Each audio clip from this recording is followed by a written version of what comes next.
Halo guys, selamat malam semuanya. Kembali lagi bersama saya Niko Tanli. Ya, hari ini gue sambil nonton ini ya, sambil nonton Dota ya. Gue takutnya streamingnya nanti kemalaman. Jadi gue ya sambil main RO, kita sambil nonton Dota lah. Halo Dani, halo. Yuk Dan, mau ini nggak kita? Mau ET nggak? Mumpung gua sambil nonton Dota nih, jadi ya ET-nya nggak bosen. Ada, bentar. Aduh, bentar ya.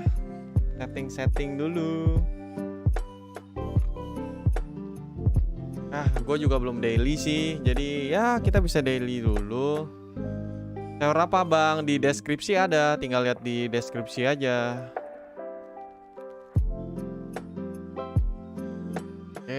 Kita ambil semua. Payan, Frontera Southgate, Frontera South juga ya, Morok, Izul, Alberta, Frontera nggak ada ya. Boleh cari orang priest dulu katanya. Lah emang si ini nggak itu? Si Ceva nggak jalan? Maleman ya si Ceva ya? Kid.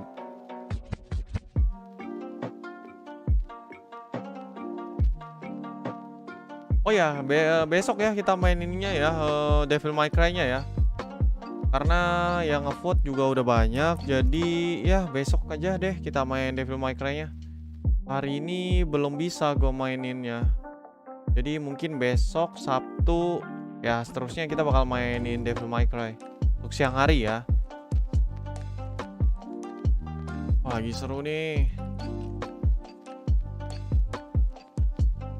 Bisa nggak ya gue share ke kalian ya?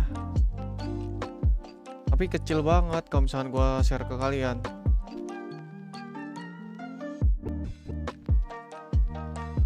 Eva katanya jam 8. Kalau misalkan jam 8 ya udah kita ini dulu aja, instance dulu aja.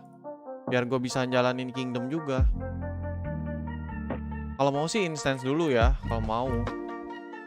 Nanti kalau misalnya Ceva udah online, kita ini aja, kita langsung apa tuh namanya? Kita langsung ET.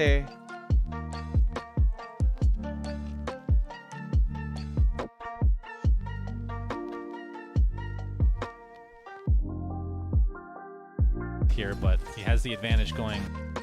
Gimana ya? Taruh di streaming ya. Ntar gue coba taruh di streaming ya. Actually takes out PYW.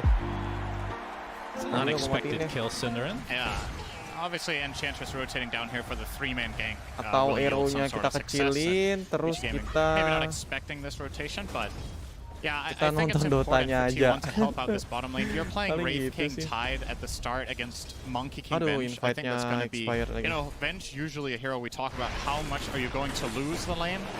Can actually win that one, but Zephyr the same thing gets brought down top. Cuckoo still only level 1 right now, just getting completely harassed out.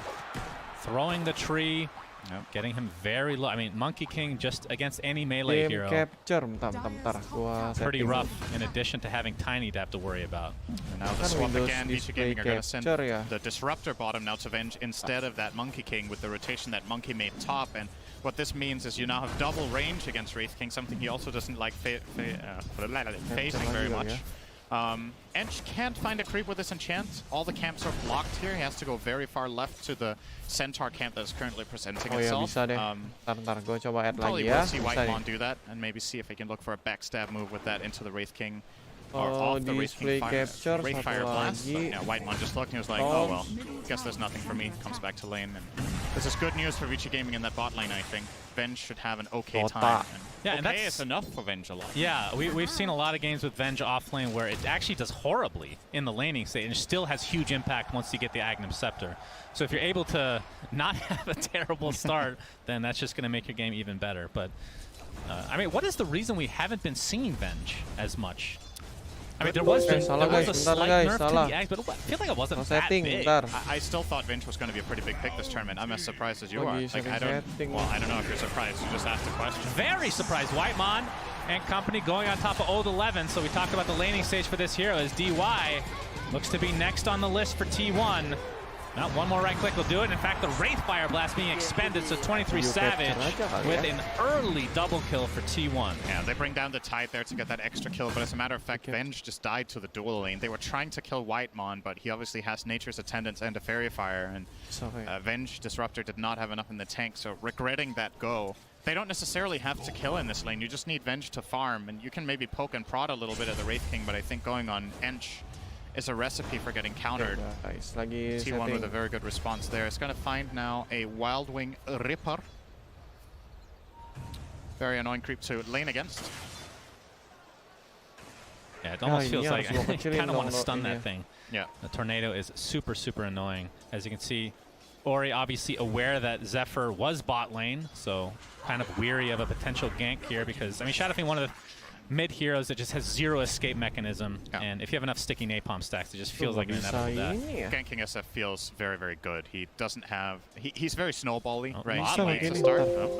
Looking like a kill going the way of Vici, so kind of left to his own devices, and 23 Savage gets punished. Yeah, this mid lane gank... Oh, he's almost dying to the boys. Old 11. DY's going to block the boys. Oh, he canceled the salve. Okay. Salve too early. Bit of a mistake there from DY. It's going to cost Old 11 effectively 400 health. That he didn't just wait another second, and that's big because now that Wraith King is coming back to lane, he's very confident and very in a great position to just challenge.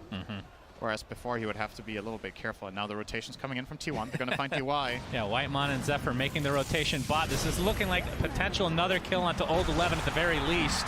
You can see the fat, juicy, tanky Zephyr taking a lot of damage. Will be brought down thanks to the rotation of PYW. So it's a 1-for-1 exchange. It's like a roaming Tide Hunter in this game.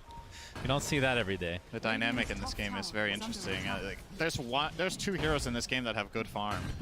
Wraith King and Tiny with 27 CS. Everyone else, it's getting okay now. Both Batrider and Shadow Fiend just got a decent amount of influx from some stacks, but the CS number is relatively low for what we usually see. Magnus sitting on a measly 9 here. Cuckoo has been having a hard time top from that early tri-lane, and Tiny, of course, challenges him very well in terms of just raw last hit damage with that Falling Blade in 85.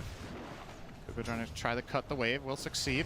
Tapi gue nggak bisa baca chat nih guys. Chatnya nggak kebaca. Aduh, gue buka HP juga deh. As mid lane, the push continues now.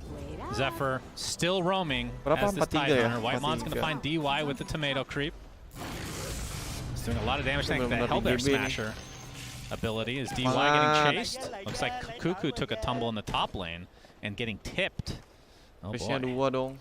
Yeah, that is not good. Cuckoo having a really rough time right now. And that is not something that we're used to seeing from T1. It feels like he's one of the more, I mean, everybody's relatively stable, of course, but from their offlane perspective, very much so. Carl, Firefly onto PYW. Boundless Strike going to keep him in place for now. Zephyr with that gush, slowing him down to a crawl. And with a bunch of heroes from T1. Absolutely no problem for Carl. He has haste. He could have soloed that Monkey King, no problem. But the reason this rotation is so good is that they have extra reinforcements against the defense to try to hold this tier 1 tower, and you really want to push this if you're T1. Might even see Enchantress start tanking it and get a second point in Nature's Attendance, but I guess he also would like to have an impetus point at this point. No, he's going to scale it now. Ya, Nick masih ingat nggak kejadian pas Minecraft ada yang ngaku X-ray di voice padahal ada adminnya di voice. Masih dong. Thunderstrike is gonna spot out Masih dong. Orangnya nggak tahu tapi kemana anjir. And Ori in top lane. Tapi gue nggak tahu orangnya kemarin kemana ya. Nggak pernah lihatan lagi. This tower looks to be falling. It will be a deny in favor of T1. He got the enemy offlane tower minute 7. As Tiny. But he did die. He did die, but which is something Cuckoo really needed. Very unusual this early in the game. Yeah, especially solo. Yeah. So probably feels pretty good about that. We got the glimpse out. Oh iya, kalau misalnya rada FK lagi nonton soalnya. No, he didn't. Wait, he didn't actually give the bottle in time? Where is the bottle? It should be on Tide. He doesn't have the bottle either. Okay, it it's in the base on the courier. Oh, okay. He doesn't want to walk back to the mid lane, I guess. All right, well, he's got the bottle charged and just delayed, you know, for weather. That's a very common excuse from delivery people, I'm sure. PYW finds Whitemon in the river, gets up the Boundless Strike with the kinetic field. This is going to be an easy one for Vici. Wait, healing up now. PYW continuing to chase. You can see the Nature's Attendance That's the Crimson Witness. Kecilan nggak sih Giving extra gambarnya? heal, I'm Cukup sure. lah ya. I think a bit of a Sangat mistake gede lah there from Ori. ROX-nya. He started with the long raise. I think he needs to use the kinetic field to connect the mid raise so that he can hit the long raise afterwards. But doing them in opposite order effectively gave WhiteSmith a chance to escape, and he will get away. So nice escape from him there. Itu kejadian yang sangat bodoh. And a Aku very lagi main even game BB right now, katanya. which I Aduh, think BB is banyak cheat. Overall, pretty good for Vici BB Gaming. banyak They cheatnya, weathered the coy. storm against the bat. Carl hasn't really been dominating yet. They're gonna find this time WhiteSmith will not get away. Oh, WhiteSmith that second tumbang. raise was A little off. pretty much a tribute to the breathe fire. The breathe fire. Some fair play here from Ori. The two mid laners might need to warm up their mice a little bit, but again, inconsequential in the big picture here. Still find the kill, but the gold will go to Old 11 instead, and honestly that might end up being a blessing in disguise that he misses this raise. I think Venge's Aghanim Scepter is the single biggest item for the Dire to get in this game. Lagi narik ya So- Om. Narik kapan? Yeah, Ori gonna Poyo deny Yo mid. Narik kapan itu? looking to finish his Echo Saber with another 1,000 gold or so. But yeah, you're right. The Venge Ag. I mean, do you just go straight for it these days? I guess so. He already has the Blade of Alacrity. So just treads into Ags is the choice here. Yep. Can't blame him for that at all. As we look for Careful. the farm on 23 Savage right now. He's going for the armlet into Deso build. Hasn't Standard. quite finished the armlet yet. Heavy minus armor is pretty good against, I would say, Tiny and especially Shadow Fiend. It allows them to... You want to have a hero on this T1 lineup that bursts in lasso so that you can find that kill during the lockdown that you have, or bursts in RP. And when you have Deso as well as Armlet together with Empower, your raw damage output... We have a funny clip from the other day when T1 was playing Alliance and FNG was getting literally one-shot by Wraith King as Lion. You can reach that stage again in this game for Tuh nggak konsen Disruptor. anjir I feel mainnya. like we've seen this before. Yah mati. WhiteSmith is Kena effectively tumbang. a scout in this game, kind of playing like a bounty hunter. Trying to invade and get vision and information, gets punished there, Carl. but could set up Carl. They have Ops Sentry though, They they do. know Carl is approaching. Pet Rider. And they're Has his kind boot of to trying to travel. bait him. There's the glimpse. Oh, the glimpse back into the static Storm Kinetic Field combo. This is going to be a really big kill for mati. Vici. And Carl getting absolutely punished. Goes to DY though. Disruptor will finally be getting his boots of speed. Disruptornya mantap juga ya. Wow, that's Mainnya quite the gila. purchase. DY has been pretty poor this game. It's 11 minutes in for boots, and honestly a pretty important item for Disruptor. This hero is all about keeping up so you can reach the glimpse. So feels good for him to get that. 23 Savage is getting eyed up by Old 11 here as well, but they're not going to go for anything just yet. Masih 11 menit nih. Kalau misalnya masih 11 menit He mah is- masih inilah, actually, masih he just put aman a lah. point into his ult now. Shannon, Semoga bisa menang We're nih 11 minutes T1. Nope, it's not time yet, Cinderin. it's trivia time. PYW gets lassoed. That's going to be the cancel of the Ditarik TP. loh, diculik So gak tuh? Carl looking to have, Monyetnya I diculik. believe that's his first kill of the game here. Sorry, he's 2-1 now. Yep.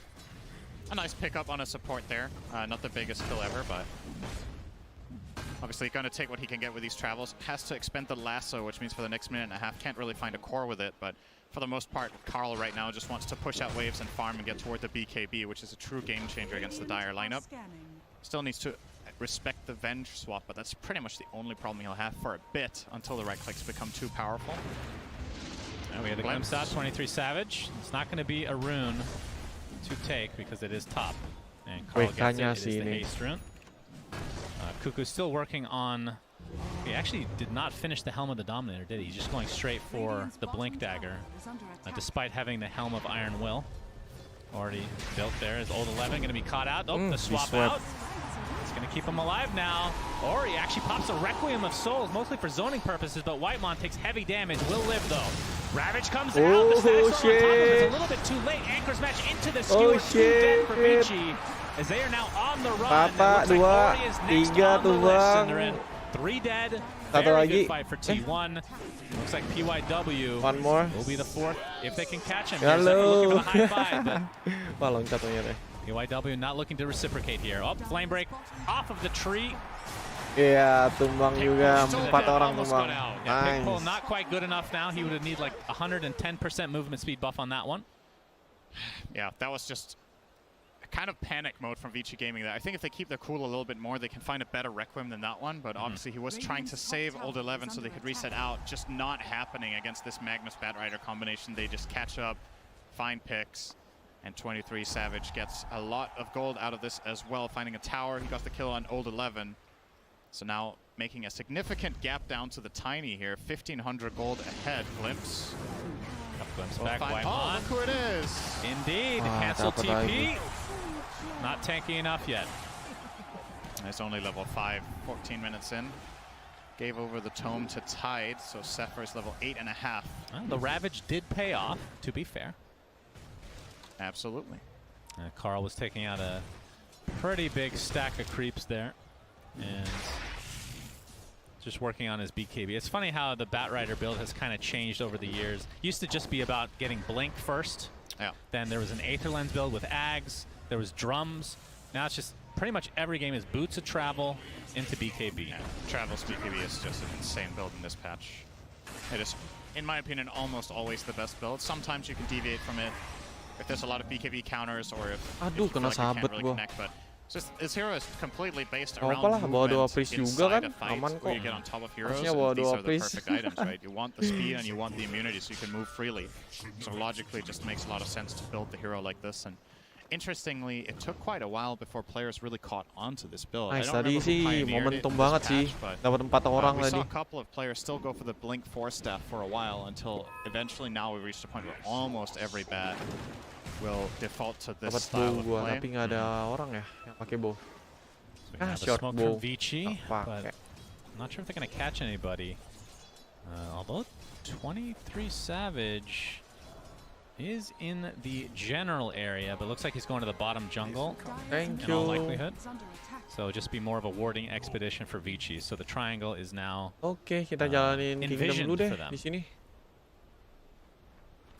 23 Savage, top of the net worth right now by Frontera Southgate 1,000 banyak sih. difference actually between him. Kita Frontera Poyo Southgate Yo. dulu ya. He Poyo does actually have his closed Echo the save gap a now. little bit. It was almost 1,500 2 minutes ago, so he has caught up a little bit on the Tiny. Ambil but ini deh Wraith kita King sewer. is in a great position. DY with the glimpse. He's still gonna get. Wraithfire Ayo, Blast still Pancho. connects though into the Eh, flame break. Pancho Static ya. Storm on top of himself. Nice Not try. gonna save him. Kamu mati? But no cigar. Oh nggak ada ya?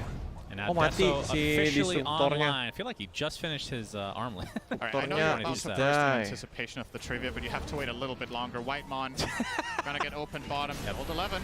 Oh, that's some Kraken shell serious activates, but damage. Avatos from Poyo is enough. Old 11 though is gonna get the swap Wah. off. It's a little bit extra damage mitigation now. Belakang. 23 Savage. Oh, the right click, not quite enough. Oh, Now the shit, red dikit lagi. with the fear.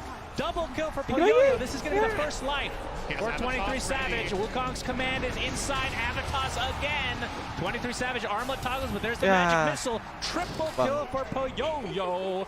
And Vici Triple Gaming kill. win that fight in spades. It is so important that Batrider is involved if these fights break out and just couldn't find a way to really get anything done there. Carl is at least going to finish his BKB momentarily, so that will Ya, help ngaruh nggak for sih? T1. Yang satu ya? All right, Shannon, Oh, lagi you've been asking for it all points. year. There it is. Oh, lagi What void is tuh. the passive ability of, what's it called? Chip Vest called? Oh, Return? There's no way. It has no name. Oh. It is called passive. They Nameless? forgot to give it a name. Oh, It that's literally sad. says I mean, they passive. could use Return because Retaliate is now the ability for Centaur, so Yeah, it's true. available for the taken.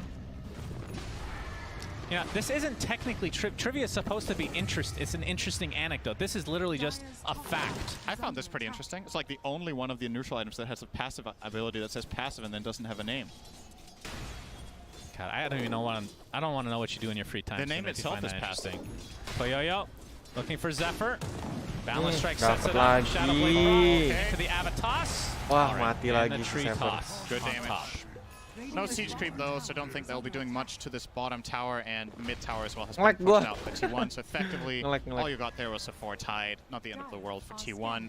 Yeah. And they have approached their first very strong timing, in my opinion. Batrider is now way stronger than he was 2 minutes ago. And you want to start playing around that as soon as you get the reincarnation up. Maybe try to find a fight close to Roche. Wraith King obviously very adamant. Carl, he wants to start this fight. There's the lasso. Swap. The swap immediately. The great counter from Tuh, melek gua, 11. Dan. Whitemon first to die again, as is tradition in this game. Yeah, nice. That's something we really didn't mention, but obviously Venge is just generally a good counter against Batrider if you're in the vicinity. Definitely didn't mention that, both me and the panel. Nope. So I don't think that's ever been mentioned before in It's good Dota. that we got that I think highlighted. I just created 12-14 that. skornya. I thin made air. this. I made this. Cuckoo, by the way, does have his Blink Dagger, so very late, based on what we've been seeing from Magnus's as of late. But better late than never, Cinderin. Yep. See if they can set something up. But Reincarnation, like you said, not quite online yet for 23 Savage. Did he die in the level 1 ult? I think so. Yeah, so it must have been, yeah. 45 sure. seconds to go still. Yeah. But yeah, you probably wait for the next lasso here for Carl, and then you're aiming to take a fight outside the Roche pit, get Roche with Wraith King, but you have to pay attention to this Venge. And the problem is, for Bat, you can't just kill Venge first because she has Ags now. She'll still have a swap again.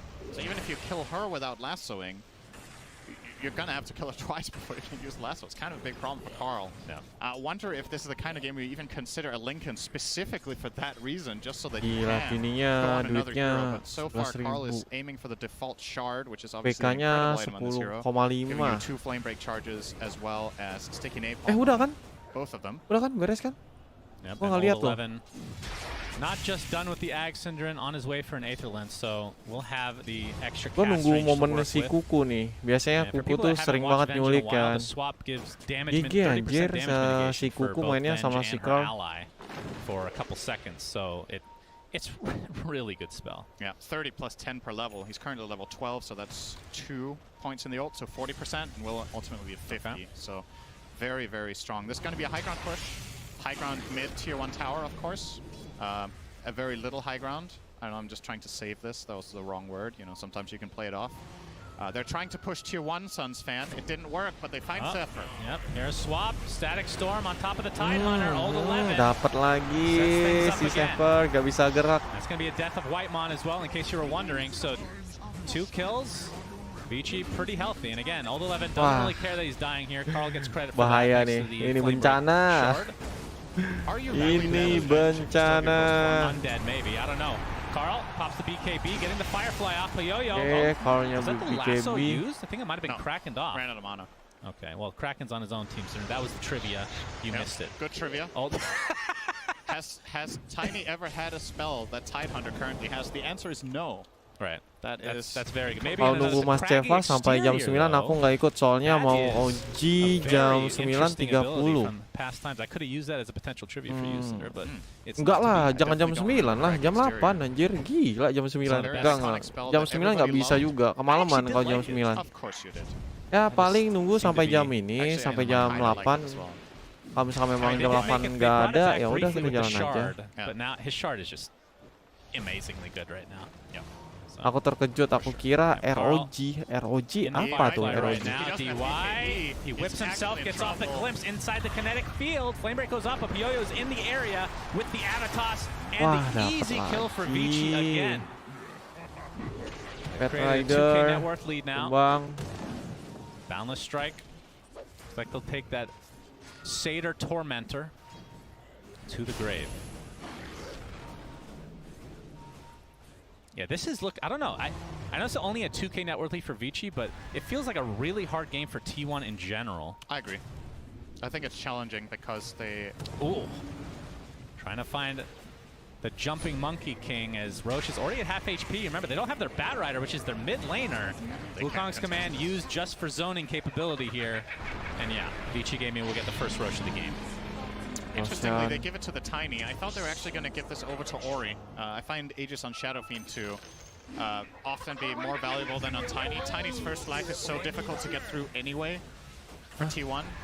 Apa tuh? Now they will obviously just be targeting the SF instead. I mean, Tiny even has a Satanic, but maybe the logic apa is, ya? you know what? Dua, We're planning to go high ground CC, with this dua kali Aegis. CC. Just As long as Venge is in position for the swap against Lasso kenapa nih? and Skewer, you can probably hit the tower as Tiny, but yeah, that Skewer is something you really need to keep in mind. And of course, Horn Toss probably on the horizon for Cuckoo. 500 gold away from that if he wants it. But keep in mind, because of this game, it's still really early. Level 20 talent is the big one for Magnus with the extra range. Lah, 2 game sekaligus enggak. Yang satunya nonton anjir. Ya kali main Dota sambil main ROX anjir. I mean, it's not the Gak only bisa dong. scepter with basically no cooldown. GG kali. Oh, we're gonna see the jump from 23 Savage, old 11. That's the first life. Gets skewered back into the fray again. Oke, 2. And they'll take him out officially. He's dead. And I'm not gonna lie, it does feel bad to have to do that in certain cases, but when you do it, it feels good at the same time. You know what I mean? You have to do it, I think. It's just satisfying knowing that they actually have to come back from the fountain. Have you seen them actually bait it when, like, with the timer, where they get respawned on top of the illusion and they're just surrounded? WK-nya kalau misalkan jadi ini, wah udah nih sakit nih. Tumpuannya di WK sih sebenarnya. 23 Savage and company are smoked up. As he is getting closer to Tininya juga kaya coy, tininya tuh. And Carl nyulik Bad Trader sekali combo mati tuh Bad Tradernya. Bad Trader terus apa lagi tuh? Enchantress ya kan. See, this is warded up here. Carl not going to find anybody though.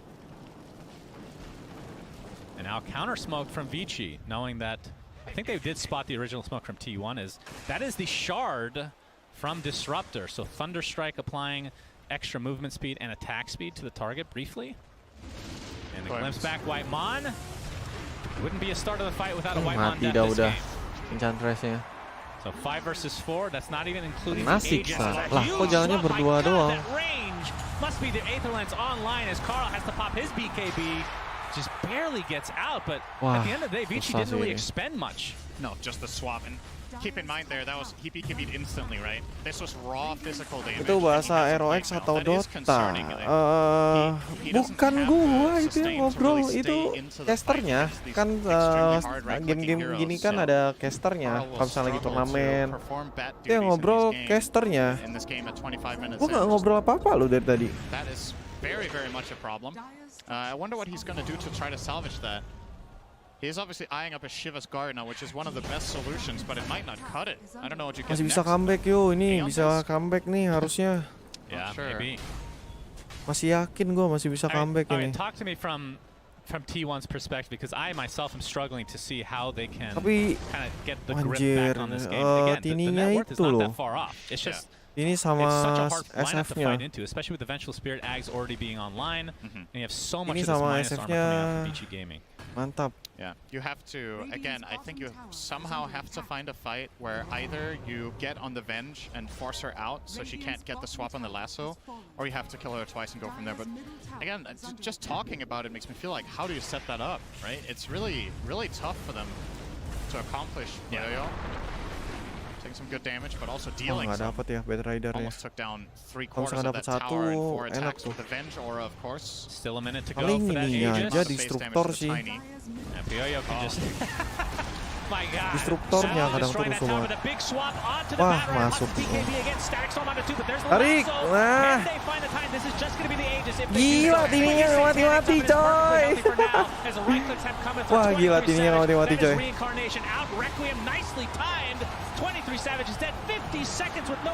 Wah, gila, tininya, kalian lihat tininya. Oke, tumbang tininya, tapi 1 berbanding 2, coy. That means buildings will be going down, Syndrome. Waduh, kayaknya kalah sih. Berat. They never found an RP. Again, whenever someone gets Seper di mana Bang? Tim T1 dia. Seper tim T1 namanya. Just because there's not there's a tier 2 tower still remaining. And the Aegis is gone, so Vici Gaming can kind of reset and come to grips with this massive lead that they have accumulated now in this game. Already PYW is heading up top. Now, PYW almost done with his AC, 300 away. He's super strong. I don't know if Vici Gaming want to slow this down and wait for next Roche. I think it's the right play, theoretically speaking. Take control of the triangle, get some good vision out, hog the area. When Roche spawns, you go and fight it. You're gonna have Monkey King ult again. You're gonna have Requiem again at that time. Ini Early berat Roche sih is kalau misalkan in 2 mau minutes, menang. 30 seconds. Ininya If they're feeling GG themselves, they coy. can just go for it. But there is the connected risk here that Ada coin toss Monkey skewer, juga, ya kan ada if the swap SF. isn't instantaneous from old 11, you could find a Instruktor, positioning wah advantage. ini mantap That sih. could get you a core kill on SF or Tiny, and that's when you can build something. Carlos pinging the Tiny. Oh, Still no my. reincarnation for 30 seconds. Did he just 4-shot the Tower tower? I mean, he mereka, has tower AC and musuh. Vengeur. He Oke, hits for yang 5 tinggal yang punts. ini ya, tower kedua ya. 500, A lot of damage, whatever the hell it is. There's Barak the udah Horde, like you hancur were talking about, satu, Static Barak Storm used for bawah. zoning capability. You can see Thunderstrike applied as there's Gila the loh, swap back from diacak-acak Old tuh 11, sama so si Tiny is super Tininya. safe. Parah Doubler coy. strike now into the Bad Rider. Looks like he's broken, trying to get Oke, out of the nice, Wukong's tumbang. command. Will be successful, but the swap again, and 23 Savage is dead. And that is yang mati mega Feng. creep for Oh, VG di Gaming, swap as it looks tadi, like di they are swap on the dia tadi. way Di to swap continuing anjir. to play in TI-10. Oh, big RP, but the skewer back on only 2 heroes. Upper mereka, ya kemarin upper terus jadi ke lower. Buyback now from Cuckoo. Gets glimpse back Turun back ke into the lower. fray. Ini kalau Gets off the misalkan horn, kalah, brought udah. down again. That's a dieback Tumbang now, nih. as GG GG, is called. oke, kalah T1 tinggal. is out of TI-10, and Vici Gaming goes on to face GG IG in the next Kuku. round. Ada yang bilang GG Kuku. Oke, tumbang ternyata. Sayang sekali. Really, old 11. Iwan harus pulang guys. It counterplays Bat Rider pretty much the Iwan entire tumbang. game. See a little bit of drama there with the GG Cuckoo coming out from Ori, specifically targeting Cuckoo with that my. GG. So a little bit of a remnant of times past, you could say. A lot of alt chat this tournament, actually. Kok When there's no crowd here, you feel like gak ada anjir you orangnya. feel like you're at home. That's true. It does. Yeah, I guess that's an interesting theory, Cinder. Ya Probably udah incorrect, beres most guys of ini. Tumbang things nih you say, si but T1. to each their own. But yeah, Vici Next Gaming siapa ya? goes on to Siapa the lawan next siapa round. ya? I mean, T1, you have to give them credit. They played again. I've said this in past games from previous days, but they got off to a really rough start in the group stage, but bounced back with a vengeance, and they can still be proud of their performance overall. But with that, let's see what the panel has to say about this series and Vici Gaming moving on. What a series. Vici Gaming managing to take it 2-1, and they will be moving on into the tournament with a guarantee of 5th to 6th place. Nih, ini Meanwhile, tiernya T1 guys, will be upper sama unfortunately lowernya going nih. home. Gentlemen, Yang di actually, upper Tsunami, ada I'm gonna Team ask you Secret, because, ada it PSG, was what you said. You said Poyo LGD, needed ya to kan. go yo-yo, I Terus kalau guess, misalkan and- yang I di didn't actually lower use that masih one, but ada that's a good one. Virtus Also use Pro, my Team Boyo, yo. Spirit, yes. terus ada He was Invictus popping off, Gaming and sama Vici Game 3 Gaming. Vici Gaming is now something that I'm very afraid of. I think Besok that nih this kayaknya is jadwalnya. the lower bracket run that people are always intimidated Tanggal by. It usually 16. comes from the first 2 rounds of the tournament, but so far all of the upper bracket teams have Ini jam prevailed, berapa ya? and Aduh they will kecil continue banget coy, to nggak prevail at kelihatan. least out of China. However, T1 will Tanggal unfortunately 15. be eliminated. Oke, and that berarti is the malam end ini nih. for Southeast Asia. Not all Southeast Asian players, though. We still have some Malaysians like Nothing to Say still hanging around on LGD, but the region Ini will no besok. longer have representation. Malam at ini TI masih 10. ada satu Do you pertandingan think that lagi. this is a good Jam placement for SEA? 8. It's one that they Team should feel Spirit encouraged by, 'cause versus I think Virtus in TIs Pro. of the most recent TIs of 8 and 9, Southeast Asia has not had like that favorite, like how Eastern Europe has been riding on VP for so long with the solo crew. They at least had like one strong representative at TI's past. Southeast Asia didn't really have that squad, and I'm hoping that at the minimum this T1 squad sticks together. 5 menit because lagi whenever a Southeast itu Asian squad mulai does do katanya. well, Apa? it usually Mulai apa? falls to pieces post TI and the shuffle. Oh, era. yang ini ya, yang And so selanjutnya this ya. is a T1 that I've been encouraged by the growth of over the course of the DPC, and they've got a good head on their Delaynya shoulders lumayan with lama Fuku, ya. and hopefully they Tuh continue kemarin this itu in the T1 upcoming di year. upper Do you bracket think the mereka. shuffle's already started? Tapi kalah sama I think probably, PSG. back at the hotel, I would imagine it has, yeah. Kalah sama Back at PSG the hotel. mereka. Maybe Turun he's ke lower saying that bracket he ya kan saw lawan Alliance nih. something, Menang knows? I'm mereka. staying out of it. Terus yes, ngelawan okay. Vici kalah, So, Vici even yang just to menang. confirm that he's Vici staying out of juga it dari live on upper bracket kok broadcast nih. That's true. So, for this Vici game, kemarin who would ngelawan you say Virtus. the MVP was? If you Terus could choose kalah. one person on Vici Gaming to be the MVP AUI, who would it be? Virtus Honestly, I think it has lawan to be Team Ori for me. Spirit. it's about his recovery from, like, I think he's had a rough tournament. I think he's not had the best Kayaknya ya, perception in the kalau community menurut even, gua but I think ya, rising PSG above ini that lagi and just bagus-bagusnya sih solidifying main. his team in this game. I mean, he played a OG really good aja tumbang last game. kemarin sama I Team think he won his Spirit game, ya. his lane of Xiaofeng. He was having a good game. And Iya, I OG think that lawan really Team speaks to Secret the dia mental confidence he kalah, brings to his turun team. ke lower, terus ngelawan Okay, well, Quincy they did menang. fantastic. Unfortunately, lawan we Team also Spirit kalah have to dia. send someone home, so we will have an interview with Avo and Cuckoo.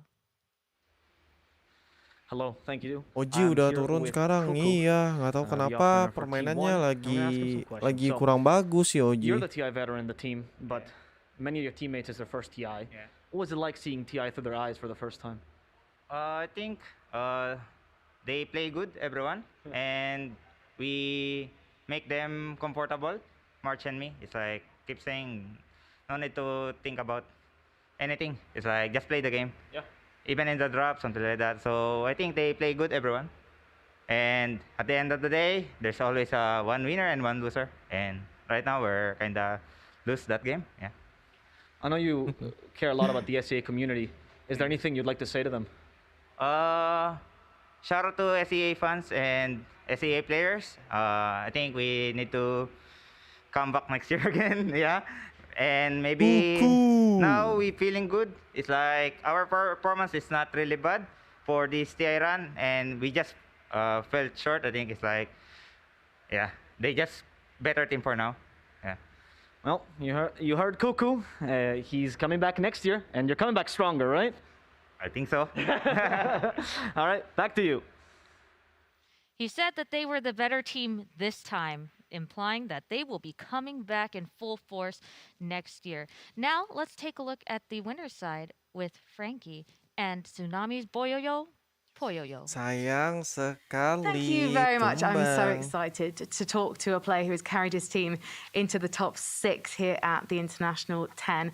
Poyoyo, first of all, you're a relatively inexperienced player here. You have been to a couple of majors earlier this year, but now you're top 6 at your first TI. What does that mean to you?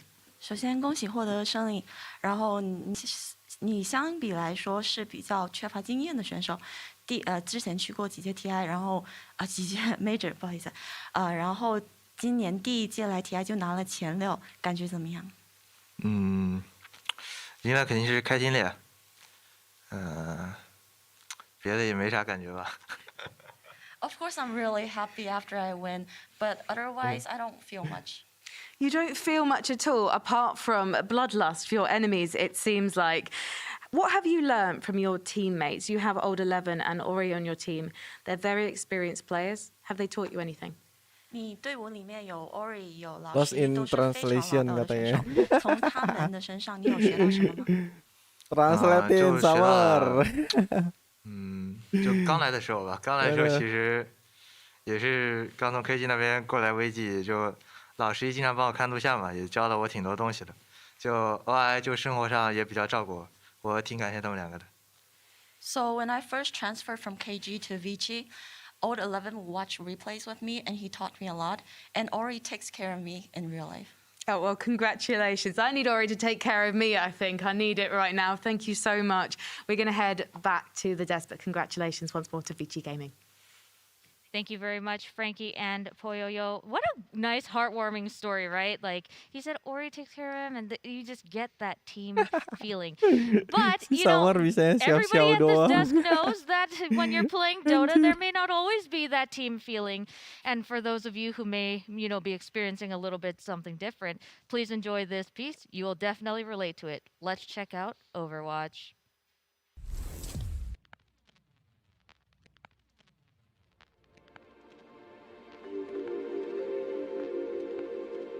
These lanes. These Iklan ya? impossible lanes. Oh enggak, bukan.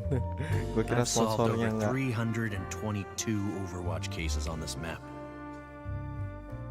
But this one was different.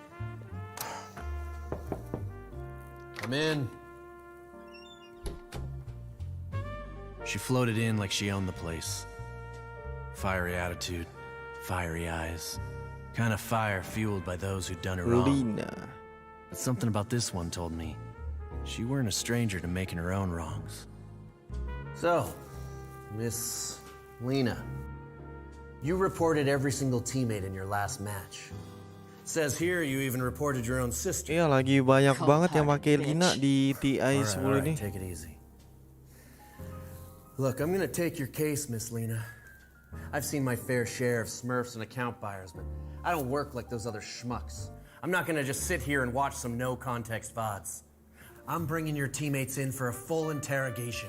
Ini aja sambil cari party aja, dan kalau misalnya memang nggak ada, sambil cari party apa tuh namanya? Stuns on Sambil cari party itu aja nggak apa-apa. And look at this, 2 different kinds of boots. I know you're a smurf. Your teammates know you're a smurf. Now I want to hear it from you. So talk. Naik DK. Don't play dumb with me. Look at this booster account. 150 friends, 10,000 hours in TF2, hundreds of games on Steam. I saw Dragon Anjir. on the anime. Hah? Sorry lagi. Itu. Minute 10. Minute 20. 30. Aduh. 40. 60. Ringing any bells here, champ? How about a little story about sitting in lane the entire game with a shadow amulet, and you're not a griefer? Huh? I know you're there, you son of a bitch. You're going down to low prio for this. Now get your filth out of my office. AFK. What the fuck? Power treads. Okay. Magic stick. Checks out. You see, the post-game report shows you buying a Daedalus, but I don't see a Daedalus. You didn't destroy your own Daedalus, did you, sport?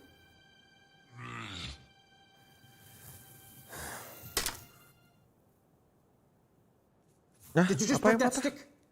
Oh, you just couldn't help yourself, could you? You people make me sick.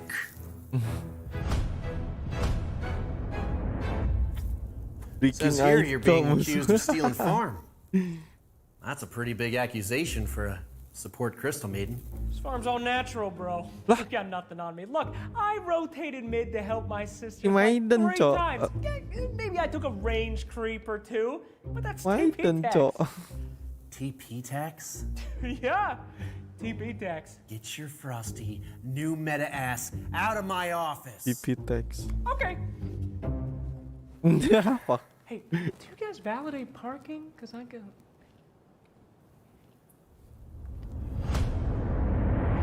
Guilty. Apa tadi? Gak baca.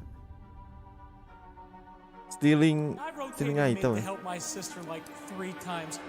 Rotated mid. After 3. Bet you thought that was pretty funny. Lightening me up like that. Getting me to chase my own tail. But I don't need a clarity to see straight anymore. Because I took a look at your file too.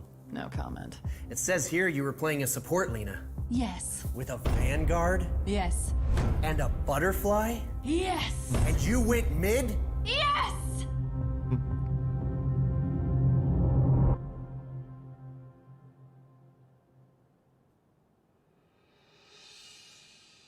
Harold? This is Harold? The trench? What did you expect? Oh, shit.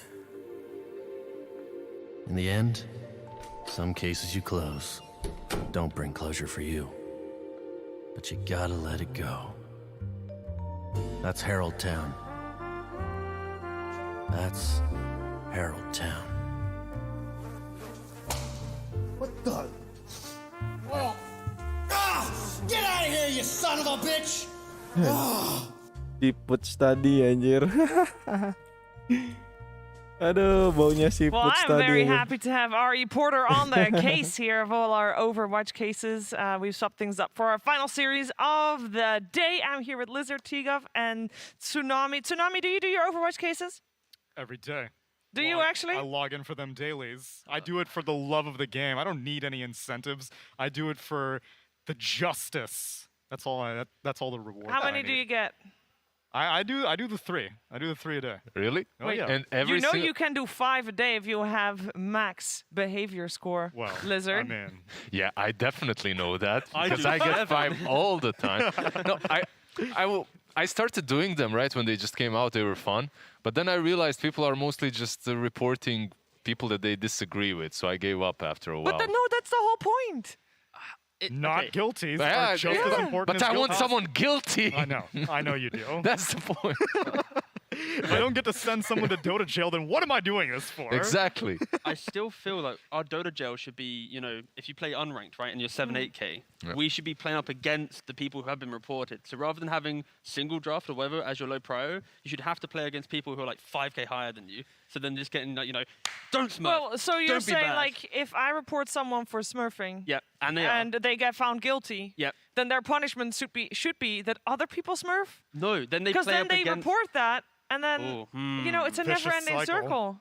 Ban them all. Get rid of them. Gone. Done. Easy as that. Bye. All people who play with them. Bye. See ya. That's it. That's Simple. harsh. No, You're get them out. You're looking like a very sweet person, but I you hate rule those. with an iron fist. That's why I actively play unranked. I'm basically Ntar ya bang, cari MVP-an. Boleh dan, kabarin ya kalau misalnya ada MVP-an ya dan. Gue juga mau nih buat nyesain Kingdom nih. Kalau nggak Kingdom gue nggak beres-beres, coy. Get out of here. It's our go-to mission, and then watching Wagga sing. They know us three, Oke, the group, ada we are Maya there sama purging the Parao. Smurfs from the community. Okay, so let's go. Get rid of them. Bye. Tikov is very passionate about the culling, which is a good thing because today it is a day full of cullings. We have 3 series in total. We're about to head into Oh our ya, final tadi ones, but siang all gue juga 3 udah series ini today guys, are in the lower udah gacha-gacha ya. Nah, gue tuh udah gacha ini guys, apa tuh namanya, event ya, yang event nih. Gue dapetnya ini doang, dapetnya topi doang anjir. Diamond juga nggak dapet nih. Sama kristalnya 11.000. Zeninya 30.000. Ya, paling bagus ini doang sih. Topi, kita dapet topinya. Langsung gua depositin topinya. Dikit lagi nih, nyampe 120 nih. Ini gua apa tuh namanya, headgear. Dikit lagi 120. Target gua sampai 160 doang sih. Kalau bisa sampai ke 160. Nggak jauh lagi kok, pelan-pelan aja ini mah. Pelan-pelan juga bisa nih.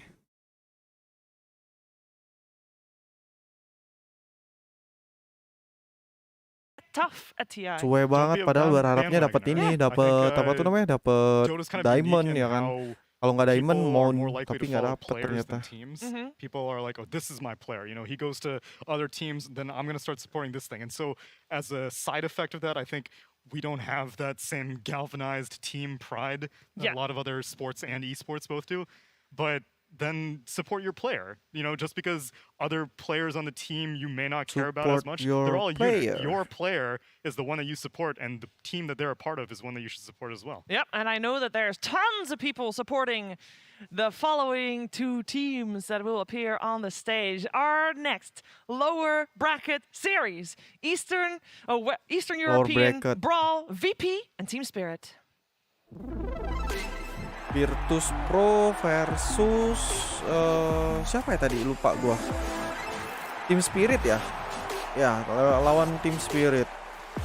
Ini juga seru sih.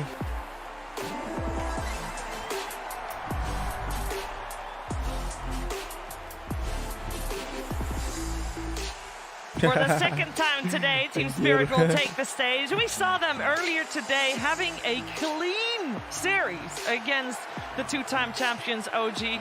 They were able to just waltz their way through, or rather skewer their way through from the looks of it. We also have a little bit of a change to hairstyle on the Yatoro. We still don't know what it means, but we will find out eventually. But this squad is one of the youngest teams here at the International, but they don't look it. They look like veterans. They've been playing like veterans, and we can say the same thing about their opponents, Virtus Pro.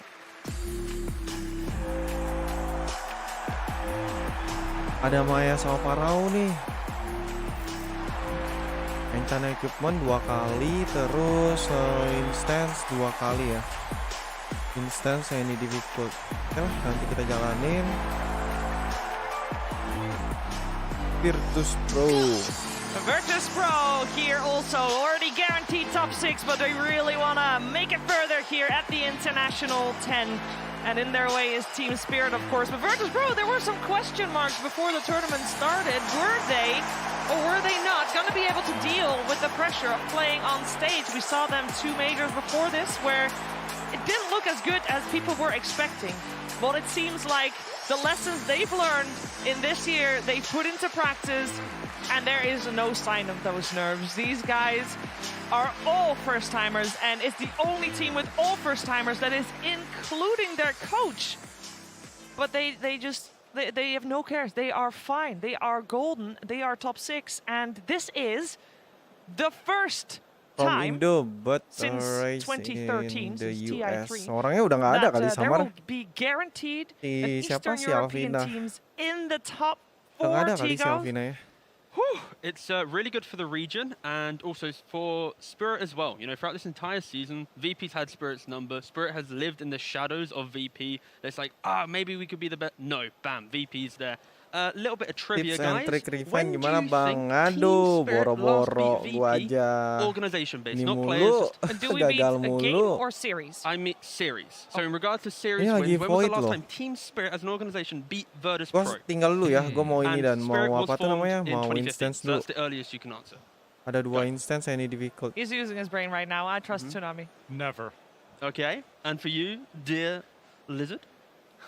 2015. There we go, good lad. So, in the 6 years that they've played, they have played 30 series against each other. VP has won 29 of those series. Spirit has won a single series against Team Spirit. And fun fact, it was the first ever series Team Spirit played against VP when they formed, and that was a Ramses roster back in 2015, MDL 2015. Since then, Maya Team Spirit will has be never appear. beaten Virtus Pro. So Yeah. this series, it means so much for the region because Spirit, of course, want to try and be the #1 team, but also as an organization, they can maybe finally beat VP in their current form. Maya Eastern banner. Europe has a pretty solid power dynamic. You know who the top dogs are. Team Spirit were pretty much up to this TI, never that team. I would still, I guess 2015 because actually Tigov told me about it earlier, but if he didn't, I would never actually do it. I see how it is. I see it. I had to check with someone. I was like, okay, my man, you think this is cool? Oh, I forgot you're on the panel, brother. You got so close that you weren't previously informed. This is, I'm already very, very distrustworthy of this people now. All right, but also being from that region, right? Yeah, Playing with those teams, I had some insight for sure. That's it. But they did, okay, just to add maybe, they have won at least 12 games. So it's 59 games to VP, 12 to Spirit. But in series count, it is still very gruesome in regards to Spirit being able to actually match up against Virtus Pro. Yeah, because I want to talk about that because, of course, this roster of Team Spirit has only been around since December 2020. So everything before that, you know, this team, they don't care about that. But this team has, of course, faced Virtus Pro in the DPC League. They played in the same DPC League. Virtus Pro, as many of you know, they came easily first in both seasons. And Spirit was actually one of the few teams that was able to take a game here or there, Tsunami. Yeah, in grand total, VP lost 3 games throughout both seasons of the DPC. Crazy. And Spirit didn't even get second place in Season 2. It was Navi that got second place in Season 2. And so the fact that Spirit is in spitting distance maybe 3 months ago would have been impressive to me. Now, on the main stage, I would never have a favorite in this situation. You asked me like 3 weeks ago, I've been like, VP got that flick. How's Spirit even going to make it to top 6 in the first place? Ini gue This dicek. is a discussion to Ada have. tembok. Gue Now, kira after nggak bisa seeing lewat Spirit gue kan. 2-0 OG bisa coming in lewat hot dong. into this series. And type, easy And games, OG. They typed it. They're feeling themselves. I might have to consider Spirit to be the favorites. You now. could hear it in the interview as well that Miposhka gave. He literally said, we are not the same team that Virtus Pro has faced earlier. We've improved a lot, and this is going to be a different series than those that they had during the DPC season. Yeah, we could take a look at the playmakers of Virtus Pro and Team Spirit. And I say playmakers, I both basically mean the position 1 and 2, so the carry and the mid. Both of these players for each team have had tremendous success. Toronto, Tokyo, 2 rampages, 5 godlike streaks. It's very, very impressive. They need to update Yatoro's profile picture, however. They do. They do. Shave that head. Let's get some Photoshop on that job. I want to know Gila why. ya, 600. Maybe it's their secret power. I'm also 685 curious. GPM. This must be one of the youngest main event matches. I tried to look this up. Okay. I tried to look this up. It is very difficult to judge this because obviously TI 1, 2, and 3 had a lot of first-timers, but it's been so long that there were nine first-time TI players on the main stage at the same time. Wow. And then also playing for a guaranteed position 4 on the main stage. Like, that is unheard of. It is incredibly good for the region, as we already pointed out, incredibly good for the game, and incredibly good for their wallets as well, because top 6 is nice. You get 1.4 million. It's not bad. If you lose here, you're still good. That's However, still good. this series on the line, $1 extra million. Oh, just an extra mil. Just an extra Just mil. an extra Just mil. a house each, lads. Off we go. Easiest BO3 of my life. Give me an extra mil. I mean, Virtus Pro got the practice yesterday when Gila they played ya, in the upper hadiahnya bracket tuh semifinals. They were playing for an extra parah-parah, 2.2 mil. And obviously they lost that Duitnya series against kenceng banget, PSG.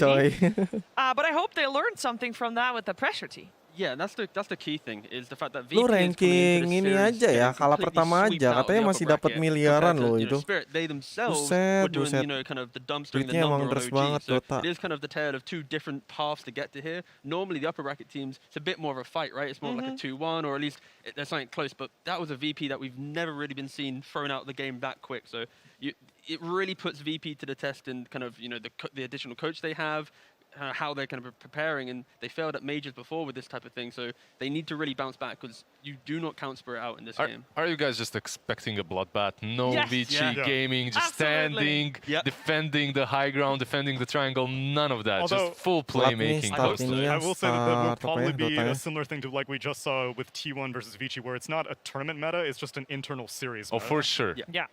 I would like to see that definitely as well. There's a fun fact for Team Spirit. We have, well, before the event started, Team Spirit, the organization, did a couple of rapid-fire questions for all their players, and one of the things was they basically named 2 things, and you had to choose one of them. You know, pizza or hot dogs. Lama-lama lu nggak ikut ini dan nggak ikut apa tuh order what get ini Baran. Very soon, because first it is actually time. Lu katanya jam 9 kagak bisa. Kita itu sejam lebih loh nanti. Lu nggak sempet masuk loh ntar. Versus Virtus Pro. Virtus Pro.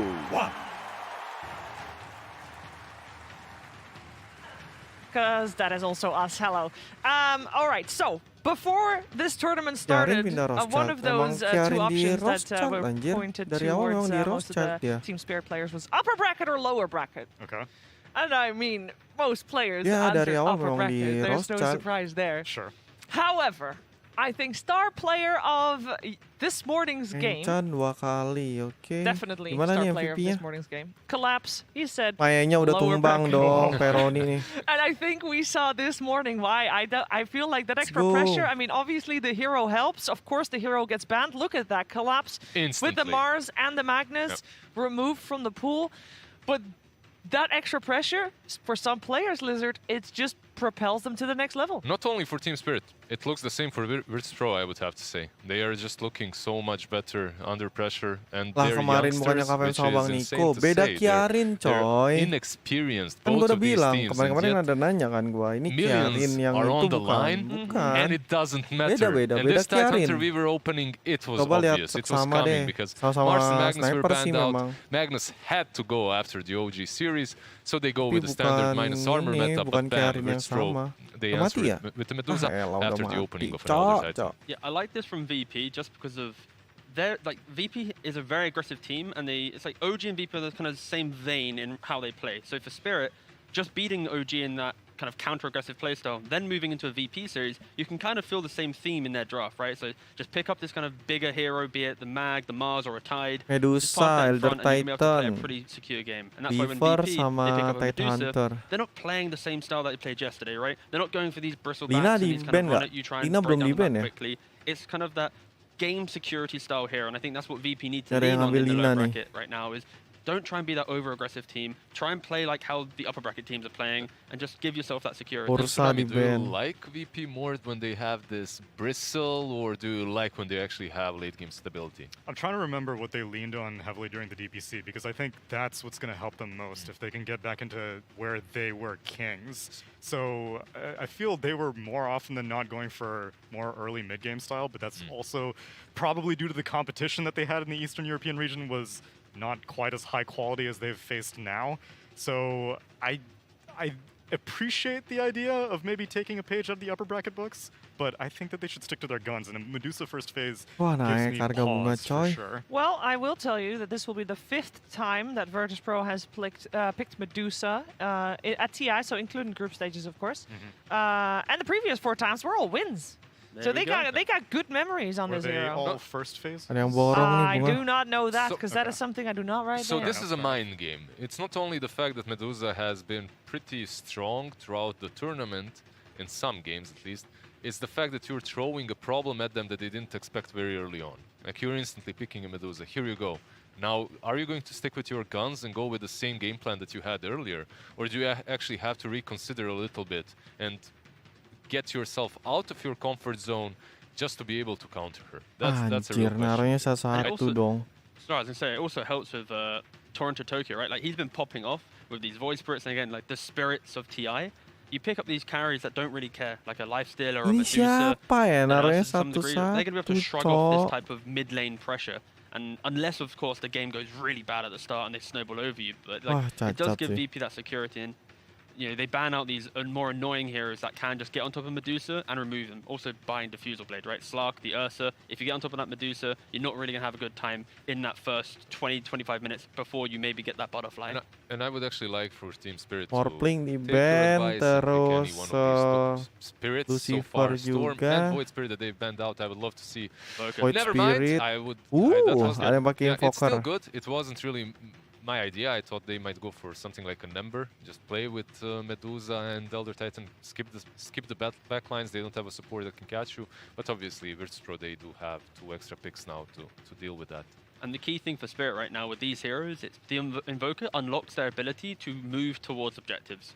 If you don't have that innate mana burn on Medusa, if she gets that like Manta +1, she'll be able to park herself there. The value of the Ravage, the value of Weaver, they're fully removed because you're never going to be able to kill this kind of tanky hero. Kalau Bang Niko mau ET aja aku skip. Oke, siap.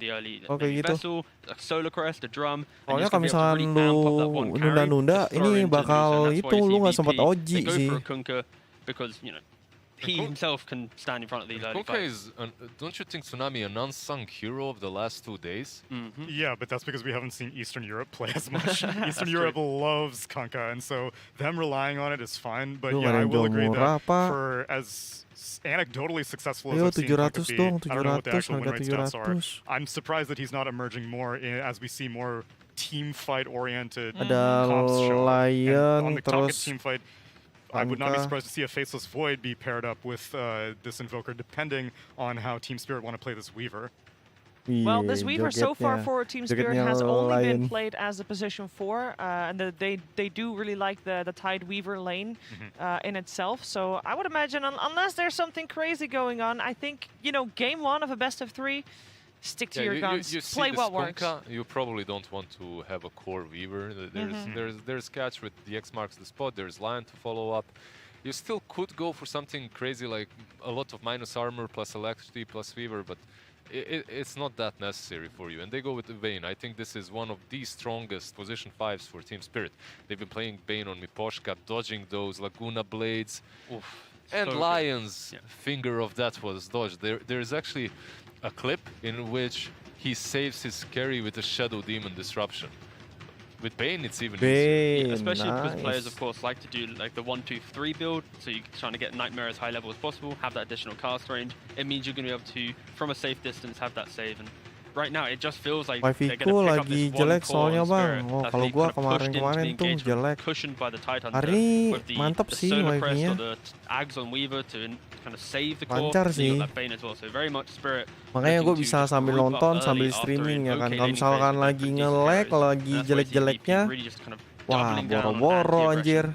Yeah, but the issue is them going for the Bane now means that Gak the bisa Faceless nonton Void sambil was main banned gua. out, and Yatoro's options. I guess like you were saying, so there are different approaches on how an Invoker could enable a carry. You said that, you know, Alacrity just buffs in general are nice. I still feel like you want a strong teamfight ultimate because I imagine the main incentive for picking Invoker was EMP against the Medusa, burn off the mana shield. She's going to be able to walk away from most of this because the Tidehunter Ravage should be able to keep things in control for a little bit, but I want the carry to be able to provide some control. You're 100% right. I feel the same way that Virtus Pro's team fight actually looks way stronger at the moment. Meanwhile, Team Spirit is a team that needs to outplay you and stretch you out in these team fights. And they do have spells and abilities that allow you to do that. You sleep one target, Weaver is completely somewhere else, Invoker is isolating a Lion, let's say. The Ravage follow-up is decent. I wouldn't like seeing a high cooldown dependent carry as their last pick. Could do something like a Sven, because against ET, Agi cores aren't great, but with Warcry... Let me just toss a hot take out there. Versus Medusa, I always like a sniper. I was thinking a Drow, but yeah. Drow also I mean, an option. with throwing out hot takes, I think Team Spirit is one of the few teams that pulled out an Arc Warden.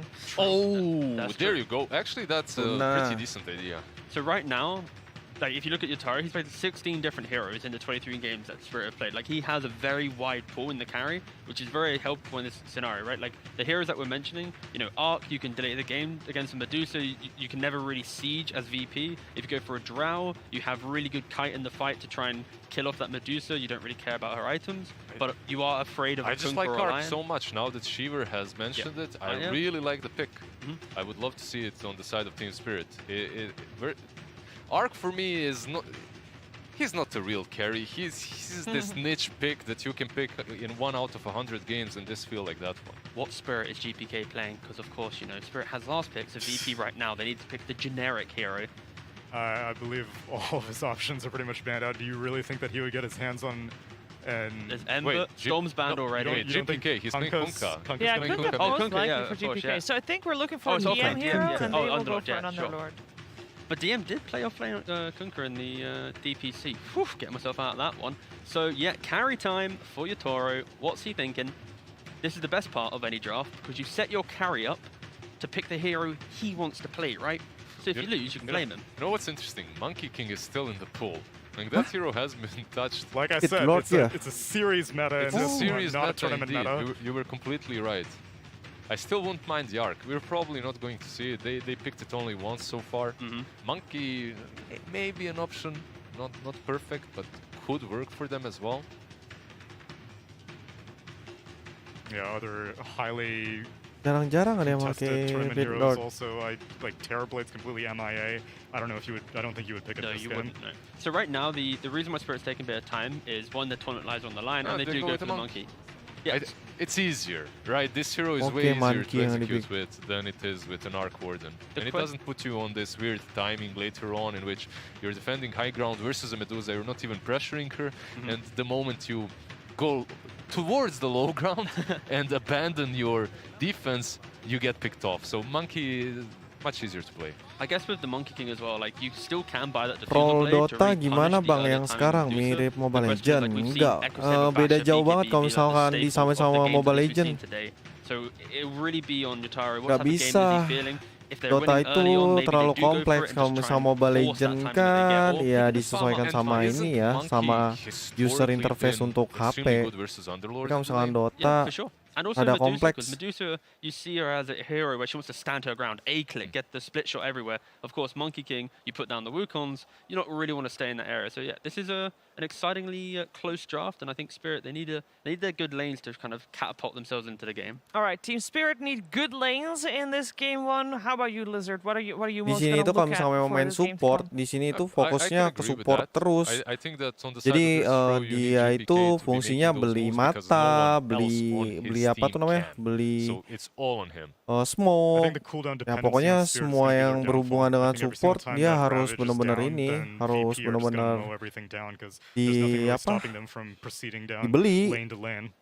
Yeah, we've very much seen Spirit and teams like this. Nggak fokus grinding dia. Jadi yang last hit itu teman-temannya. Right now, like they just lost to this exact kind of ethos in the draft, right? It's Kalau Mobile Legends kan mid bisa 2, nah kalau sini middle-nya ya 1 yang high carry, you cross the river and you assert your yang dominance. benar-benar carry yang That's kind of di on mid. Spirit now. They've got to see this type of gameplay, which is currently dominating all of the TI meta, and they are now up against the wall, up against the strongest kind of strat. And they have to make sure every move they make is, disciplined and executed to the highest level, because they will get punished. All right, it seems like the pressure is on Team Spirit for game 1 of this best of 3. Let's find out how it's going to play out together with Odie Pixel and Insania. Thank you very much, Shiva. Yes, game 1 here between Virtus Pro and Team Spirit. Insania, what do you make of the 2 drafts here so far? Are we going to get all the action that you'd expect from 2 teams of this region? I absolutely think so. I think this is probably the opposite of the last series, where you have 2 teams that are going to be running at each other non-stop. So, and they have the heroes to do it, right? You have this Elder Titan that's going to be really, really strong. Weaver and Tidehunter that are matching up against each other. Well, let's see. Let's find out already. VP ready to rock and roll here with a smoke straight off the bat. Yeah. They want to get aggressive, make sure, so what's important here for them is to get vision out in the start, right? They want to try to get the right setups so they have the lanes that they want. And what sort of specific matchups are you trying to avoid here, do you think? I think Core-nya gimana tuh? Kalau misalkan di Mobile Legends kan bisa ini ya, harus ini ya, marksman kah? Kalau di sini mah nggak ada hitungan marksman. Di sini siapa aja intelijen juga bisa jadi hitter. Pokoknya di sini mah lebih kompleks. Kalau misalnya mau belajar Dota, wah harus mulai dari nol banget itu. Gue juga main Dota sebenarnya udah lama. Udah lama nggak main. Dulu tuh sempat main Dota 1, Dota 2 gue main. Lama gue main Dota juga. Dulu mainnya masih di warnet, coy. Dota 1 tuh mainnya di warnet dulu. They had a little bit of a poke here on Poshka. They're trying to set up some damage, but there doesn't really look like anything's going to come out of it. Hero Dota tuh banyak banget. And we'll get the information on how the lane's going to start. Itura on that carry, Monkey King being backed up Junglingnya juga banyak. No surprises in that front. Banyak sistem di Dota mah yang harus dipelajarin kalau misalnya pemula ya. Cara creeping juga. Yeah, I think generally speaking, against Kunkka, you want a hero that's like Deny. Nah itu harus tuh, itu basic. And Kunkka doesn't really quite fit that bill. He's more of a passive hero that tries to like out-sustain you to the lane, so I expect GPK to have very good fun. Boom.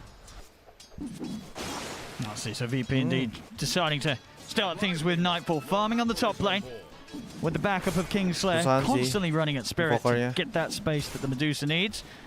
Yeah, this is the ET, right? They were trying to dodge the ET to Tidehunter, and just by putting their heroes top here and doing this initial smoke move, they forced Team Spirit to react to them, and then move the Tidehunter up top. And they're already set up here with 3 to try to punish. Coming Poshka, he's going to be in a bit of trouble here, so he gets the stun, and that'll be the setup. First blood for VP. As the musical lanes may have occurred, but VP, they'll still get that first blood to start things off. Mati Ben ya? Oh, si Ben-nya mati. I think in any sort of Eastern European matchup, the laning phase is always going to be really, really important. And this is why this initial smoke move came out. And you see VP rotating up their heroes towards top. They don't want to let that Monkey King just dominate the Underlord in a 2v2 situation. No, absolutely. And as you say, it's just something that we haven't really seen as much in sort of previous tournaments, that sort of willingness to move as early as these 2 teams are. I think that's a reflection of the fact that they know each other so well, right? These 2 teams have gone up against each other a bunch during the DPC. They probably scrimmed each other a ton before this event too. CS-wise, the courier here being sniped. Beavernya bawah. As mid lane. It's kind of playing out like expected, right? GPK is just managing to out-sustain the Invoker for now and sit there and farm creeps. And now he finally has his bottle, so, he's going to be good. I think that's like really the only tough part of the lane, if you're able to maybe shut him off before the bottle. But from this point onward, it should be smooth sailing for the Kunkka. Absolutely, yeah. Pressure. Anjir, announcing here Toronto Tokyo early on. So you say GPK with the levels, he'll be able to clear up the lane and the small camp. Hasn't been blocked this game, so lots of potential golden XP for GPK to clean up quite early this game. Yeah, and DM is managing just fine bottom against the Monkey King for now. Like you see, the Monkey King is starting to once he gets lane control, it gets a little bit trickier for the Underlord to lane. But Save is kalau here to dulu pull back the kalau lane namanya di and Dota just make 1 sure that Pit Lord the lane is namanya. constantly swinging back and forth, Ini so Underlord Underlord uses di fire sini. to secure CS. ketahuan banget ya dari penyebutan nama ini, nama-nama hero-nya. Kalau misalkan udah tua pasti nyebutnya pakai nama Dota 1. Save. Well, we'll get taken out by Mira. I'm gonna push back the line in a lane where I'm gonna constantly see these two supports try and go. Ibaratnya kayaknya jadi support of course will be much jadi safer as the Underlord. A little harder to go on. Yeah, I expect to see the Lion TP mid here and refill the Kunkka's bottle. This is something that sekarang I think Weaver VP do a lot. Actually, sering did it. jadi Okay, so support. they deem GPK fine without it. Support He does siapa still ya? have that bounty rune to go pick up, so. Kunkanya. Yeah, that's true. I guess he's just having such a good time. He said he doesn't need that sort of extra refill. Yeah, seems like they're really valuing DM's game, right? He doesn't even want to go mid to refill the bottle. They really want to get that back down there and make sure the monkey can camp pressure. That makes sense. At the moment, DM, the one that's just a slightly bit more behind than the rest. Oke, beres nih misi gua.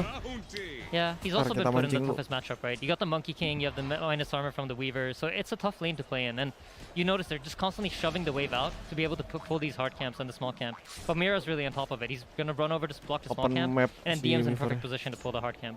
Really, really smart play by them. Jadi support. See another go here onto save. He'll be able to hold back Mira, but Yatoro jumping in with the Primal Spring. That'll get the kill done. That's a huge kill. He doesn't have his teleport ready yet, so that's 20 seconds of DM being alone in the bottom lane. But because they did this pulling thing so well, you notice that DM's going to be under his own tower, and he's going to get all the farm anyway. So great play from Team Spirit, but VP were set up for it, so it doesn't really hurt them too much. I mean, and what's sort of the game plan for Save in this early game? Because it seems like this bottom lane it's sort of guaranteed death. It's very hard for him to stay alive as a Lion against these two. Yeah, I think what he's aiming to do is just make sure that DM gets some sort of farm out of the lane. We see No Tail from OG do this a lot, where like he will die a couple of times, but once you take a glance over at the CS, you notice that the Underlord he's doing fine. He's managing, even though he's 1v2, because a lot of resources are being burnt in zoning out the position 5. Or 4 in this case, in Save. Indeed, Save. Straight back over here towards the bottom mid lane. Lead continues here for GPK. 36, we'll see. Again, Save.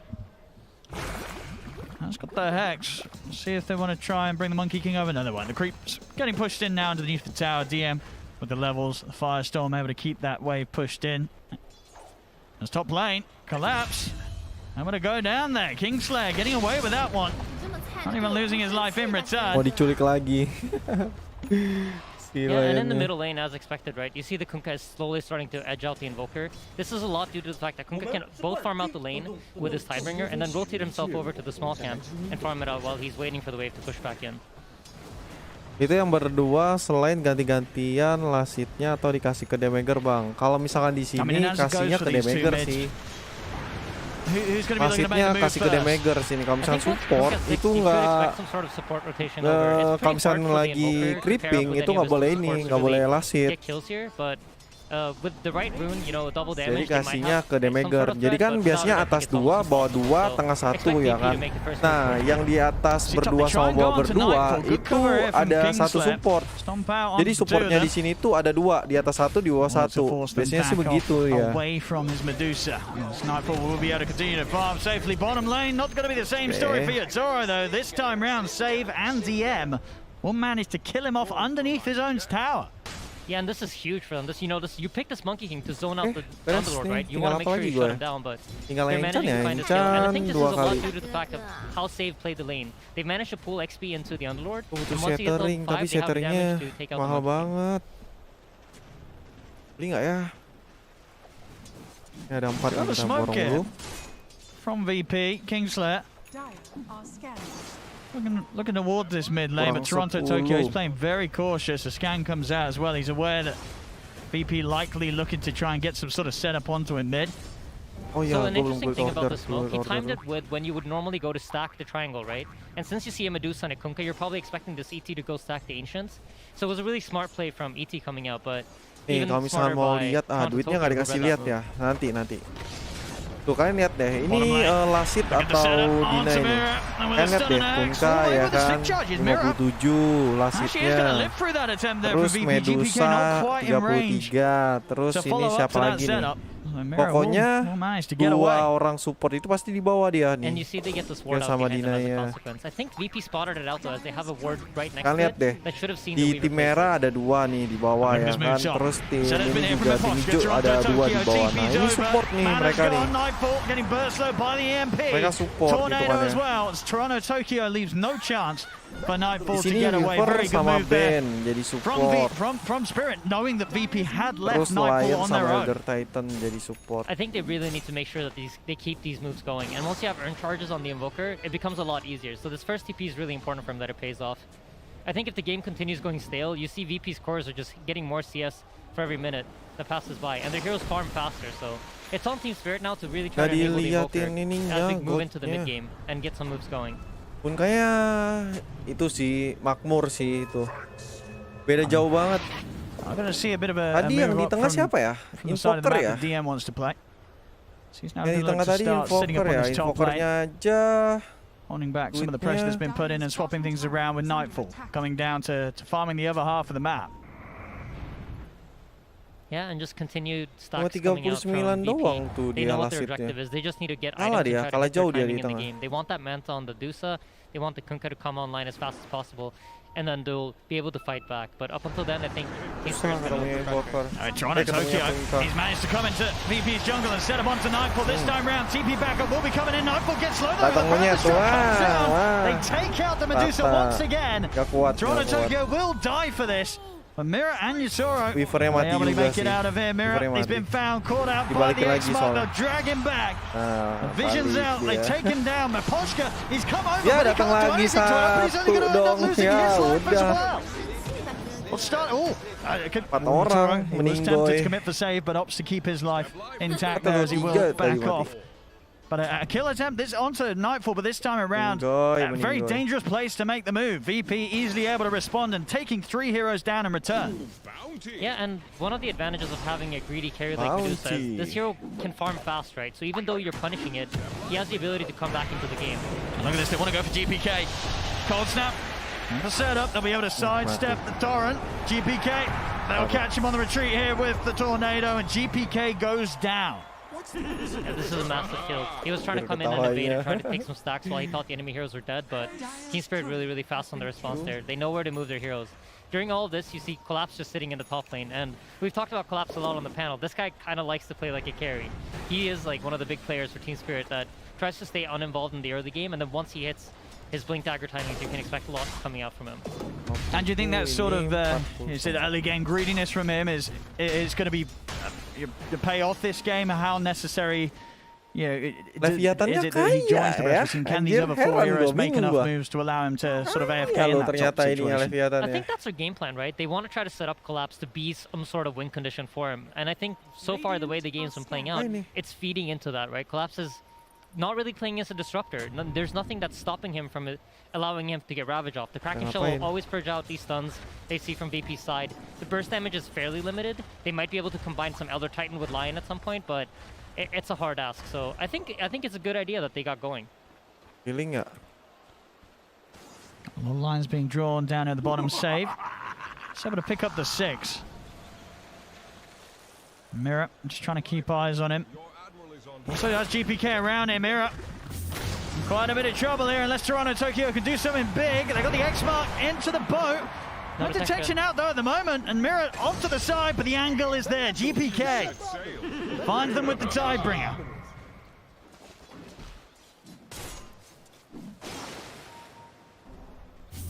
A nice little kill there, and still having that finger of save ready to use if they want to try and push on for some more action. Yatoro. You notice how Yatoro is really active for Team Spirit, and he's constantly like putting himself in positions where he could potentially join some sort of play. This is something that I think is very unique to Spirit, where Yatoro will be more active in the early game, and then later on he'll start taking the farm as Collapse comes online. And he's reaching that point. The Tidehunter is getting pretty close to finishing up his item, and you should see this Ravage fight come out soon for Team Spirit, where they look to take some tower. Kita encan 2 kali nih guys, ada misi Kingdomnya. Will back out of this area for now. Top lane, they're looking to try and get the kill onto DM. DM trying to get the ultimate going, but they've got a lot of disable. Cold snap kicking in. DM can't get the ult off. Underlordnya tumbang. So by moving all these heroes top, they brought 4 heroes top. Let's see what VP can do on the response. For them, it looks like they're going to try to invade into the triangle, secure some sort of vision, or check the stack situation. And during all of this, you see Medusa's just slowly farming away at the ancient in the triangle. Kok no equipment? Oh iya, gara-gara pakai set 1, lupa. It certainly is, and now we'll see the other 3 members of VP look to continue to grow that space. Kingslayer, GPK, and Save. Off with the smoke, but as it is, Spirit very much grouped up. Going to be caught off here, and we'll see what Spirit's strength from the farm that Collapse has. It's a little careful and you know, difficult for VP to make moves into Spirit's 5-man lineup as Collapse. He'll always be there ready to pop that Ravage and potentially turn things around with a good combo from Toronto. So one of the counterplays to, you know, a lot of TPs being used here is that the VP knows that Spirit are now stuck wherever they show on the map, wherever their heroes are showing. They know that they can play on the opposite end of the map. So at this point, they realize, you know, a lot of heroes bottom. We can move in, pressure out this mid tower, and set up for some sort of weak reaction where you know there won't be 5 heroes.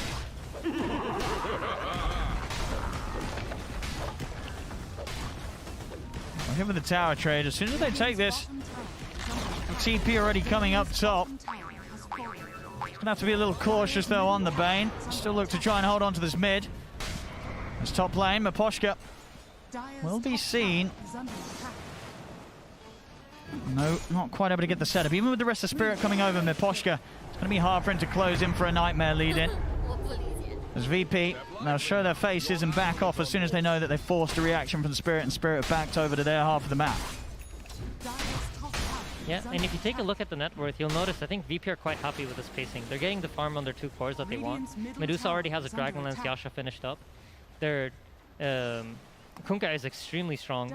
He has Armlet, which is currently one of the strongest items in the game. We were talking about it back in the panel. I mean, the stats, right? The damage. It's crazy. It gives you 75 damage on a strength hero. GPK. Gonna try and start things off here. They've got the grip to lock him down. He needs help. Have they got anything to stop this grip? They don't. GPK caught out from the high ground there. And top, Yitoro, he's gonna look to try and pick something more out of this as well as he's heading over to save. See the tornado angle coming from Toronto Tokyo, and he lines it up brilliantly. Another catch here for Spirit. I mean, Team Spirit are playing this game extremely well. This is the pace they have to play with. They have to continue applying the pressure because they're getting out-farmed. If you look at the gold ticker, it's constantly moving in the favor of VP. So these plays are needed for them to slow VP down. But as of right now, it's not really working out. But they need to continue this aggression. And once the Tidehunter is strong enough to join them, that's when they really need to take out some towers and then start controlling map space. Sure. I mean, that's sort of the big thing we've seen, or not seen so far from Spirit, just fighting with Collapse involved. He's still sort of kept to his own devices. Yeah, and he's about to finish up the Blink Dagger, so expect the smoke coming out. Aduh, pada kayak clips dulu anjir. Certainly taking Nightfall and GPK getting serious farm so far this game. Spirit, what sort of setup will they be able to get here with Blink Dagger? Ready to rock and roll. Yeah, VP are doing a good job of only showing their cores on the lanes while they have Medusa farming a stacked up triangle and the camps that are safe. You only really ever see the Medusa walk up the terus creep if there's a hero nearby to keep them safe. And in this case, malah that's safe. miskin coy. As they're attempting a kill on Collapse mid. So new setup. They're coming in, Collapse. Finger as well. And he's got Nightfall moving into position with the Stone Gaze. Collapse can't get out. At the same time, the fight kicking off the side. GPK has been caught in the weak arms command. The boat comes crashing over the GPK. He's still alive. He's able to hold it, toggle himself back. Now he's getting away. He walks out of the whole team fight. Jalan dengan santai, anjir. And VP, they've managed to move themselves on top of Toronto Tokyo. He's trying to run, but the damage will not going to quite be done here. Toronto Tokyo also surviving somehow. Finally, GPK goes down in the river. And Yitoro will manage to wrap around and get on top of the Kunkka. Yeah, he sniped him with a stun there at the end, but oh my god, those armlet toggles, those are crazy. He kept staying alive and then keeps baiting Team Spirit into a bad position. Well, we're going to see them continue to try and fight here. Nightfall and DM, they turn towards Mirror, but now the chase from Yitoro comes out. VP, they've decided to bail out of this. They see Spirit just chasing them down. Save has been left over towards the mid here. Lead forward, big hit coming in with a boundless strike from Yitoro. Spirit, they're finding these fights that, as you say, they've got to keep going. They've got to bring this action. And my goodness, they certainly are. They'll take the team fight, and by the looks of it, they'll take this mid tower as well. Pretty much nullifying that lead the VP had began to create from the farm they're able to pick up on the map. And the best part of all of this is they didn't have to use the Rabbit. The Rabbit is still up, so expect to see Team Spirit to group up and go for another move here. They still are stronger than VP. The Stone Gaze is going to be back, but they're missing the Finger of Death, and the other Titan ulti is still down for another 20 seconds. Lord kan, bener kan? Poshka, he's got grip. CPs are going to have to come in here, surely, for VP as Spirit. So they want to commit for it. This they do. Save. We'll be able to come in for the trees, stop the Fiend's grip channeling. That was beautiful spellcasting from Save. And they have to keep GPK safe. We've seen in a few fights, really, GPK very much trying to be the front man here for the team. But with the damage Spirit have, the Spirit Vessel as well, it has been enough to really threaten GPK. Yep. Team Spirit are aware that heroes were committed to the bottom lane, so they decided to smoke over towards the mid now. And they know that there are not a lot of TPs ready. GPK, again, he tries to walk down to see what's going on, but they find him immediately, drop the combo. GPK's trying to collapse. He'll go over the wall, save. Stop from Kingslayer, holds back. Padahal tadi Guntanya ini loh. Leads in with the Primal Spring, closes in onto Save. A Spirit, absolute killers here as they continue to just roam the map and keep VP completely on their toes. Yeah, and Medusanya udah mulai lumayan nih. Oh my god, 4 TPs to the top. Oh my goodness, yeah, indeed, and collapse. Medusa lagi. Iron. Ya benar, Medusa. Just out of beda range there, but I mean, you see ya. it. Team Spirit just completely on the same page here with the franticness of the moves that they're pulling out. They're absolutely in control of the pace of the game, and I think during the group stages, it felt like if you don't control pace, you're going to really, really struggle. I think in the playoffs, we've seen some teams that have been able to, you know, come play away from that and start playing more to just play reactive. Susahnya ya di sini tuh, menurut gua sih main support tuh tekanannya banyak banget sih. Harus sabar anjir main support di sini. Allow you to get more farm, so. Yeah, it feels like Spirit are really doing everything they need to do. Harus masang mata, ya kan, duit seret. Dibunuh nggak bisa bunuh balik. Susah anjir main support di sini. Playing a bit more cautious now. Not seeing GPK being the one to lead sort of the movements now. Mantap. That's so hard for them to kill the Tidehunter. So wherever the Tidehunter shows up, they kind of have to play away from. So Tidehunter goes top, you see VP swing over to the bottom side of the map. Oh Lord, oh Lord. Radiant's top tower has fallen. See over towards the mid. TP's coming in as Maposh is looking for the setup. DM, he's looking to play it safe. He's looking to take the lagi ya. Ya, balik gara-gara Underlord-nya. Kill Underlord itu ini guys, mirip apa sih namanya? Apa sih namanya? Gue lupa. Yang main Yin yang itu loh. Sama skillnya tuh. That was a perfect blink reveal for them. He just finished out the blink dagger, TP's mid, and snipes out the Monkey King. I'll see if they can get anything more here. VP whilst What is this? Toro is down. They're certainly going to look for it. Smoke up straight away from VP. Now it's their turn to hit back with the action. It seems like Nightfall decided to skip the Manta, and he's going to go straight for that Eye of Skadi. It feels like he needs the stats to survive.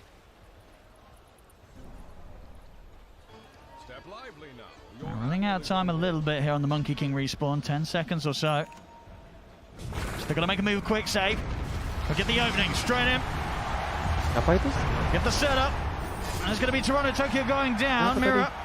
Just the bugs out. And they've got the grip onto GPK. TP's coming in. Spirit. Itu pukul. They may have lost their mid. Weavernya karena Weavernya support. VP's mid in return. This is all great space though. You see Nightfall's just farming the jungle. Up top lane, DM's just pushing out the waves. I think even though it's a mid for mid trade, VP's coming out on top because they have both their cores farming out the side lanes and they're closing in on items that they really need. So, great delays for VP. Cepet banget yang main Monkey cuy. Wah anjir. Coming out alone on this map. Gila, minus proving to be armor. rather scary with Jitoro and Mirror as actively hunting as they are.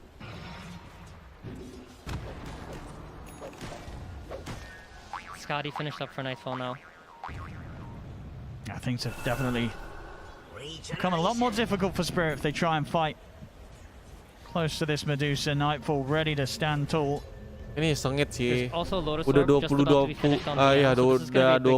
menit. VP, so if Team Spirit are not careful and try to run into Edwardnya them, masih VP are beda definitely ready to 1k fight doang, back now. coy. Kill boleh beda 10-15, tapi towernya yang bawah Starting off udah things in the mid, no jump. Collapse, committing with the ravage. They want to burn Nightfall before any sort of backup comes into play. Stone Gaze is used, but they'll quickly avert their eyes, and they'll be ready to turn back in and slam down the Medusa as Nightfall goes down. With them out of the game for 50 seconds, the space is going to be there for Spirit to head straight into the pit there. Nightfall maybe feeling a little too confident with the Skadi complete, pushing out quite far from the rest of his team in that mid lane. No hesitation there from Collapse to start off the action with the Ravage. Yeah, and this is great to see. I think you gotta be on your toes here, ready to make that jump. I think a lot of teams probably wouldn't have made that jump, assuming that there's cover. But Bane is top bottom lane now. Wah, gila. See bottom. Bye-bye, Ben. A bit of an attempt from a setup from Pochka. I mean, Pochka is still alive. Oh, Brings up masih one of the hidup loh. creeps. Is that going to keep him living? Tipis It's loh. not. Goes down, but time bit board DM. He'll take the two of them out of there. I think in this game you see both teams really able to punish each other's mati timing. ya Right as Ben the Tidehunter had his blink Kenapa earlier, ya?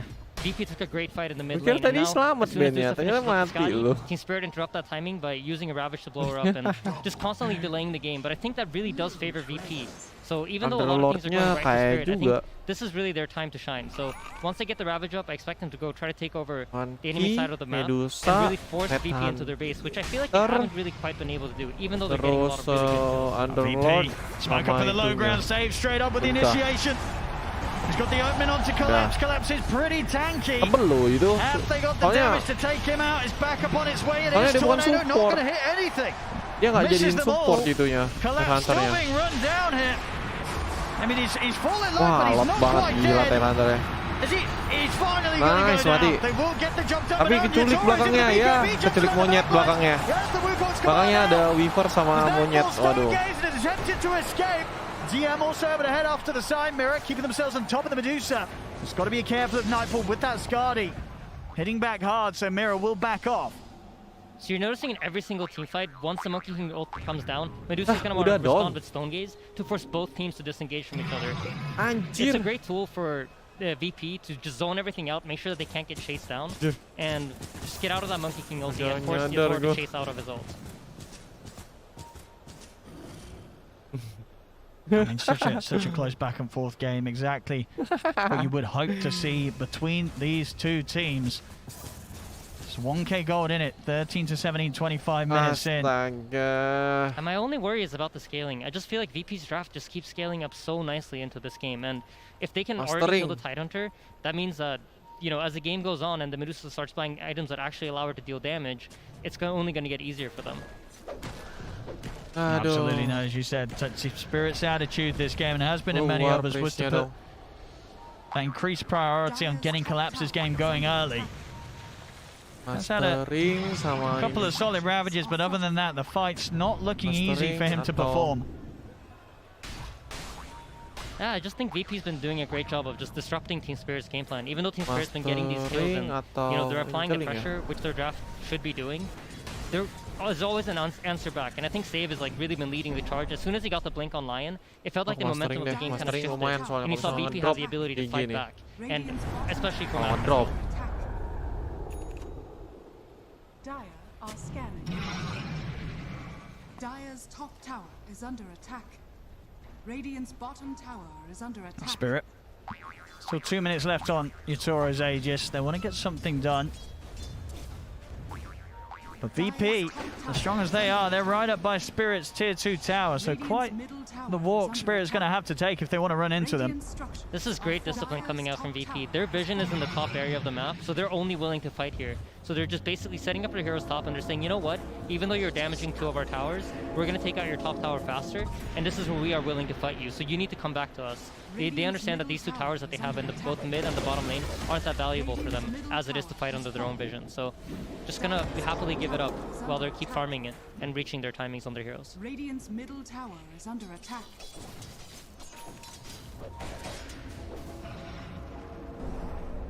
I mean, both are trying to force the others back here. It's VP getting us close to the tier 3 right now.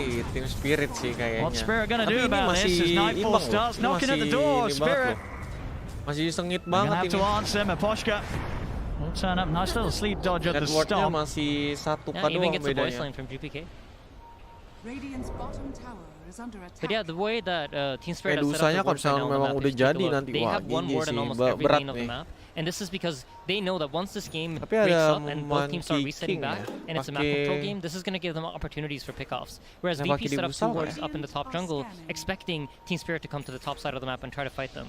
So once we move into this map control state of the game, Team Spirit are going to be favored. Oh, Jump on the hilang save. Lionnya. What more can they get? Got to keep eyes on that Aegis timer. 10 seconds. Spirit trying their best to force some action. A VP. Will GPK and DM get caught out here? Very tanky now with DM having the Crimson Guard. And DM, he's taking the 2 of them out. He can sense something's coming. Yeah. Pulang. Spider senses are tingling, no heroes showing on the map Balik, for too balik, long a balik. period of a time, and just decides, you know what, I'm going to take it safe. I mean, they really are. I mean, as expected, but you know, this game, you can absolutely see Sakit just loh, how much Headhunter ya. these 2 teams know each other. Yeah, you can feel the tension too, right? Like the way that they're moving around. Team Spirit's very grouped up, so is VP. They don't want to make that mistake that might cost you the game.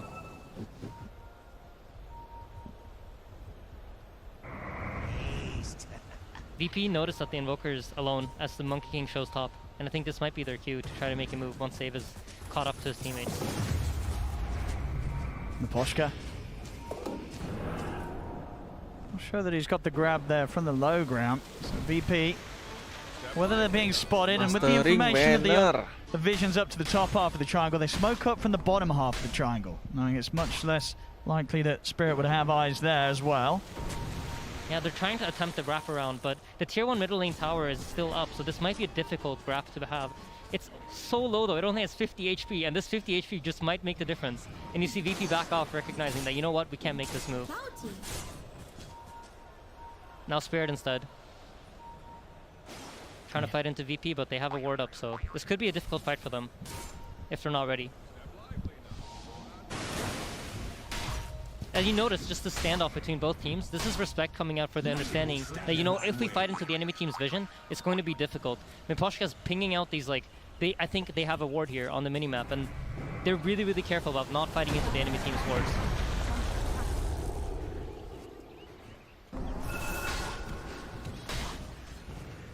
I mean, when are we going to see them run into? It seems that they're just reading each other too well. As just none of the teams are willing to fight into wards. I think it really comes down to that. And if you're Team Spirit here, you recognize that Roshan's going to be up within the next minute or so. So you want to control the top side triangle. And very likely we're going to see VP fight back for that Roshan. Because if they don't, it's going to go down so quickly.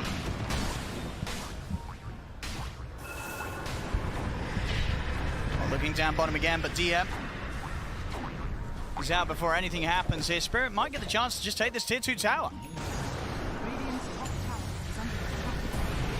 It's Toronto.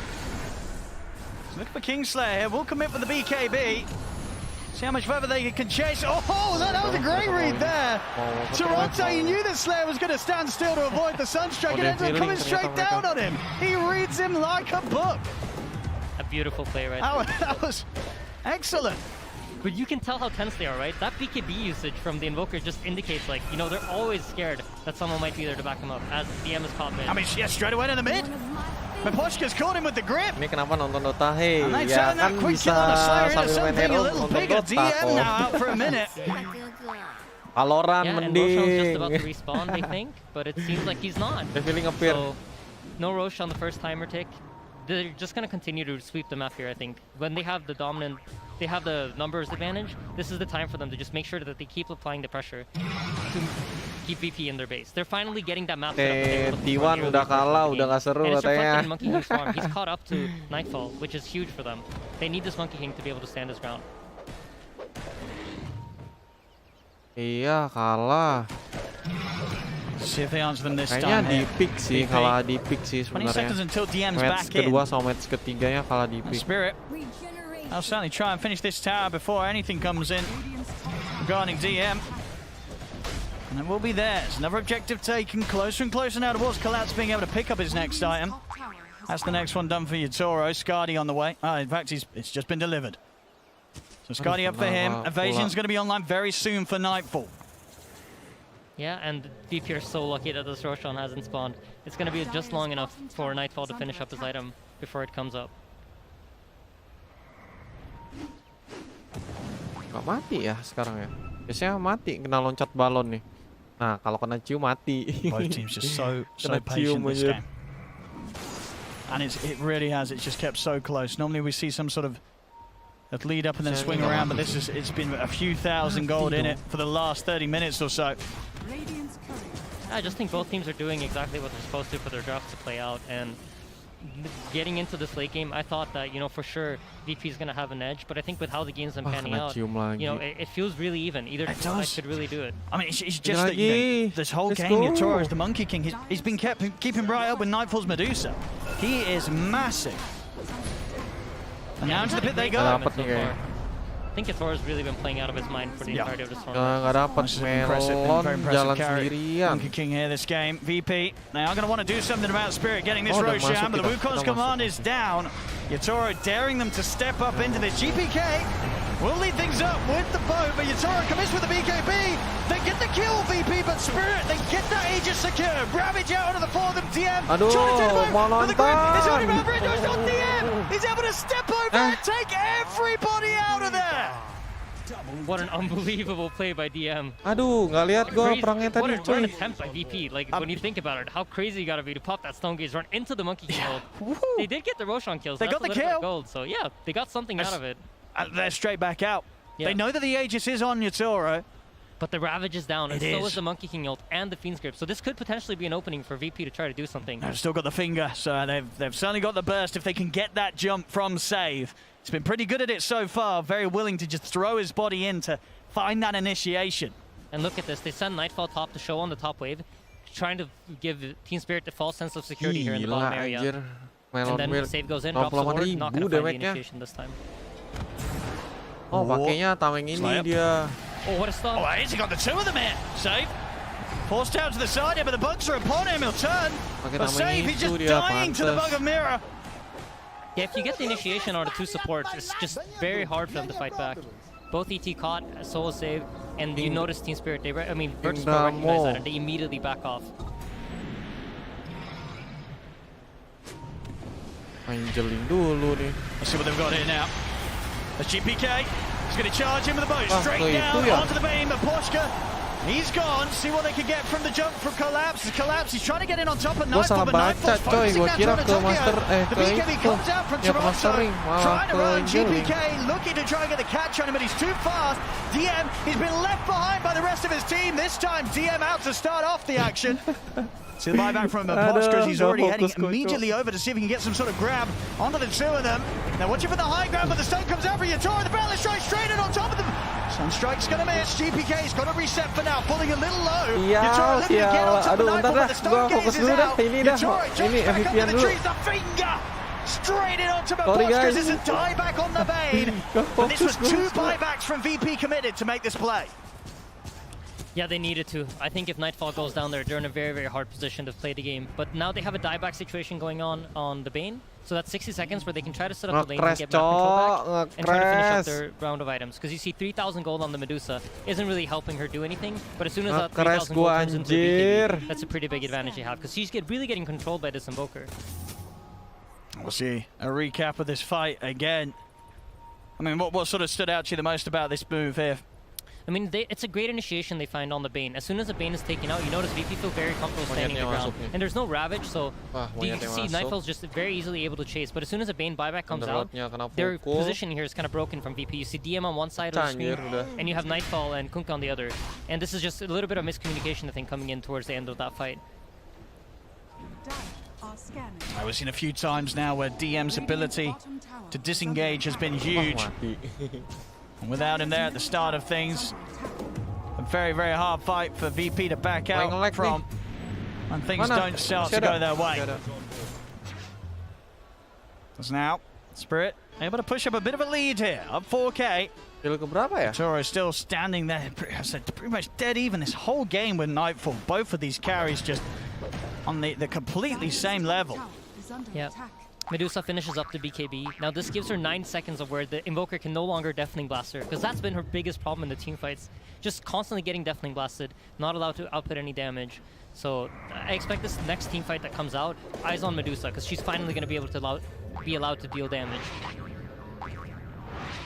As top lane save is caught. No, he's going to be gone for sure. Saves out. Yep, and Spirit's already in position to make a move with both Tidehunter and Monkey King here. Smoked up, gonna jump on the Kingslayer. What? Ah, this time off the mark with the Boundless. Bit of a rare miss there from Yatoro compared to some of the fantastic stuns he's hit so far. Yeah, absolutely. We have an Aghanim Scepter also finished up on the Tidehunter, so anyone that's caught in the Monkey King will gush on top of them. That's gonna be real tough. Oh my goodness, the physical damage coming out from those two. I mean, even just sort of a gush into Boundless. Some of these squishier heroes are going to disappear in a flash. Yeah, absolutely. If you see either DM or sorry, if you see either Kingslayer or Save get caught by that gush, yeah, they're gone. Kita ranking 9, mastering A udah lot of hampir, minus kita armor really king across the Ramo board katanya. when you factor in the Forge Spirits and the Weaver as well. Yeah, absolutely. Nightfall. Wah, gua nggak bisa TP. They're going to commit, collapse. In with the Ravage, he's back, caught the fourth, and this is giving them good time to fully focus onto the Magician. Brilliant grip there from Raposhka as well. There's no way to VP to stop it. And now they've got to run. The guys shout onto the two of them, Torrent off the mark, but Toronto Tokyo's how do you get to the high ground with the BKB ship's got an ice wall. He's got the three of them. Boundless strike down the pushback for the Deafening Blast into the meatballs as DM dies inside the base. And they're not even done yet. They're looking towards the tier 4. Shitoro is going right up to the ancient. GPK's back to the fountain. Go quick blink into the mental sunstrike. Ya, nggak kena light They're strike-nya. diving in, they want to. They've got to be a little careful with the Kena sih, fountain tapi nggak dives, mati, but nggak my sakit. goodness. The Kena tapi power there that nggak Spirit just mati. charged in with. And, I mean, Toronto, Tokyo, he guarantees them those extra kills, just going straight in with the BKB Shivas. There's no escape from VP from this Invoker. But they're not scared on Team Spirit at all, right? They're just charging up the high ground, showing no respect. They don't care if Dusa has the buyback. They're glad to give up the Invoker kill if there's a buyback on the Medusa. But I want to say, that's all started off with great initiation coming from Collapse, right? Does not hesitate at all. You see the Medusa up in front, blink Ravage, that allows Poshka to keep that perfect position to get the Fiend's Grip off. And just overall, the team coordination coming out from Spirit right now just looks really, really nice. I mean, the way they're playing off each other is crazy. And straight up the top lane, no buybacks on the members of VP here. Spirit taking so much here away from Virtus Pro. That's his Mega Creeps for sure, and maybe even more.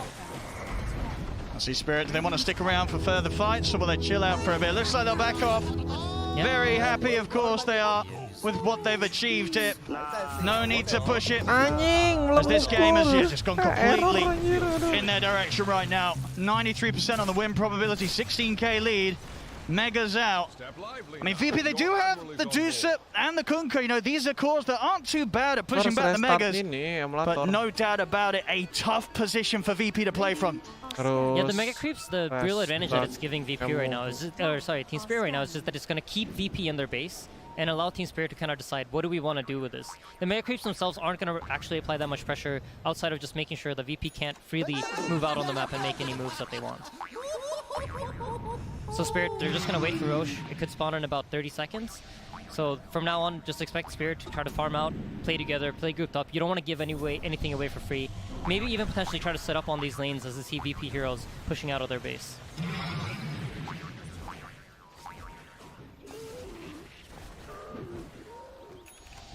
I would imagine the communication right now is just like, hey guys, we just wait for Roche. If I get the Aegis, I'm confident that we can easily end this game, but for VP's sake, you know, you got to be thinking, okay, can we defend our base and potentially contest this Roshan, or is it too hard? I mean, what do you do here if you're VP? That's such a hard choice. But do you get out or do you have to sit back? DM's caught. I mean, who knows? It's hard. It's a really hard decision to make. I think it's like comes down to your attitude as a team. What is it that you want to accomplish here? It looks like they're trying to come out. They don't want to give it away for free, but Team Spirit's on top of it, and they're not letting them really gain any ground to try to set up for a potential Roshan fight. I mean, what's the best hope for VP in these team fights? Like, which of these heroes are you saying, Save, you got to get in on top of, we've got to blow them up to start off the action? I think ideally you want to get on top of the Bane, but he has a full BKB finished up. So oh my goodness, if you don't catch him at the start, that's a full grip that's going to go off. Yeah. and we've seen so far Miposhka's grips. Fantastic. Oh, beautiful by Mira. Pops the smoke here, and this should beres force guys. Nightfall and VP to fall back. Gua But cek dulu. it looks like they're gonna try Ini anyway. gue order udah beres, They're Insect udah coming out. beres, Tavern Mini udah beres. Using on a bit of a brave udah, face here, COC VP. belum. Toronto, COC, Tokyo. kita sambilan aja deh. Just gonna give them a bit of a tickle to start the action on COC kita Kitoro. sambilan. He's ready to jump in. There's collapse! Immediately with Ravage's second Ravage, locking down the 4 of them as Nightfall completely out of mana, trying to run away with the BKB. The Earth Split will hold back Kitoro for now, but Nightfall, can he really escape this? He cannot! The Medusa dead! No buyback for Nightfall! And this should be the window that Spirit needs to charge down mid and end this game. Buyback paling. Yeah, this is. I don't know how you hold this off. VP thinking they're like, you know what, this is probably the best fight that we have. So they decide to move out of their base. They feel like the Aegis is too much to hold, and it just doesn't work out for them. I think for VP to have a good fight at this point, they really need initiation. And showing 2 heroes on the middle lane like that, I'm just not sure that's going to give it to them. We see actually a Spirit that they're going to hold off from pushing down the mid. Obviously we here at home, we can see Dusa dead for a minute. It is on the monetary side of things, so maybe assuming that the buyback was there and not wanting to make the mistake of pushing into a potential buyback from Nightfall. So they'll hold back for now, and VP, they will get the breathing room to keep this game going. Yeah, I mean, they probably assumed that the way the VP came out of base, right? You don't really do that play unless you have buybacks. It's too crazy otherwise, but you know, VP are simultaneously not showing any respect to Team Spirit either, right? They're looking for the opportunities they have to win the game. It's all right. BKB committed here for a quick one. Kingslayer's gone, but Toronto Tokyo is already in the base. He gets the lead in onto GPK. 20 seconds and Nightfall's back in action. Rata sih. The buyback from Kingslayer. Yeah. They're looking for save. Siapa di belakang? He knows he's pretty not dead apply the damage that he can. Ada si In the lainnya form of mana belakang. drain. Yeah, Roshan about to spawn in about 5 seconds. I expect some player of Team Spirit is going to go check it out. And once they get that Aegis, it should be a pretty easy high ground push where you just drop the Monkey King ult to cover your heroes. And then you fight on top of the Monkey ult as you have 2 refreshers, I believe? No, it's an Agnum Scepter. Still very good though. I expect the Monkey King to pick it up now that he's 6 spotted. Just a case, of course, for VP. Sitting back in the base there. There's not a lot they can do to stop Spirit from getting this. A lot of money being built up on some of the cores again from Spirit. I mean, Toronto Tokyo just walking around with a straight 5k in the bank. Dude, he's eyeing up an overwhelming blink on Invoker.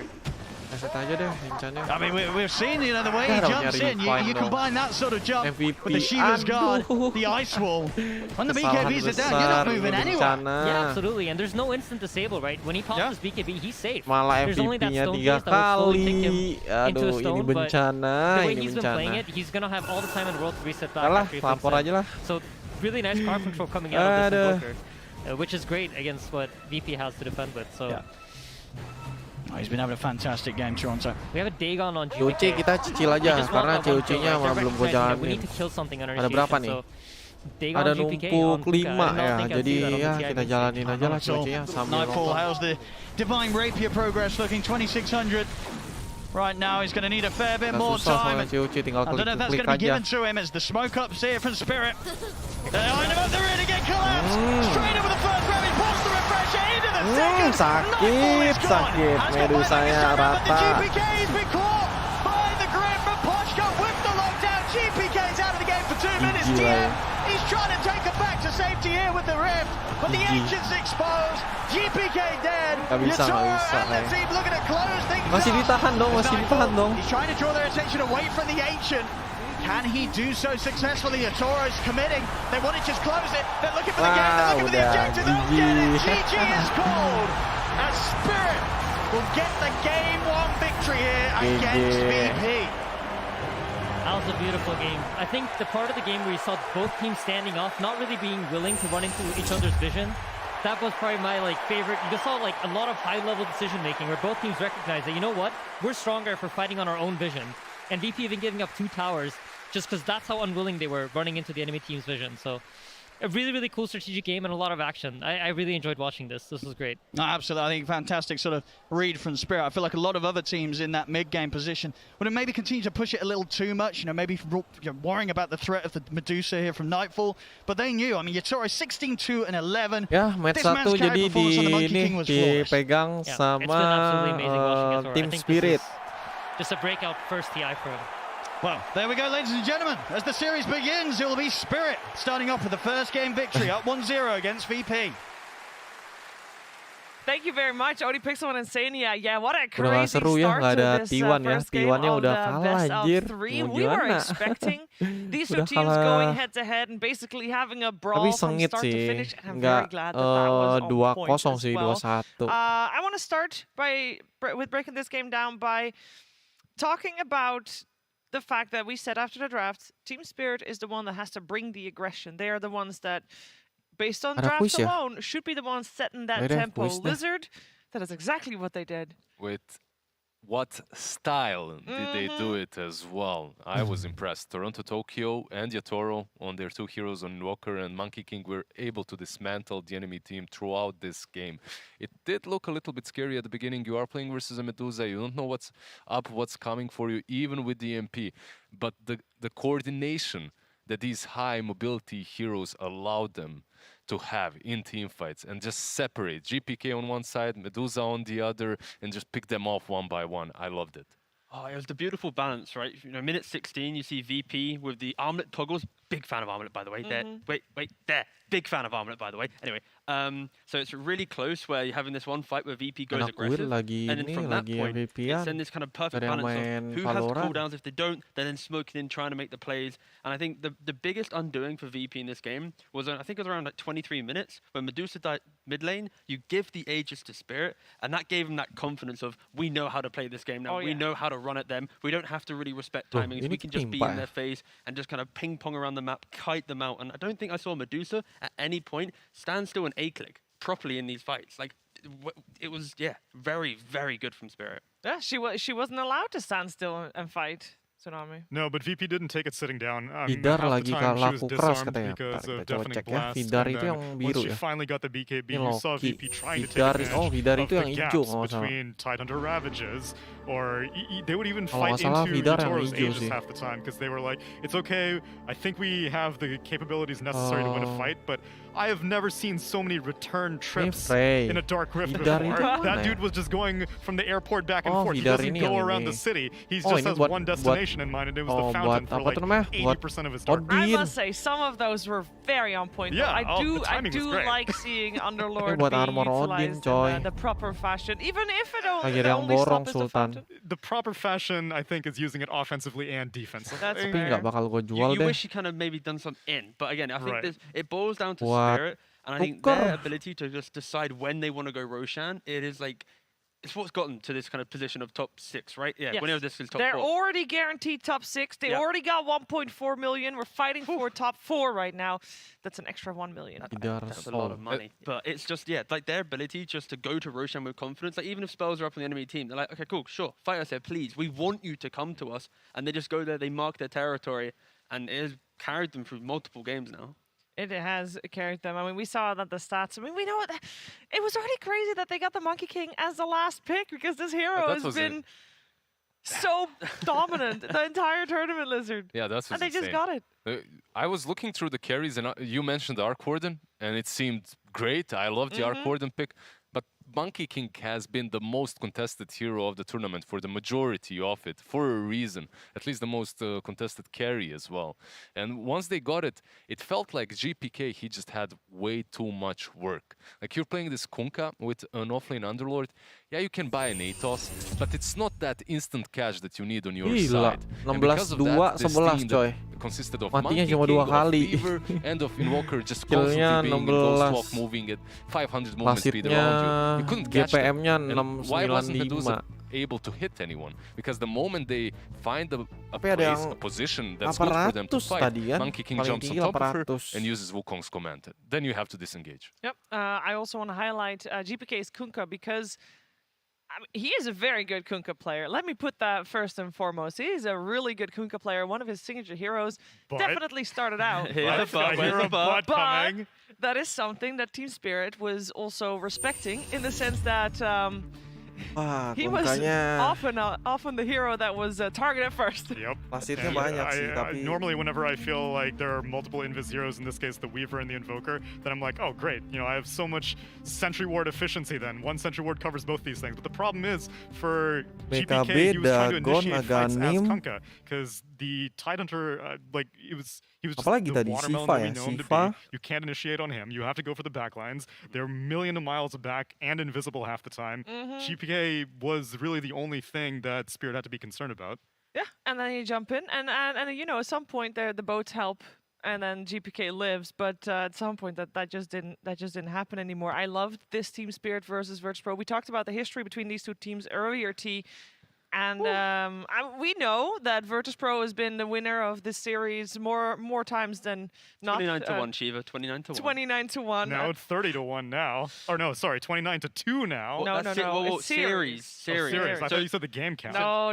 Spirit, okay. If Spirit win this next game, not trying to jinx it, they will go 29-2 against Virtus.pro in organization history. That is mental. Let that be a lesson. No one beats Team Spirit 28 times in a row. 29 times in a row. But isn't it crazy how we've seen Virtus.pro do very, very well, but it feels like Team Spirit is just, they've learned and adapted more, right? That's fair to say. Yeah, for sure. I think, you know, Yataro for sure is, you know, popping off. Toronto Tokyo is popping off. And then if you look towards, you know, VP, it feels like their adjustment from yesterday of aggression, they kind of double down on defense now. You know, like they have the Kunkka mid, they have the Underlord, both buying auras, both trying to be tanky. And then you have this Medusa trying to do damage, who's getting kited. So it's just Spirit reading the opponent, reading in the moment, and just playing so well. And I don't mind that. I don't mind that they're trying to take the secrets path, because it looks like they carved out the meta and they have the right idea about what's supposed to be played. At the same time, if you're doing that, you have to really reconsider the carry-to-carry matchups and if you actually have the ultimate win condition. Yeah, and of course on the stage there were 9 players on the booth there for the first time. There's 9 first-timers in this series, and on the side of Virtus.pro, actually, everybody, including the coach, is a first-timer there. So I can imagine if you might not know these players super well, but that's okay, because we got you covered with a rapid-fire question with Virtus.pro. Можешь ли ты, пожалуйста, мне зачитать последнее текстовое сообщение, которое ты написал своему тиммейту какому-то?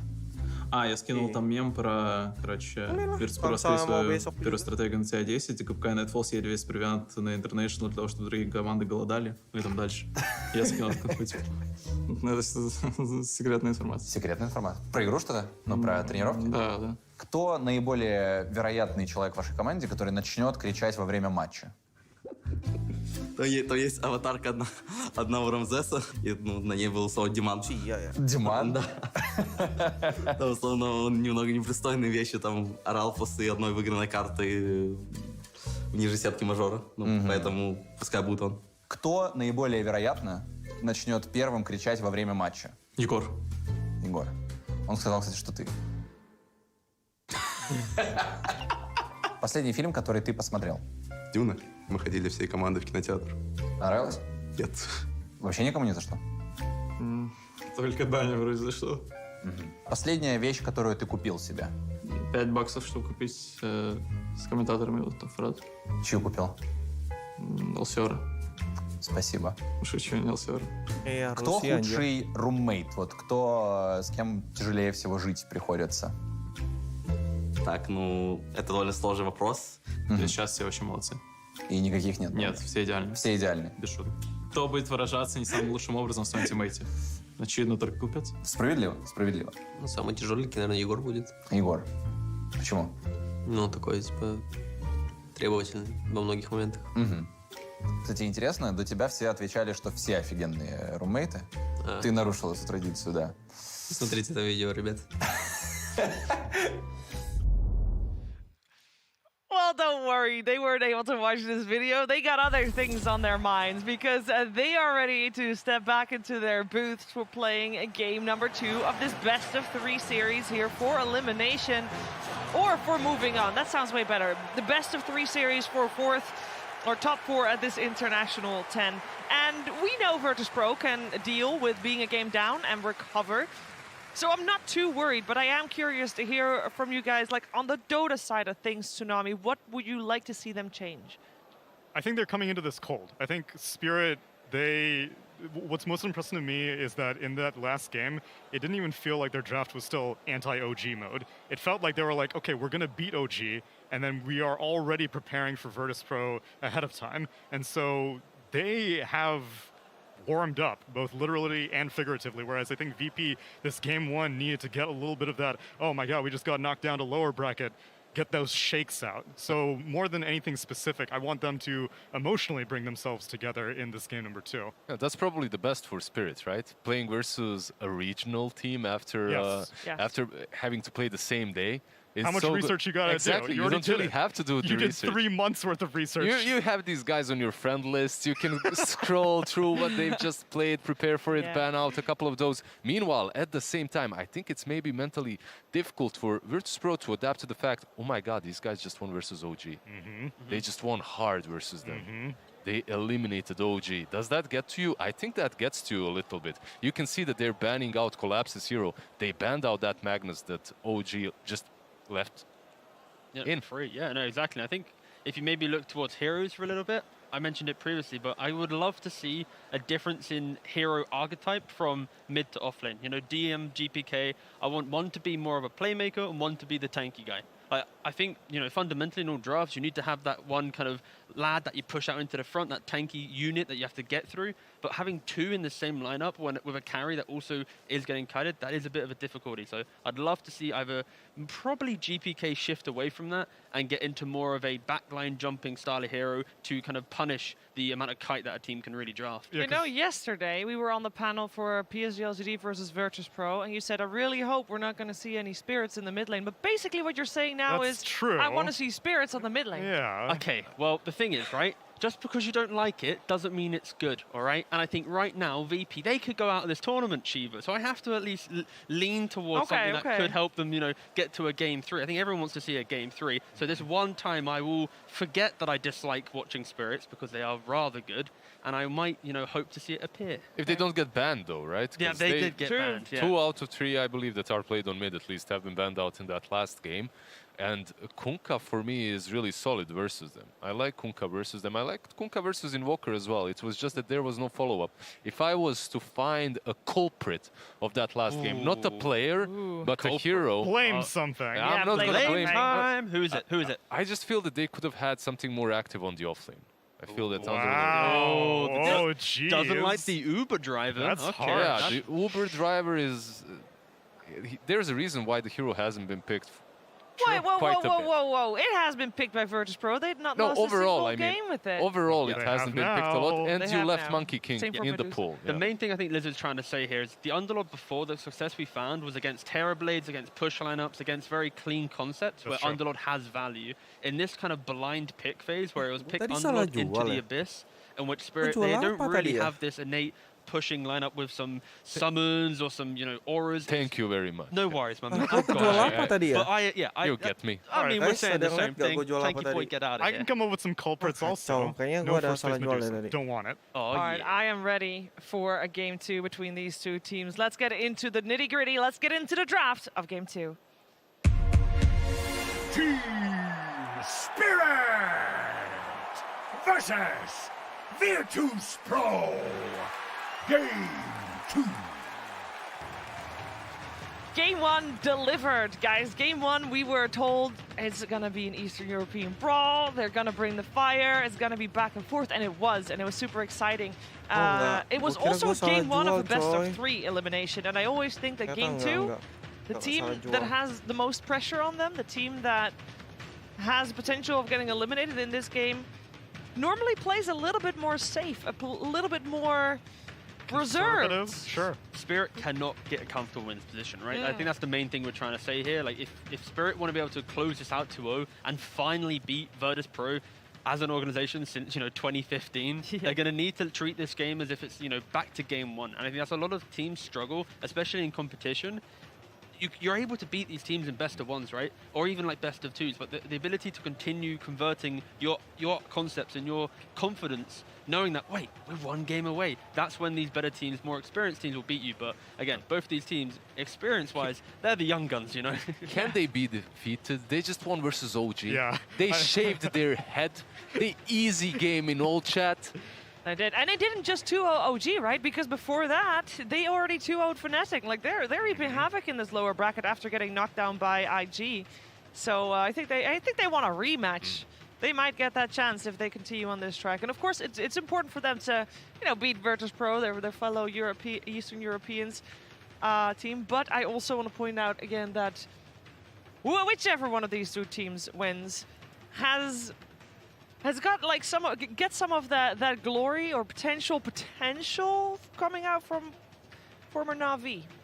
The last time there was an Eastern European team in the top at a TI was TI3, where Na'Vi came second. And ever since, it's only been top 6. It's been always Virtus.pro, and they've always been Virtus.pro. top 6, exactly. And Virtus.pro after TI9 in shambles. Everything was up in the air, who's going to play where and stuff, and now there is one team needed that will rise out of the dust. How incredible is it that it wasn't only Virtus.pro that was in shambles, the whole region looked like a mess. And from all that chaos has given birth to these two magnificent teams. Young stars. Lagi bagus juga sih, that is actually incredible. Supportnya mantap sih. We have a draft. We should also will we see Nightstalker? Paling dikumpulin sama Ursa nih nanti. Okay. You think about IO pairing so far. Kumu sama Ursa enak nih. Put on a masterclass with IO Mars.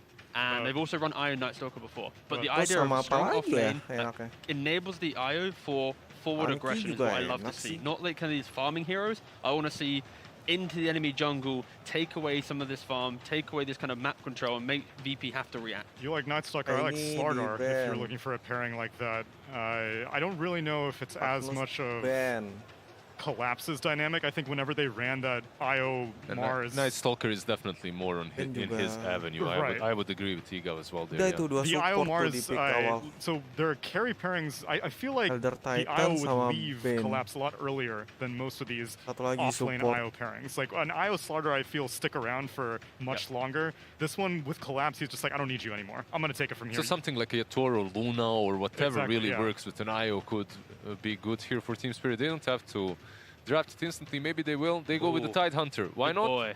There he is. It's the boy that was left in the pool.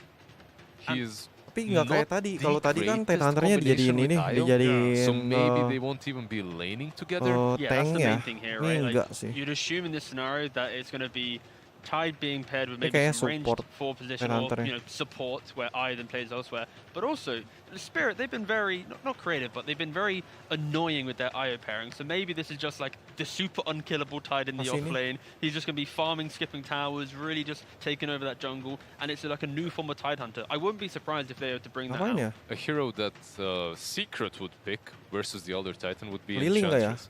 Now, is it the best pairing with an IO as position 4 and 5? Probably not.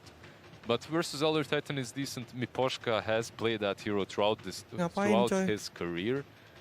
So maybe it will. This will be the 8th Tidehunter that Team Spirit play at the International 10. All games wins. 100% win rate. Wait, 100% win rate. 100% Very win rate. good. Like the way that they play, even look at that previous game, kind of the mannerisms that they had, it was always Collapse parking himself up front, baiting out some spells, and when VP even went on the aggressive, and they caught him in their own jungle, it took like 20-25 seconds to even kill him. Like, it is very much, I think, a Collapse specialty alongside, you know, his Mars and before, and of course Tide is very much a tournament favorite right now. So you talk about Tide rates.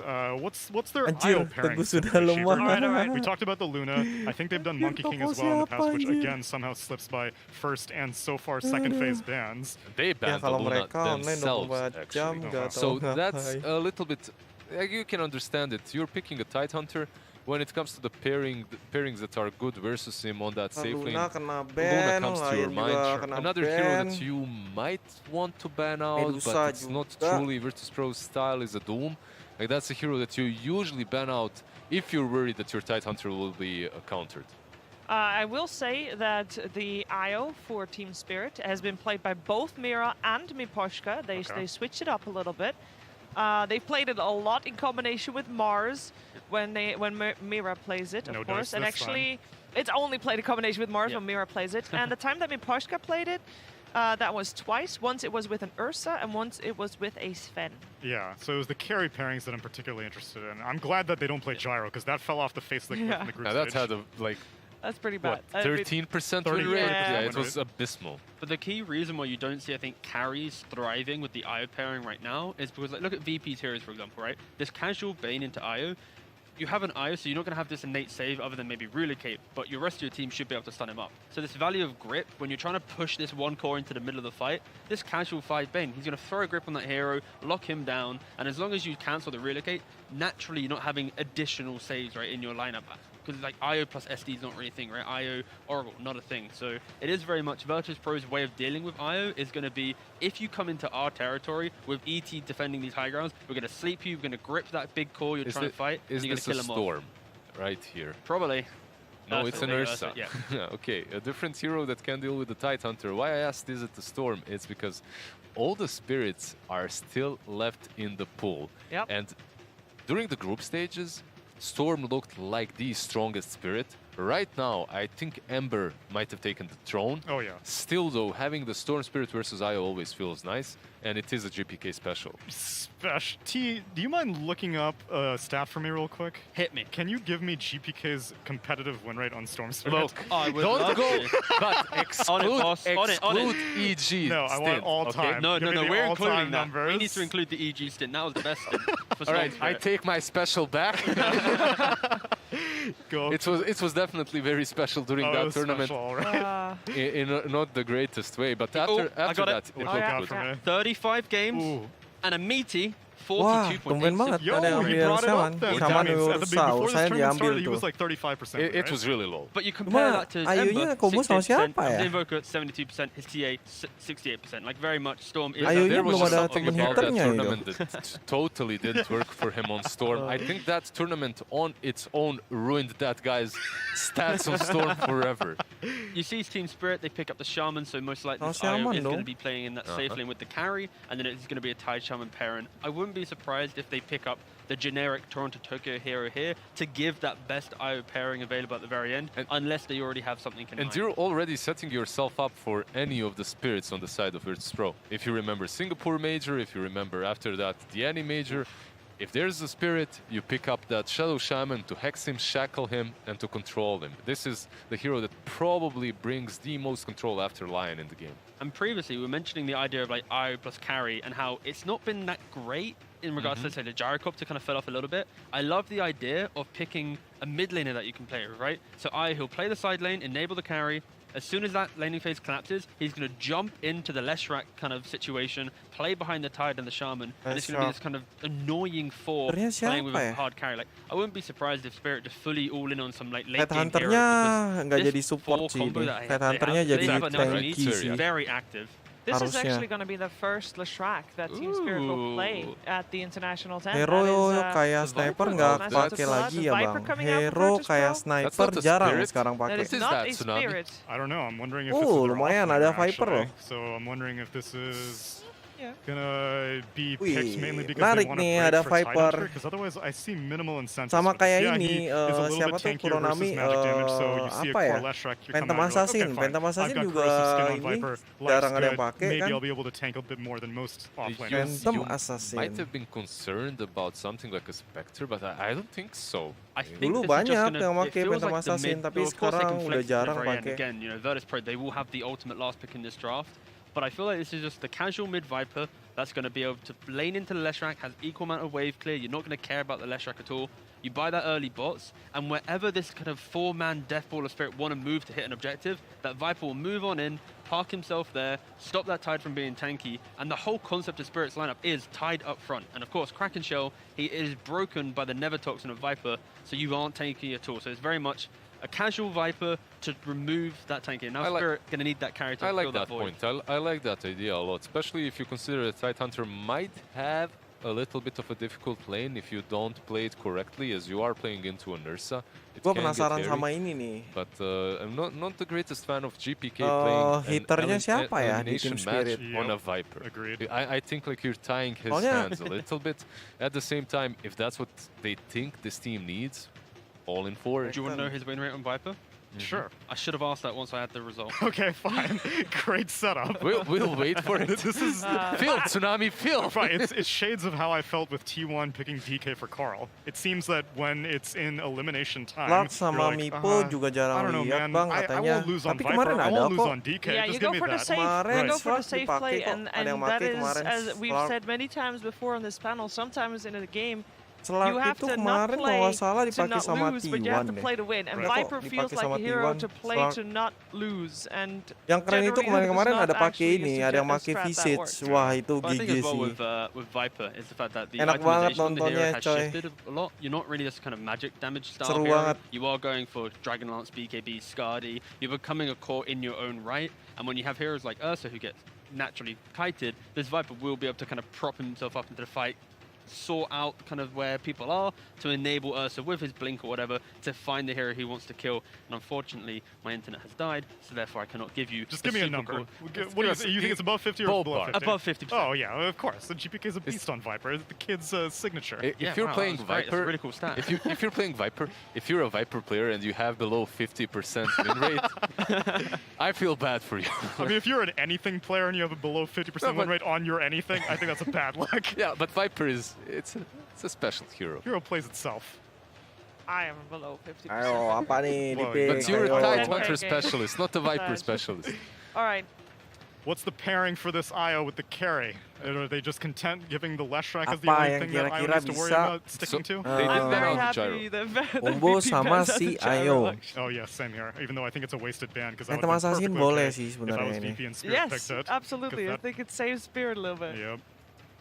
I'm also hoping that this this Viper will be on the offlane. There goes 68% Shiva, sorry. 68% win rate on Viper for GPK. Terrorblade Yep, ternyata. there it is. Very cool. Sorry, I just had to get that out there for no That's reason. okay. And there's a Terrorblade. Nice, yeah, so, boleh. The idea, what we mentioned earlier, about the fact of the Tide Hunter Lesh, the aduh, IO playing with Lesh, urusannya- you want to unlock that space on the map for a core to farm behind you. Urusannya Terrorblade yang will thrive ngikat in ini this, doang and sih. it does put VP in that awkward position of when can we Harus actually win the shamannya game. yang They ngikat pick up a sih. Pangolier, again, very, very good. at Ada dealing Elder with these Titan ya early sama Ben ya. kind Waduh, of berat tower sih ini objective kayaknya. hitting lineups because you just have the Rolling Thunder. You will be that cushion for the Viper to get the spells off behind you.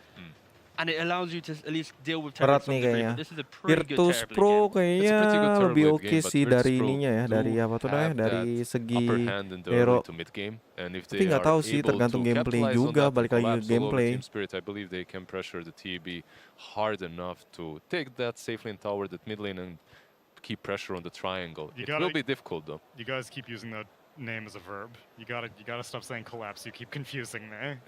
He's going to collapse. And they are going to collapse. This is a terrifying push lineup. You've got Metamorphosis Terrorblade. You've got the Shaman Serpent Wards. You've got Diabolic Edict on Leshrac. This is fast, and I don't know if VP are going to be able to draw them off their. So you actually like Team Spirit's aggression? I like Spirit's aggression. I'm gonna go the opposite way. Okay. Let's get some. Kayaknya sih bakal seru ini. Change it. I'm going VP. I think a little bit. I think they've got just enough in the tank to deal with the early fight, and I don't think there'll be enough room for TB to farm if VP are decisive with kill a hero, invade the jungle. If they kind of hit these rhythms, I think they should be in an okay spot. Ntar gue ambil makan dulu guys, sambil makan deh gue deh. Pokoknya udah jam segini nih, gue sambil makan aja deh. Sambil nonton, sambil MVP-an, sambil makan, mantap. Last game I said Besok hari Sabtu ya, GPK besok has libur. a huge burden. I believe it's Toronto Tokyo this time around to carry it out. Ntar ya, gue tinggal dulu. We are gonna witness it. It should be an exciting series, exciting game rather, regardless of who will take it. But we will find out who will take it together with Odie Pixel and Insania. Thank you very much, Shiva. Yes, ladies and gentlemen, game 2 coming up now between VP and Spirit. I'm OD Pixel with my main man, Insania. Insania, what are you excited to see? I'm seeing a Viper. Not a hero we get to see a lot, but it is one of GPK's hottest back in the day. This was a hero you would never let the man have. No, absolutely. And I think this is their idea to deal with the Tidehunter. I think if they probably felt like the Tidehunter was problematic for a certain part of the game and they couldn't fight into him, and now they're trying to solve it with the Viper. But I feel like generally when you do this, you want to have some sort of stun to keep him inside of the Nether Toxin. And when I look at their draft, I don't really see a lot of it. There's a Stomp from ET, there's a roll through from Pango, and then there's Fiend's Grip from Bane. So I think that's going to be a challenge for them, at least in the early game.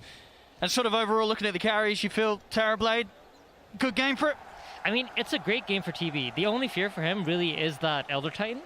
But I saw this earlier actually in the tournament where VP played his Bane against ET, and it was Save playing it that time as well. And he kept finding it. He kept being able to click that Fiend's Grip on top of the TB. And that was also against the Tidehunter, I want to say. So it's a pretty similar situation. So I think VP probably think this Bane is quite strong into this specific matchup, even though I would imagine TB has the edge. Oh, he's definitely seen some fantastic Bane plays. I mean, Save in himself has had some excellent games, turning fights around and starting them off. You know, one of the more aggressive supports it seemed here on the main stage. He's always ready to just jump headfirst into 5. We're going to see quite a clash here, but it looks like at least the attempts of some both teams. It's really eyeing each other up around this fight, around the early vision control on this mid. Now they're back off here for the bounty runes. And we'll see what sort of lane matchups we got. Of course, last game, we did see some early mix-ups in the lanes for both teams trying to find that favorable start. Yeah, and I think that's something that Eastern Europe, laning phase is really, really important to all 10 of these players in this lobby. So I wouldn't be surprised to see some sort of mix-up again, but I think the standard lanes should be expected here. It's most likely going to be the Pangolier together with the Bane going up against the Wisp and the Terrorblade on the safe lane. And how well does the IO and the Terrorblade deal with that pressure? I mean, I think generally speaking, when you play Wisp, you want to play against lanes that are trying to harass you out of the lane, and that does fit like Pango's concept. Pango's very rarely a hero that tries to kill you from full to nothing, so I think they should manage to do fine. However, the Bane is like the X factor here, because Save trades extremely well into both these two heroes, so when the meta's down, I think they might have a hard time getting all of the CS, but how you manipulate that with the pull and stuff is going to be interesting to see.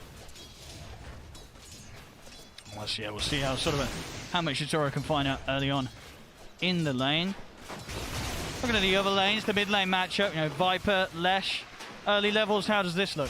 I think it's a pretty rough lane for the Leshrac. He's going to have to use a lot of mana, as you're seeing, to just try to secure some CS, but he saved up gold for his bottle, so he's going to try to play that regen game where he's just using mana to get a lot of creeps, trying to get as much as possible out of the lane, and then have the water runes refill it. And if somebody happens to die in the top lane, I wouldn't be too surprised to see Mira TP mid and refill that bottle, or see Miposhka do the same thing. So that bottle's going to be crucial for Toronto Tokyo.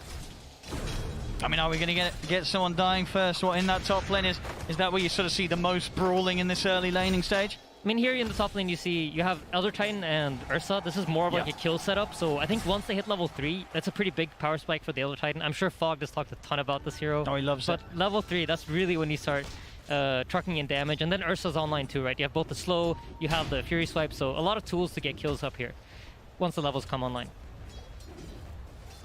So far, on the early CS, nobody falling too far behind really. DM just having to slow out the starts, but we saw the same thing really happen last game. Udah mati, coy. Yeah, and Toronto Tokyo got the bottle. He's just bottling up. You notice he's doing very, very even with the Viper, and this is just a result of getting that bottle so early. Rune control is going to be really important too, I think. This bottle for me is like so crucial, because if the Viper is able to dumpster this mid lane, that's going to lead to GPK having a huge timing in this game and being able to control the pace. So I wouldn't be too surprised to see supports helping out with the 4-minute runes and the 6-minute runes. And what sort of is the aim here for GPK's Viper this game? Is he going to build to control? Are we getting an Atos, or is he going to tank up so he can join these early fights and enable the Ursa? So I think traditionally the way GPK likes to play Viper is he goes Boots of Travel, and then he kind of decides where he goes with it. I wouldn't be surprised to see Atos, because like we said, I think this is an answer to the Tidehunter. They want to use that Nether Toxin to shut the Tidehunter down, and they don't really have the lockdown to keep him in the Nether Toxin, so the Atos is probably going to be nice. Later into the game, you're going to have Ursa build a Basher, and then they'll have the lockdown as the game progresses and they hit item timings. And talking about the Ursa for Nightfall, this game, how do the timings sort of pair up in the way that VP are going to want to play the game around their Ursa carry, and Spirit are going to want to around their Terrorblade? I'm expecting Nightfall to, Roshan's going to be obviously like a point of contention, and if the Ursa can get that Aegis early on, some sort of diffusal build, phase boots, playing fast, I wouldn't expect some sort of Battle Fury, but it is possible. But I think they have enough AoE from the Pangolier and the Viper, so I think for VP you're looking at trying to hit that Atos on Viper, you want to get the diffusal on Ursa, and then you want to just go. Sure. I mean, because this Pango, DM, he's going to be quite the nightmare in the fights when he gets that rolling thunder off, right? Nothing to stop him at all once he's in the ult. Yeah, absolutely, as they're applying pressure to Yatoro, but, you know, Wisp uses a healing salve, gets him back up to full HP. But yeah, like you said, once he starts rolling up, you know, it's hard for you to play Shadow Shaman because you need to stand in place and try to grip someone. Or Tidehunter generally wants to use Ravage to blow everything away from him, but once Pango's in that role, you're not really touching him. So it's a really, really good Pango game. He doesn't need to be afraid of Leshrac. All he really needs to make sure that he does is get on top of tempat grinding nih guys. the Aduh, gua grinding aja We're kali going to ya. see straight up TP Aku for mau Toronto grinding Tokyo. sih. Will Nggak apa deh kalau reset back in the misalkan base. tim MVP-nya Absolutely ini necessary there with the setup that was made by Save. ngasih And this is what we were info. talking about, right? The rune control. It's really important to make sure that this Leshrac can't abuse the bottle to just keep getting creep kills. Because right now he's Lagian sitting belum at ada yang 26. He's doing spawn great, right? sih. Yeah, It's even with a Viper. not an easy Belum ada lane, yang but Toronto spawn lagi. Tokyo trading farm quite nicely. Oke lah, kita bisa sambil nonton sambil makan nih. Gua sambil makan ya guys. Up top, you see, so one of the interesting things about running Tidehunter against ET is you get this minus armor from the Gush and the Slow, which allows you to fight back when he runs in with the Spirit.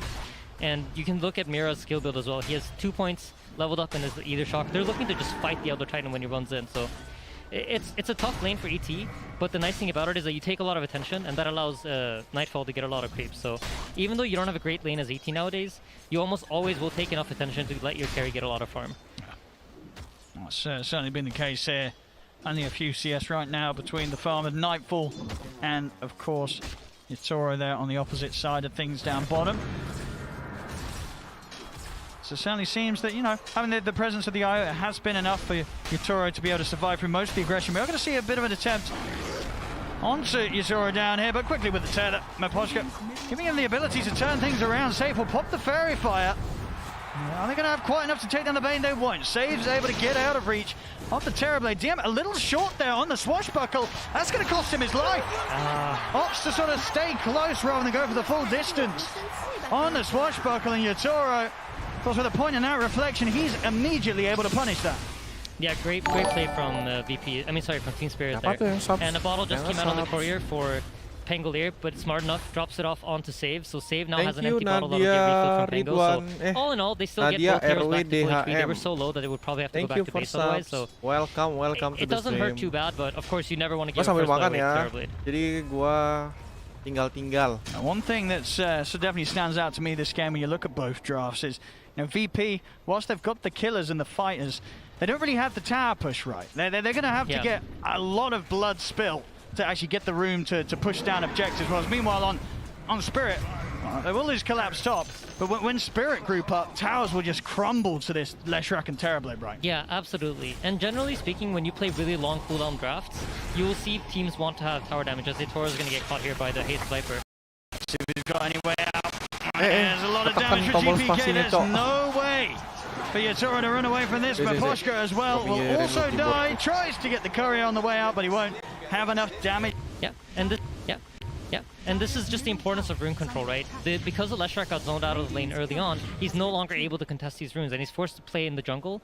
And when you play in the jungle, you're low on mana, so you can't fight runes, and that gets him a kill on TV. But Toronto Tokyo has finished up Arcane Boots, and he's flying up his own move here in the top lane now. Kelihatan coy.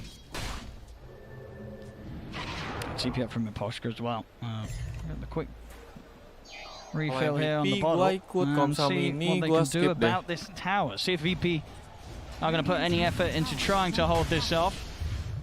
So this is one of the times when you really want to have tower push in your team, so you can rotate the Ursa down to the bottom lane, or some sort of hero down to the bottom lane and apply tower damage. But VP just straight up can't. So this is something that they will suffer to in the game. If they don't feel strong enough to fight back, Team Spirit can easily just run over towers. Radiant structures are fortified. Yeah, they're getting the seal one for sure. 9% up here from VP. They're focusing elsewhere. Save, trying to keep Yatoro on edge as he comes deep into the jungle. He's being so obnoxious. He's just forcing Yatoro to run away. He just wishes he could sit here and farm for free, but he's killing off those illusions. This is something I think a lot of people don't do enough of. And this forces Mira to come down bottom. Well, they should have a pretty good shot against Save here. He'll try and turn with the Nightmare. Instantly able to take it off with the illusion there, Yatoro. There's a couple more hits. He'll find them. So Save finally put to an end. Well, CTM looks to go in with the Rolling Thunder, but Team Spirit, they're already back underneath the tower, and nothing is going to be found with this Pango ult. Yeah, the ward here on the high ground. just allowing them to see the Pango rotate over, and he's easily able to dodge it out. Yeah, it seems like GPK decided to go a different route. No Atos. He's going treads into Dragonlance, so looking more at trying to deal some damage in these team fights. I'm not sure if I personally like it the most. I think when you play this Viper as an answer to Tide, you really need to make sure that you can either burst him on the Nether Toxin, and in order to do that, I think you need to have at least one stun. And I just don't think they really have that lockdown. I would have loved to see that Atos. What sort of advantage does the Dragonlance have from this game? I mean, what does it say to you when he does go for this to start his build? So I think probably what he's thinking is we need a way to kill the Leshrac.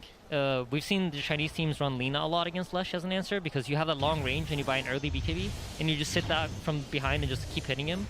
So probably GPK's plan here is to buy the Dragonlance, sit back really far, and try to hit down the Lesh as he tries to charge straight in. So it makes sense, but I think the Tide just might be too big of a problem, but we'll see.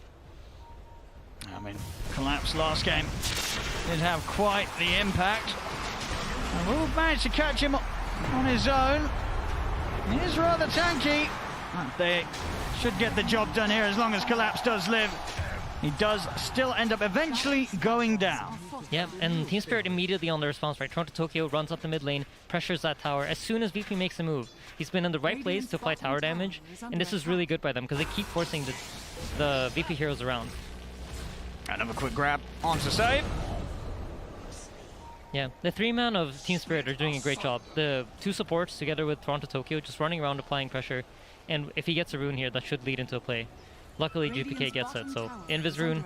Now this puts the pressure on the Tide again. He's probably pretty scared. They know that there's a bottom rune spawn since Toronto Tokyo didn't get a top. And we'll see if they might try to fight back with the Ravage here. Depending on if Collapse leaves the lane or if he stays here, that should be a pretty clear indicator to whether Team Spirit wants to fight or not.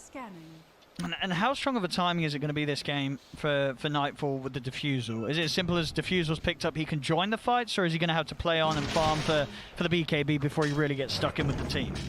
I think most likely with the Diffusal they'll try to take some sort of engagement. It's a strong timing as Tidus gets caught now. But you see, they can't stun him on top of the Nether Toxin. Yeah, he's straight out of the Nether Toxin, and now there's been a chance for the response to come in from Spirit. Toronto Tokyo's been brought in, but the damage is actually too much here.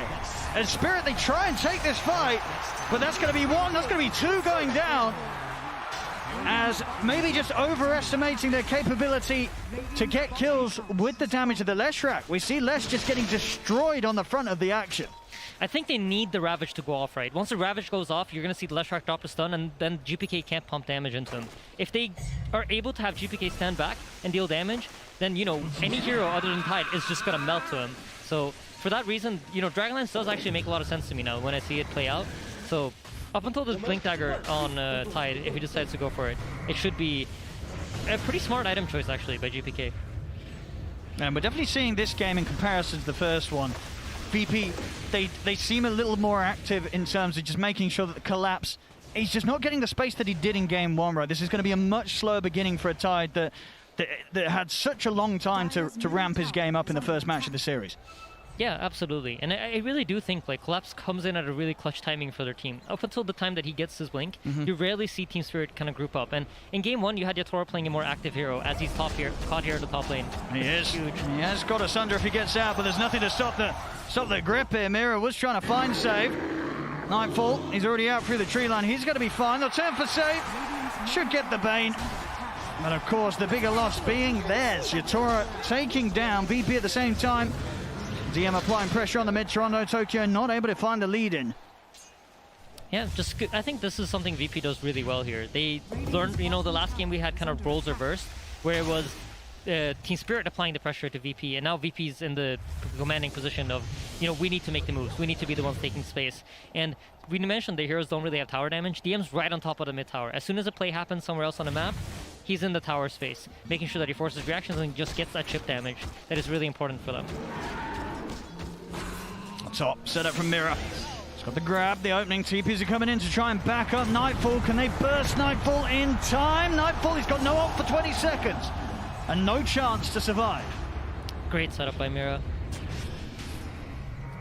They're going to relocate back out. You see the positioning that VP has on the map right now, there's one core on every lane. They're just trying to farm up as much as possible and control map space. And this forces a lot of the Team Spirit heroes into the triangle here. So they don't really have anywhere to farm. Even though they have heroes that farm faster than the VP heroes, if the game stays static like this, VP is going to be heavily out farming them just because there simply aren't enough camps. And Team Spirit recognized that and decided to smoke up right away. Yo's finished on Toronto Tokyo too, so now he can finally make his own initiations. Doesn't need to wait for the Ravage to come out. I mean, they're making a run straight towards GPK, but GPK is aware. Yeah, and he has that illusion rune bottled up, so that can be used to disjoint the Leshrac stun out of Yules if he times it perfectly. They still want to get something here, Spirit. Kingslayer, he's going to walk into the action, but GPK is around to try and help them fight. A Hex out, good ward drop as well though. Mira just lays down the Serpent wards, and GPK, he'll quickly follow after the death of Kingslayer. I mean, I guess they felt that they could get a kill whilst the auto time was being focused. I mean, it seemed a little bit of wishful thinking there from GPK on trying to turn that play around.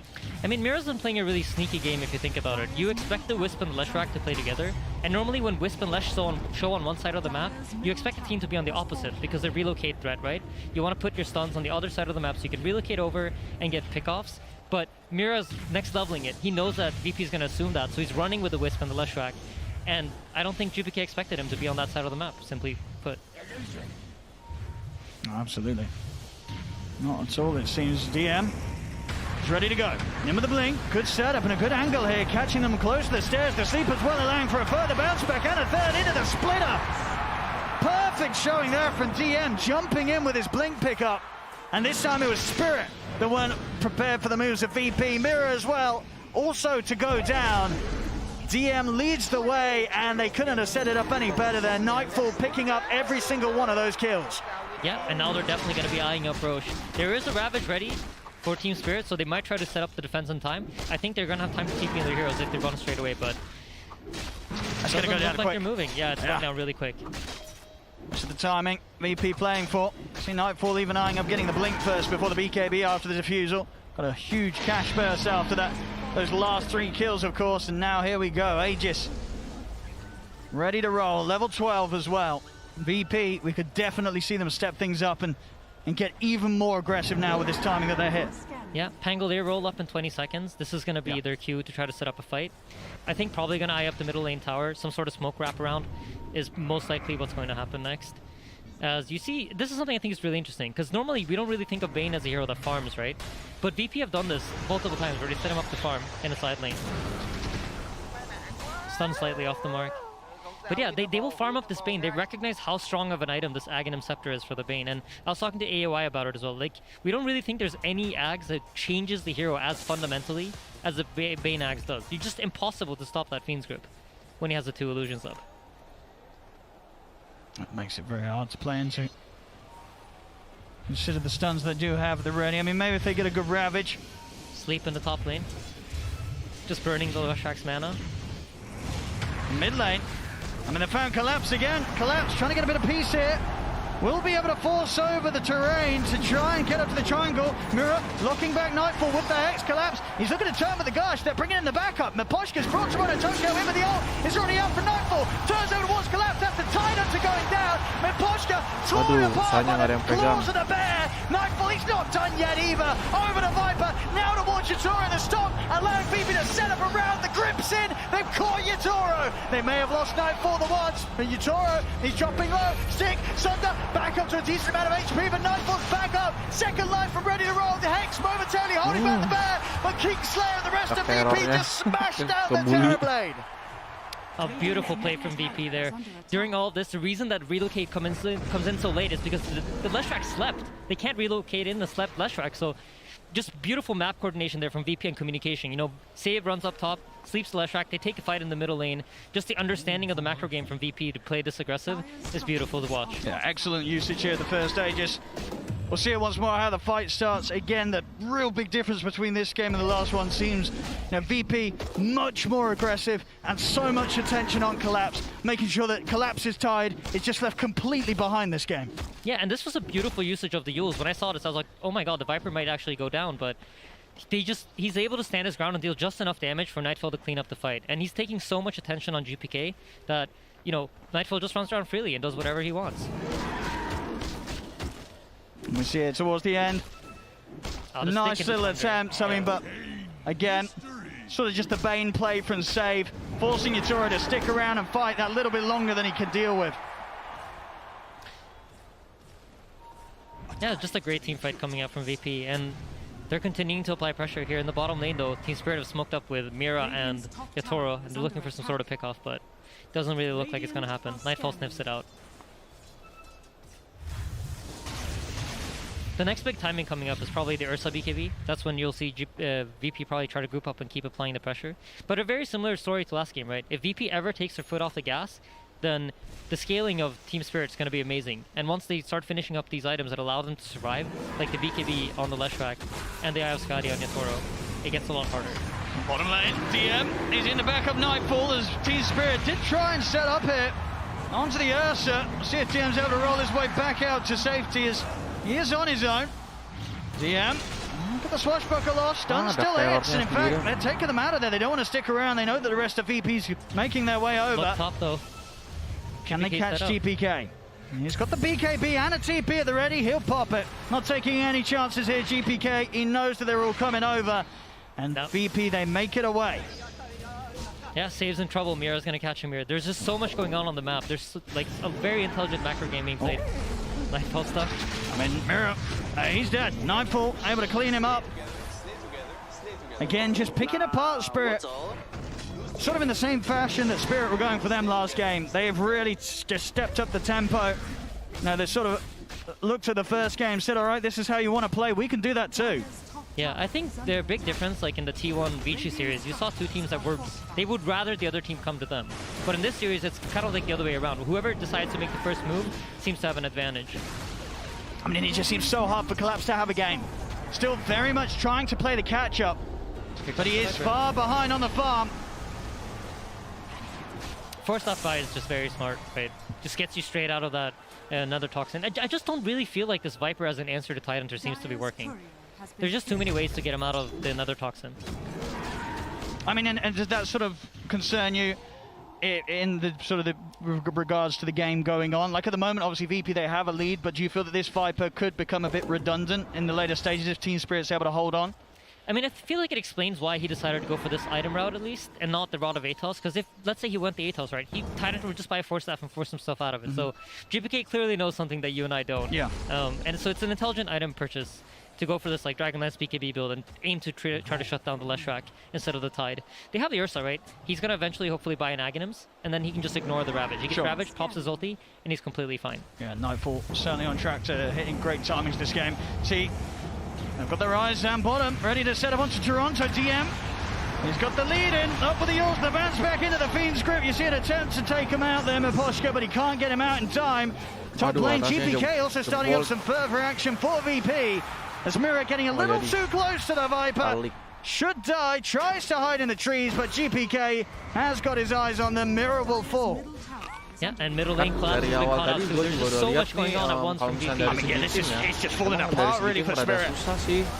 Godlike on the Ursa. Tapi nggak tahu lah, kita lihat di late game-nya. Spirit, they may only be 5k down, but as I say, it's just a complete mirror of the state of the game we had in the last one about 22 minutes in. This time round, VP just ruling the map, and Spirit getting very little chances to really climb their course back into this. The team fights, they're not going to get any easier, it seems, because VP, they're at a stage now where they can just get in, BKB and Diffusal, they can pretty much delete whoever they want to start things off. This Lesh is very vulnerable. Yeah, absolutely. At this point, you know, you want that BKB finish on Leshrac. He would have wished he was eyeing up Shiva's guard at this point, but it's just not looking like it, as he's been caught once again in the middle lane. So if they want to dive in, though, they don't quite have the Thunder up from DM. Yeah, he's eyeing up the shard as well, so he's going for that full stun build, just going to try to roll on top of someone, Yule himself. Once he comes down, you know, you use that shard to turn your roll around, stun them again, and just keep permanently silencing these heroes. Or That's solid. I feel like we see this a lot from VP as well. Sometimes you look at the drafts and you're like, well, there's not enough lockdown, but DM on his Shaker or on something like the Pango when he itemizes like this, you sort of come to the realization that it just doesn't matter because of how much DM can control the fight. Yeah, and the itemization for it is perfect, right? They're making sure that they're buying the correct items to make up for whatever weaknesses their draft has. Oh, they know Collapse is here. They're not going to keep looking despite some of the trees being cut. So if you haven't been there with your hero physically, you can't actually see that the trees have been cut sometimes. We can see it as spectators, but the players in the game won't actually see it until they walk straight next to the tree. So they probably don't know that Collapse is there. Sneaky play with the Force Staff there, getting him out of trouble. We'll see if he wants to show himself to clear out a few more waves. Still 10 seconds on the TP, so he's stuck there momentarily. Back in action, Yatoro. 1,000 gold off his Skadi. Yeah, it's going to be a huge timing for them. And really, the next big objective here is Roshan. So he's guaranteed going to spawn in about a minute. The teams obviously don't know this, but you're going to notice that both teams are going to start posing themselves around the Roche pit because they want to have vision control there. And we know around 20 minutes in the last game, it was a very similar story where both teams are willing to fight so long as it's under their vision. And it's the exact same thing here. So whoever can control the vision around the Roche pit has an edge leading into this team fight. Very similar story again with the carries. But once more, Yatoro, Nightfall just on the exact same page when it comes to farm, both fighting for that top net worth here. Of course, Yatoro more focused on the creep hitting, and Nightfall, he's been punching the heroes. 11 kills so far here on the bear. And for that basher next. Yep, saves buying a Force Staff, and I believe so is Kingslayer, so they're recognizing that, you know what, they might need to kite out these cooldowns. Once the meta is popped, will have 2 Force Staffs to pull their heroes back and just wait out these cooldowns if they need to. And the same thing for the Leshrac BKB, right? If they don't feel like they can fight into it, they have the tools to decide, you know what, this fight's not good, we're gonna pull out, they've committed meta, and then refight again in about 60 seconds. Nice Roshan, it's all theirs. No doubt about it. Matter of seconds and Nightfall will be able to finish this one, and they're coming out with the smoke from the bottom half of the map, but it's going to be into an Aegis Ursa. So unless they find a real quick pick to start the fight off with, Spirit are going to have the best of times fighting into VP. They need the Pango, and they're going to see him here. If Collapse keeps running in, this is the best target for them if they can actually kill He's so slippery though. With the Shard, the Blink, the Yules, the Thunder, there's just so much to play his way out of there. They have to get some sort of instant catch. It's really all on Mirror. Yeah. If he's not able to find the opening, DM's going to get out every single time.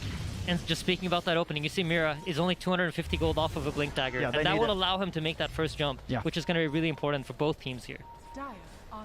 Absolutely, until that's there, they're not going to be able to start off the fights with this Pango dying. Yeah, GPK is also closing up on finishing Skadi. This will make it very hard for the Leshrac to just keep running in, right? You're going to get slowed down by the Viper during your BKB, and then once your BKB is out, you're absolutely not moving. Yeah, and he's going to be a beast. Really itemizing up to be the second carry, really, for the team. You know, you're going to have an Ursa in your face. You'll have this Viper off in the distance, just spewing the poison and toxins all over you. It's not a fun fight for whoever starts off on the front for Spirit. Masih belum kelar nih makan, yeah, jadi absolutely not. I wouldn't want to be a Spirit frontliner playing against these sambil heroes. makan. I mean, what is the game plan for Spirit now? They must be realizing that every minute they are losing more and more control of the map to VP. Where do you look for the comeback from here for Spirit? I think it's a similar story to last game, where you need to fight on vision so that you can find the correct targets. The whole purpose of fighting on wards is so you can see the backliners of Virtus Pro and you can catch them before they get their spells off. If they're able to initiate on Viper and he can't BKB and he goes down, that's a huge catch for them. Same thing with the Pangolier, even the Bane, ET, like all these heroes, pretty much anyone except for Ursa is a good initiation for Team Spirit if they can find it. So just look for the wards, look at the minimap wards, and that's the areas that the teams want to fight in. For VP, you have the top area, and for Team Spirit, you have the bottom area where they want to fight. And this is something Spirit does a lot. I've noticed they do this in a lot of their games, where when they're behind, they'll take over the enemy triangle and ward up the entrances. And then if the enemy team approaches, they're willing to take that fight.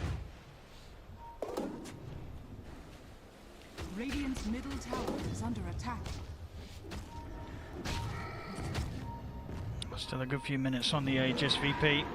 Bang, izin off, udah ngantuk. Oke, Dan, siap, Dan. Thank you, Dan. The way that you want to approach this game as VP is you want to try to move around the map and force Team Spirit to TP away from it, set up vision on lanes, or set up vision on camps where you know the heroes are isolated when they're farming. Emang udah beres ya OG-nya? Force the heroes into their base, then you can start cuma 30 menit forcing kan? them into a team fight. And you see here, Mira's going to TP out, and now VP feel like they've gained control of the bottom side of the map, and immediately they're going to move over the heroes to top. Nightfall TPs into the tier 2 top tower, and now he's going to be on the hunt.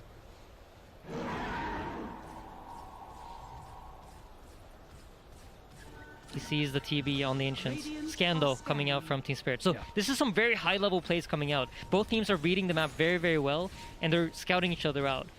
And now, if you look at the map again, you see a lot of the Team Spirit heroes are bottling into the bottom side of the map, and Save is going to be in position to catch them. Oh, grip as well onto Toronto Tokyo. GPK is in with the damage. They need backup. They need it now. Toronto Tokyo, how to put the BKB to get out of here. Mira, he'll be the new focus as GPK turns over towards the Shaman to fall. The Spirit, they've got to run. Nightfall just charging at them here. Right up to the tier 3. Spirit being forced back up to the high ground of their base. That's just really intelligent macro gameplay from VP. How they move their individual pieces around the map to force the Team Spirit heroes into their base and then find a favorable fight. Now you're going to expect to see them just constantly chasing after them. They get the bottom tower, they know that there are no heroes from Team Spirit bottom, so now expect them to start moving towards the top side.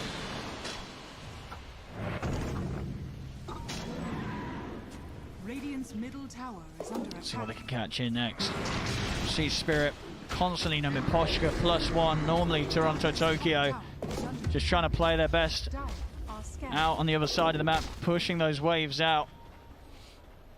Yep. You notice, VP, they're not leaving Team Spirit's side. No. They're just making sure that Team Spirit cannot get out of their base. They understand that maybe some heroes farming their side of the jungle, as you can see with the pings, but they're making sure that the important one, Terrorblade, he's stuck. He's not getting out. Oh, they're in. Well, they want to at least Nightfall. Just jumping up to the high ground here. 20 seconds on that Aegis. Just went for the play to see if he could get something done before it expires. Won't be the case. Spirit playing extremely cautious right now. Yeah, and we see a really intelligent ward placed deep in the VP jungle on the top side from Naposhka. So they're able to farm on Toronto Tokyo and him while they're being contained. This is really smart plays coming out from Team Spirit. Absolutely. Doing everything they can while they're behind. They've managed to sort of slow the bleeding here. Get things done. That's the power of the IO and allowing Toronto Tokyo to play and farm in such positions. Yeah, absolutely. And they're always ready to team fight in. You have that relocate to bring you back if needed. And they're getting good vision out. This is a really smart play from Team Spirit. And I think VP recognized it, and that's why he saw all their heroes move into the top side of the jungle to try to take control back. And they find that ward. It's a huge D ward by Kingslayer.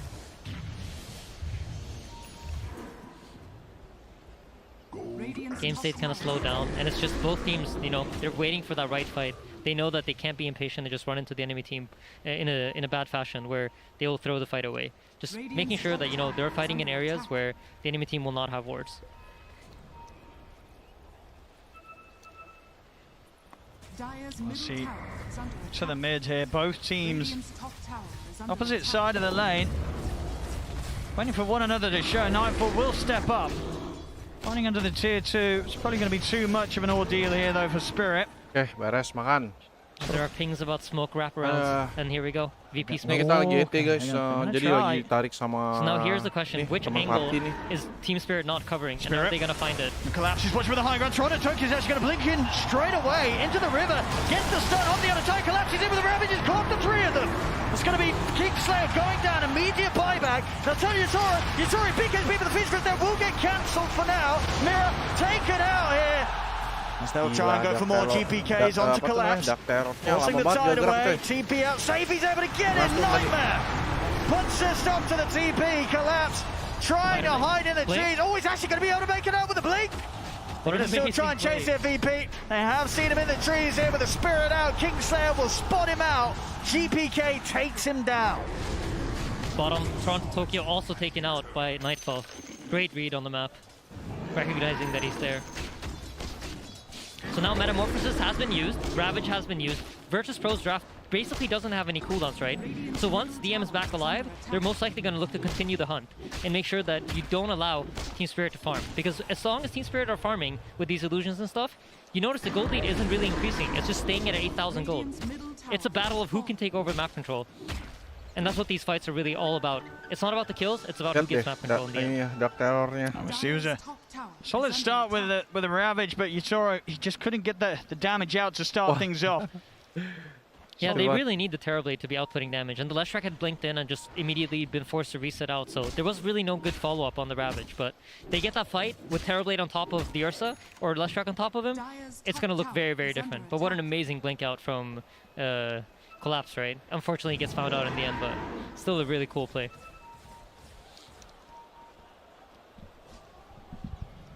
Still about 50 seconds until we get close to the next Roche potential for VP.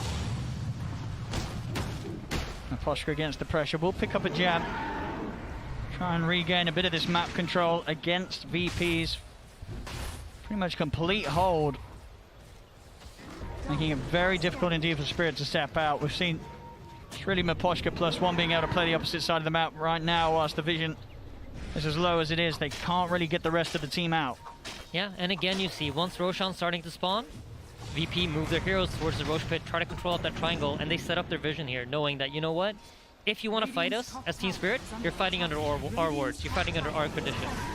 And this is just exactly how you're supposed to play when you're playing from ahead. Roche is up, early spawn. A DD rune as well outside of the pit. It's going to be a quick one. Spirit though, they're smoked up. They're looking to take the fight. Hairblade meta's up, Ravage is back up. And initiation's everything here. They've got to get it so quick, but this DD is falling so fast. Spirit, they'll start things off with finding Save. Not a bad way to begin the action. Bane's gone. Save has the buyback if he wants to pop it. Toronto Tokyo has been caught out there by DM. BKB and Yules up into the air. Collapses everything. He gets the Aegis. He gets the cheese as well. Collapse. Just walks in. Cheese. It's actually been left behind. He doesn't even want it. He starts to back away. Gets fully focused. Terornya dipukul sama si Ursa. Ursanya makanya repotnya. They've lost their carry. They'll lose Tapi keambil ya? It's almost certainly going to lose him again there off the respawn by Warpling. He's not making it away with that TP. Basher from Nightfall kicks in. He will go down. Cheese is still there, but he gets in. He takes the Aegis. Who got the Aghanims out of that? I believe the Ursa got the Ag. He did. He did get the Ag. Dikira udah diambil semua. But yeah, is she still in the pit? It's still in the pit. I mean, I feel like it wouldn't be a TI with a game where, without a game where there's been something left inside there, and this time it's the cheese once again. Yep, it has a tendency to be the cheese, right? It does. Cheese is the item that people leave behind the most. But a great opportunity now for VP to go high ground. There's no Ravage, and there's no meta. And could you ask for a more timely bash than the one that Nightfall got? Right as the TV wants to look for that Sunder opportunity. Ya elah, gak ada mana gua just has such a hard time trying to get a fight going. It's just so much controlling him, even with the BKB. Bashes, grips. It's not an easy game for this Terrorblade to play whilst he's as behind as he is now. Now 18k lead overall for VP. That was a very costly team fight loss for Spirit. They can't afford to lose another like that, otherwise this game's done for. Yeah, absolutely. But you do notice VP do have some problems with their draft fight. They can't break that high ground. And you touched on the early game. There isn't really tower push here. So VP are going to need Team Spirit to come out of their base in order to be able to get this high ground push. So what you'll see VP do here is they're going to split up, try to farm up as many resources as they can. And Team Spirit, knowing that, at some point will feel like, okay, we're falling way too far behind, and force them to come out. Ngelag. Waduh, kacau nih ngelag guys. Ngelag cuy.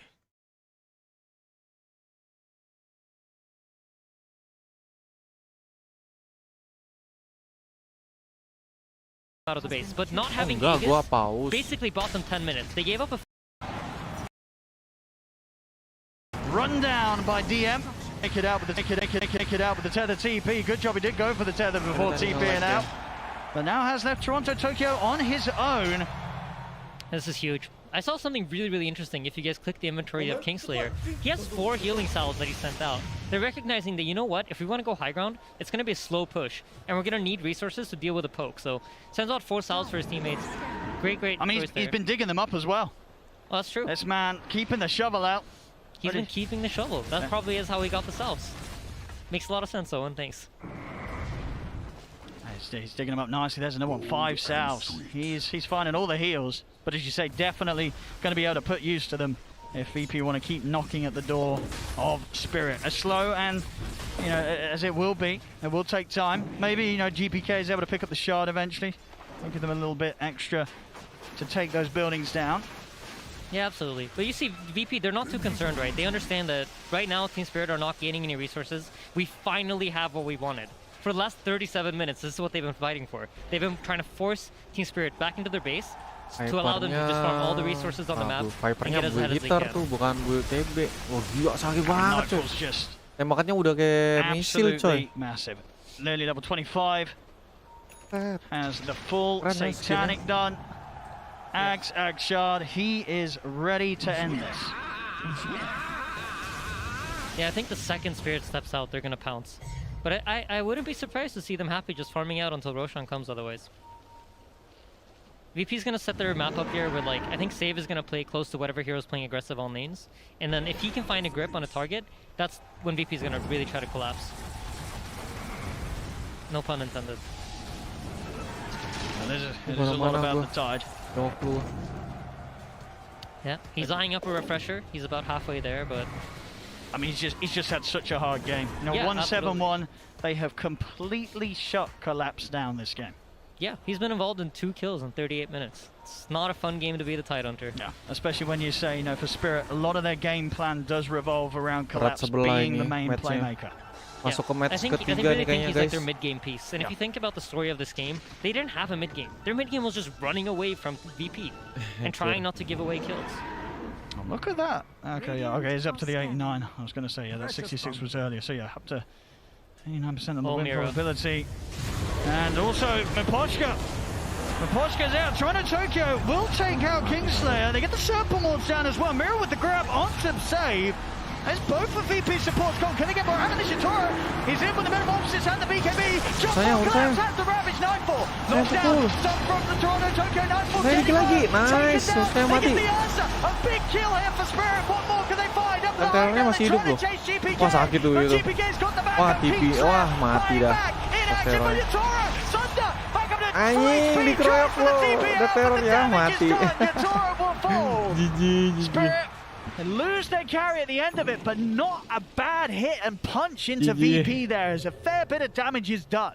Yeah, then they take out the important heroes, right? There's no Ursa, so there's no high ground threat. They're buying themselves more time. These fights, they're going even, but when you go even when you're behind, that's actually favoring you, because you're getting more gold from the fights, the enemy team is ahead, and you're also delaying for this late game timing. So if we click on Collapse, you know, slightly closer to your refresher. It is progress. Absolutely. And look at his inventory. I think this is so cool.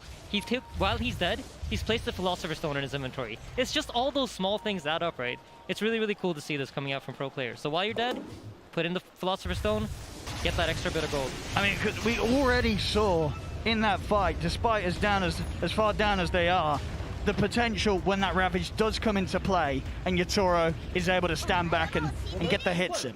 Yeah, absolutely, absolutely. If they can have the Terrorblade in the right position once the Ravage goes off, it's huge. Up top, Six up. Wow. We've got the Hex in. DM trying to cover them from the side. He's ready to go over the Rolling Thunder. GPK with the BKB turns over to Toronto Tokyo. Toronto Tokyo finds some time with the self-fuels, but he's surely going down. He's forced aside. No, Essence Ring is still alive. Stops the attention with the Hurricane Bite. Oh, he's alive!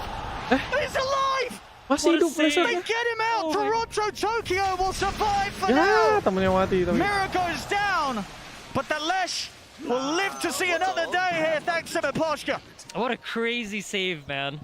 Oh, there's some really high-level Dota going on here, and it's beautiful to watch. I'm really, really enjoying this game. GPK's item build. I really did not see this playing out in the early game, right? We were talking about the Atos, but it's so smart.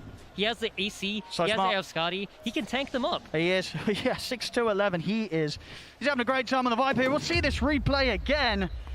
I mean, they make this, what seems to be an ambitious attempt on GPK. It doesn't end up being that bad of a try at all.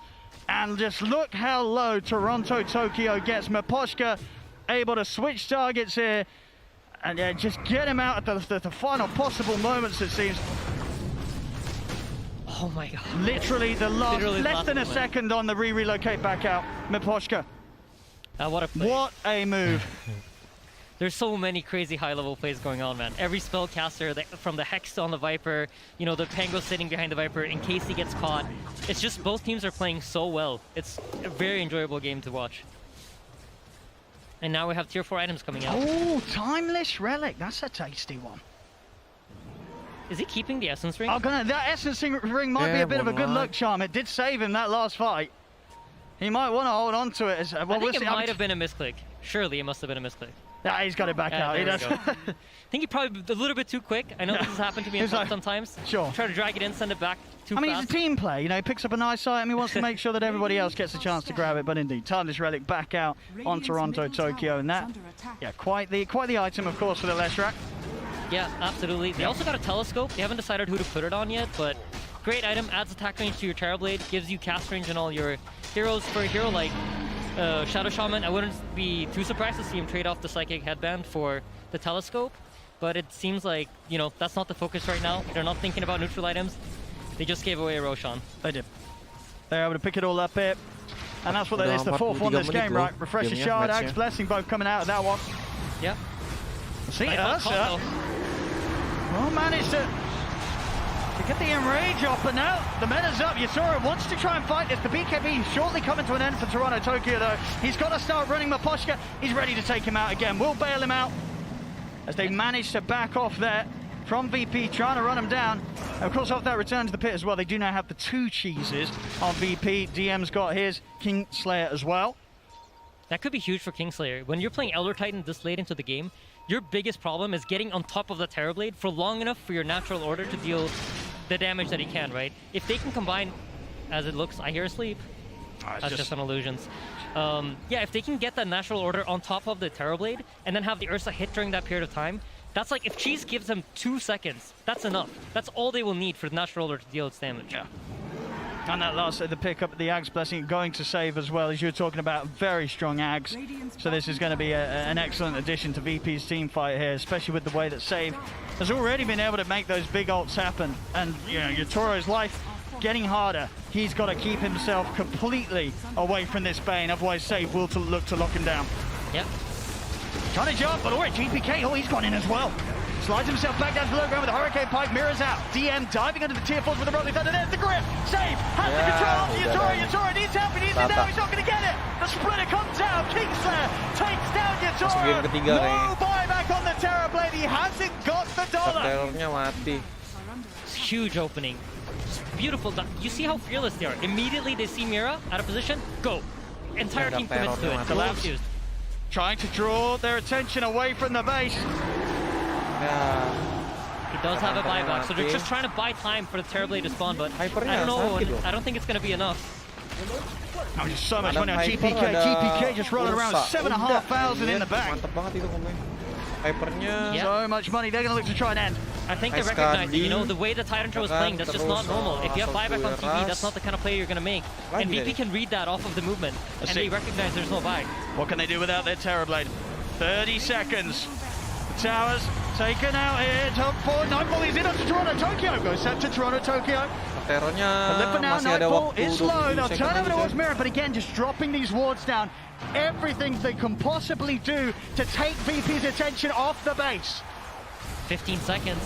GPK committing with the BKB, but Collapse is able to slide back to the fountain. There is a refresher shard on the Viper though, so he will have that BKB back up. 10 seconds until the Terrorblade, but VP, they're looking to end it. Refresher shard in the second round of the BKB, they've got the grab, but the Gravage comes in for Collapse, it doesn't matter with the BKB, it's VP, can focus the action, 2 detik lagi tadi. And the game, as game 2 versus Pro will manage to keep the series even. 1-1 now between VP and Spirit.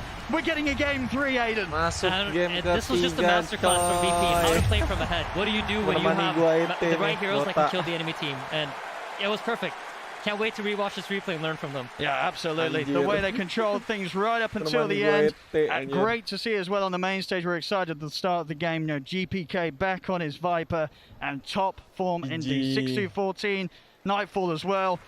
19-2-6, keeping up completely this game with Yatoro's Terrorblade. Yatoro could never farm himself an advantage, and it really just seemed we see VP hit back harder, if anything, than Spirit did in game 1. I just hope in game 3 we're going to get a clash of both of these teams going maximum power one another from minute 1. Yeah, absolutely. I want to see clashes. I want to see both teams trying to contest for control. Ladies and gentlemen, we're getting a game 3. We can't ask for much more. Cannot wait. 1-1 at the moment between Team Spirit and Virtus Pro. Thank you very much, ODPixel and Sadie, and indeed cannot wait as well. Very happy we get to see a game 3 between these two teams. An absolute bloodbath once again here in game 2 with Virtus Pro victorious at the end of that, and we're going to break down exactly why they were victorious. I want to start this time with the end of the game, because I heard Jenkins said it in the green room earlier.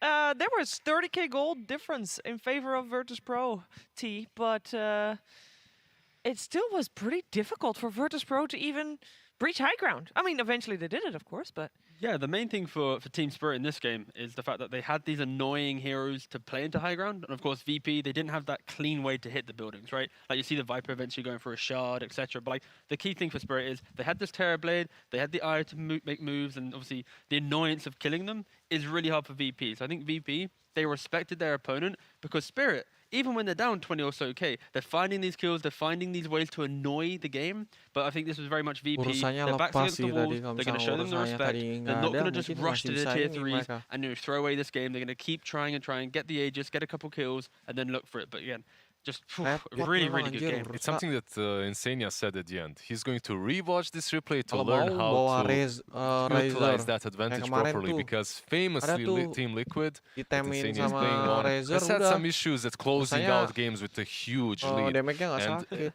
back in the green room a couple of days ago, I was talking to him and Aoi. You don't go for the throne. That's not your main objective. Killing the throne is not it. Just keeping your advantage when you're 20k up constantly is the objective. You stay on the low ground, you continue fighting, you continue getting those pickoffs, and slowly but surely you amass such an advantage when it comes to the items that you don't really care anymore, and then you just blink in behind them and break them the same way that Team Spirit broke Virtus.pro in that first game. I think if they had waited a little bit longer, though, Terrorblade may have reached the point of no return. So the critical mass. Exactly, because there were just that Leshrac escape, for example, with IO just relocating out with barely any HP.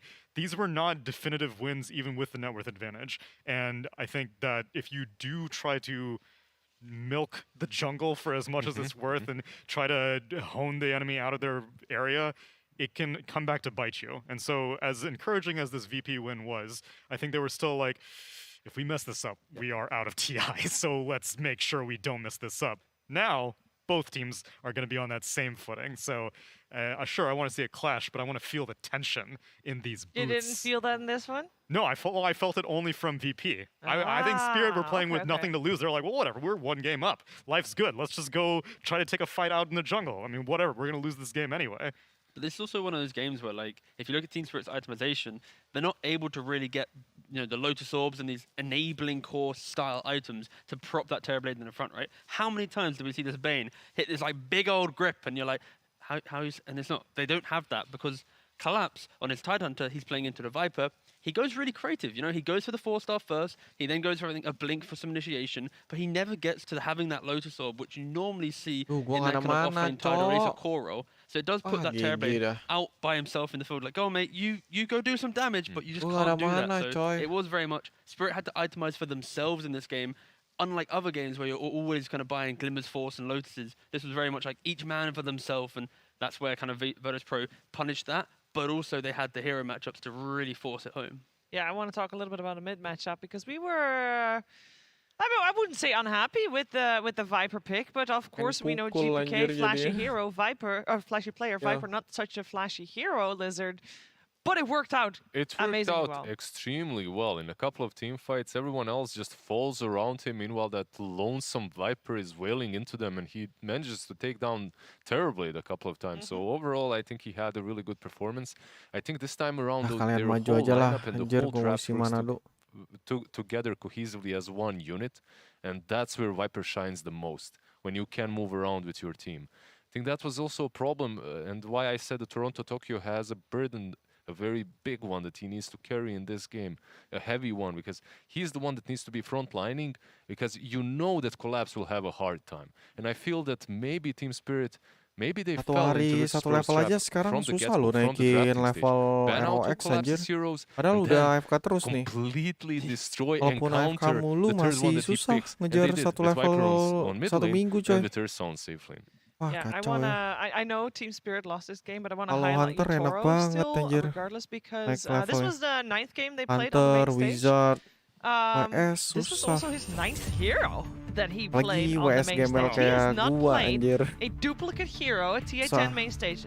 This is indeed excluding groups, because of course we've seen him play way more than 9 games, but Tsunami, that is quite a feat. Yeah, especially because I wouldn't really consider him to have been the key to their success. Sure, he's been incredibly consistent, but it's Collapse who has been, I think, instrumental in their victories and their draft plans in general. So now Collapse getting targeted so early on, consistently with the Mars and Magnus bans.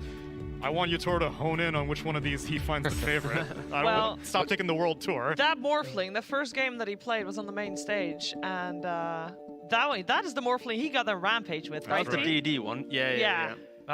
Again, Tsunami mentioned it perfectly there. It's the fact that for Team Spirit, they lean on Collapse a lot in regards to kind of rounding out their draft, allowing their mid and their safe lane to kind of get exactly what they want for the game. And I feel that's kind of where VP, they kind of just understood that in this game, right? Like, they have this really nice aggressive lineup, but it's for once at TI we've seen an aggressive lineup that doesn't feel like it's on this timer because you're already like hard countering some of the cores. So the scaling potential of this aggression is also there. Can we just not understate what it means to have 9 different heroes played on position 1? That's so impressive. That's higher than most players' hero pool when it comes to when it comes to TI. He's playing incredibly well, and it's just one proof of a huge talent that Yatoro is. And I think what you're saying about Collapse, his heroes being banned out, that means that he isn't touched as much, that Yatoro's heroes aren't touched as much, which means that if he could say, yeah, just pick me Monkey every game, but he doesn't. He just picks the hero that's right for the game. Yeah, it is incredibly impressive, and I mean, you can even say, of course they made it this far, but wouldn't it be better to have one that you can always rely back on? You know, that may be a thing. We'll see. Of course, it will be 10th. Different heroes as they are about to play their 10th game. On the side of Team Spirit, also, of course, Yatoro, this is his first international. We have 4 players on the side of Team Spirit of who it is their first international, and just to get you a little bit more familiar with the players playing on the squad, we had a rapid fire with them earlier. Хорошо, давай проверим, насколько хорошо ты помнишь историю International. Да. Это серьезное интервью. Назови, пожалуйста, все города, в которых проводился International. Шанхай, Сиэтл, Бухарест. А город? Помнишь? Или ты вообще не помнишь? Не, я тогда еще, под стол ходил и учился только говорить в это время. Давай поговорим немного о твоих тиммейтах. Кто самый смешной игрок в вашей команде? Я. Илюха у нас главный клоун, это всем ясно, думаю. Он, знаешь, есть такой быстарый, типа, мой чувство юмора, а он берет кринжем. А кто самый суеверный игрок в вашей команде? Перед каждой официалкой моют руки. С чистого листа. Это не связано с этим. Просто потому что мне это более удобно. Хорошо, кто самый заимпровившийся игрок в вашей команде за последний год? Вообще, я бы сказал, Мира. Ятора. Он хотя бы сейчас не дохнет просто так. Как раньше. Мне кажется, Мирослав. Рост его как игрока видно типа каждый месяц. Я просто был за сезон давай. Я был знаком с Илюхой еще год назад, мы с ним общались до Team Spirit. И я скажу, что это он, скорее всего. У него было очень сильно, он как-то очень сильно вырос и очень быстро за короткий срок. Интересно. Он, кстати, сказал, что ты. Так что... Про себя просто, мне кажется, не захотел говорить, он, правда, еще скромный. Кто лучше всех справляется с интервьюшками, с медичкой, там, кого всегда вытаскивают отдуваться? Илюха самый такой открытый и такой легкий на подъем человек. Как штатный, как говорится. Да, штатный клоун должен работать, я считаю, по своей профессии. You can just tell that this team is in good spirits all the time. That's no pun intended, by the way. No, it actually wasn't. I wanna also tell you, of course, this team was at the Anna Major. That was the only LAN they attended in this DPC season, and every team had their own team handler in this case. And I can tell you that for Team Spirit, all the handlers agreed, nicest team. Like you're not like. They were very courteous, always on time to all of their appointments. They cleaned up after themselves in like the booths and their practice rooms and everything. Yeah, lucky go happy. Very much so, and I think they were running Naruto. Not personally my favorite, but not doing it now. But not doing it now. They're also walking on at the same time. Every time I want to reiterate how incredibly impressive I find both of these teams. By the way, I'm so happy to see them here, both guaranteed top 6. winner of this next game will gain an extra $1 million and guaranteed top 4. It's actually crazy that I say that, but it makes me happy. It fills me with joy. Both of these teams, fresh players, Lizard, they deserve the success. Yeah, you just have to feel happy for them. One of them, obviously, one of these teams will definitely go out after the series, but in me, there's a little bit of competitive fire tingling, a little bit of envy, a little bit of jealousy, a little bit of happiness, everything. It's just a huge mix of emotions, but I'm sincerely very happy for them to be here, specifically because they started in the competitive scene so recently. Yeah, and for me, it's the idea that for Team Spirit, you know, they've, against IG in the upper bracket, they won game 1, but then they fell short game 2 and 3. You compare that to VP, VP lost game 1, but they bounced back with 2 and 3. So we're seeing very mirroring scenarios here where it's kind of forming here, right? Like VP has the experience of losing the first game and winning. Spirit has the experience. Are you saying VP is going to win this because... what I'm saying is right now, from, you know, track record, Spirit has been up in the series but then lost it, and VP's been down in the series but then won it. So it's looking right now in game 3 that VP is in the lead because they understand how to approach this moment. But I want Team Spirit to be able to, you know, show what they can do because, of course, I think VP in that second game, it feels like they have Spirit's number in regards to how to approach the draft, all right? Both teams are very strong, very good, but Spirit really need to kind of think again with a little curveball coming into this third game, because if they do the exact same thing again, VP will look like the stronger team in this third game, potentially. Well, it all starts with the draft. What do we want to see changed there, Lizard? Is there anything in particular that is easy to address from that game too? Maybe go back into the Weaver plus Tide opening without Yayo. I feel like they look just a tiny little bit stronger with the minus armor combinations. It also activates Yatoro a little bit. When it comes to the bans, do you guys think that bans are still on point? I think you still have to, if you're Virtus Pro, you still have to ban out the Magnus plus the Mars because of yeah. collapse. VP's bans for sure. I think Spirit banned Dawn though. Yeah, in game 1 they banned Storm and Tiny, and in game 2 they banned Dawn and Tiny. You can keep banning the Tiny. I don't think either of those heroes that were also banned, the Storm and the Dawn, I think you can let those two go. They're not much of a concern. For your own first phase drafting, I think actually don't first phase collapse this hero. We see that Yatoro has a deep pool, 9 different heroes. First phase it. You don't clearly. Why? No, why? Because he's clearly capable enough, and he has not taken advantage of the last. We pick have 2 camps here. One is, no, but it makes no sense, right? Because you know that already Collapse has got 2 of his heroes banned out. Sure. So if you don't pick his hero first phase, he's gonna have more of his heroes banned out. What's he gonna play? I want Yatoro to win the game. I want. Yeah, then so you pick his hero last. Set him up for success. That's what I thought, but then VP had been first phasing their carries quite frequently. Yeah. And they had found success with it. Now, sure, I know maybe you don't want to turn your entire dynamic up on its head, but everyone knows that Collapse is going to win you the game if you're playing against Spirit. That's the player. All right. Okay, so we're trying to figure out whether to ban out. No. Sorry, this is the big brain thing, ready?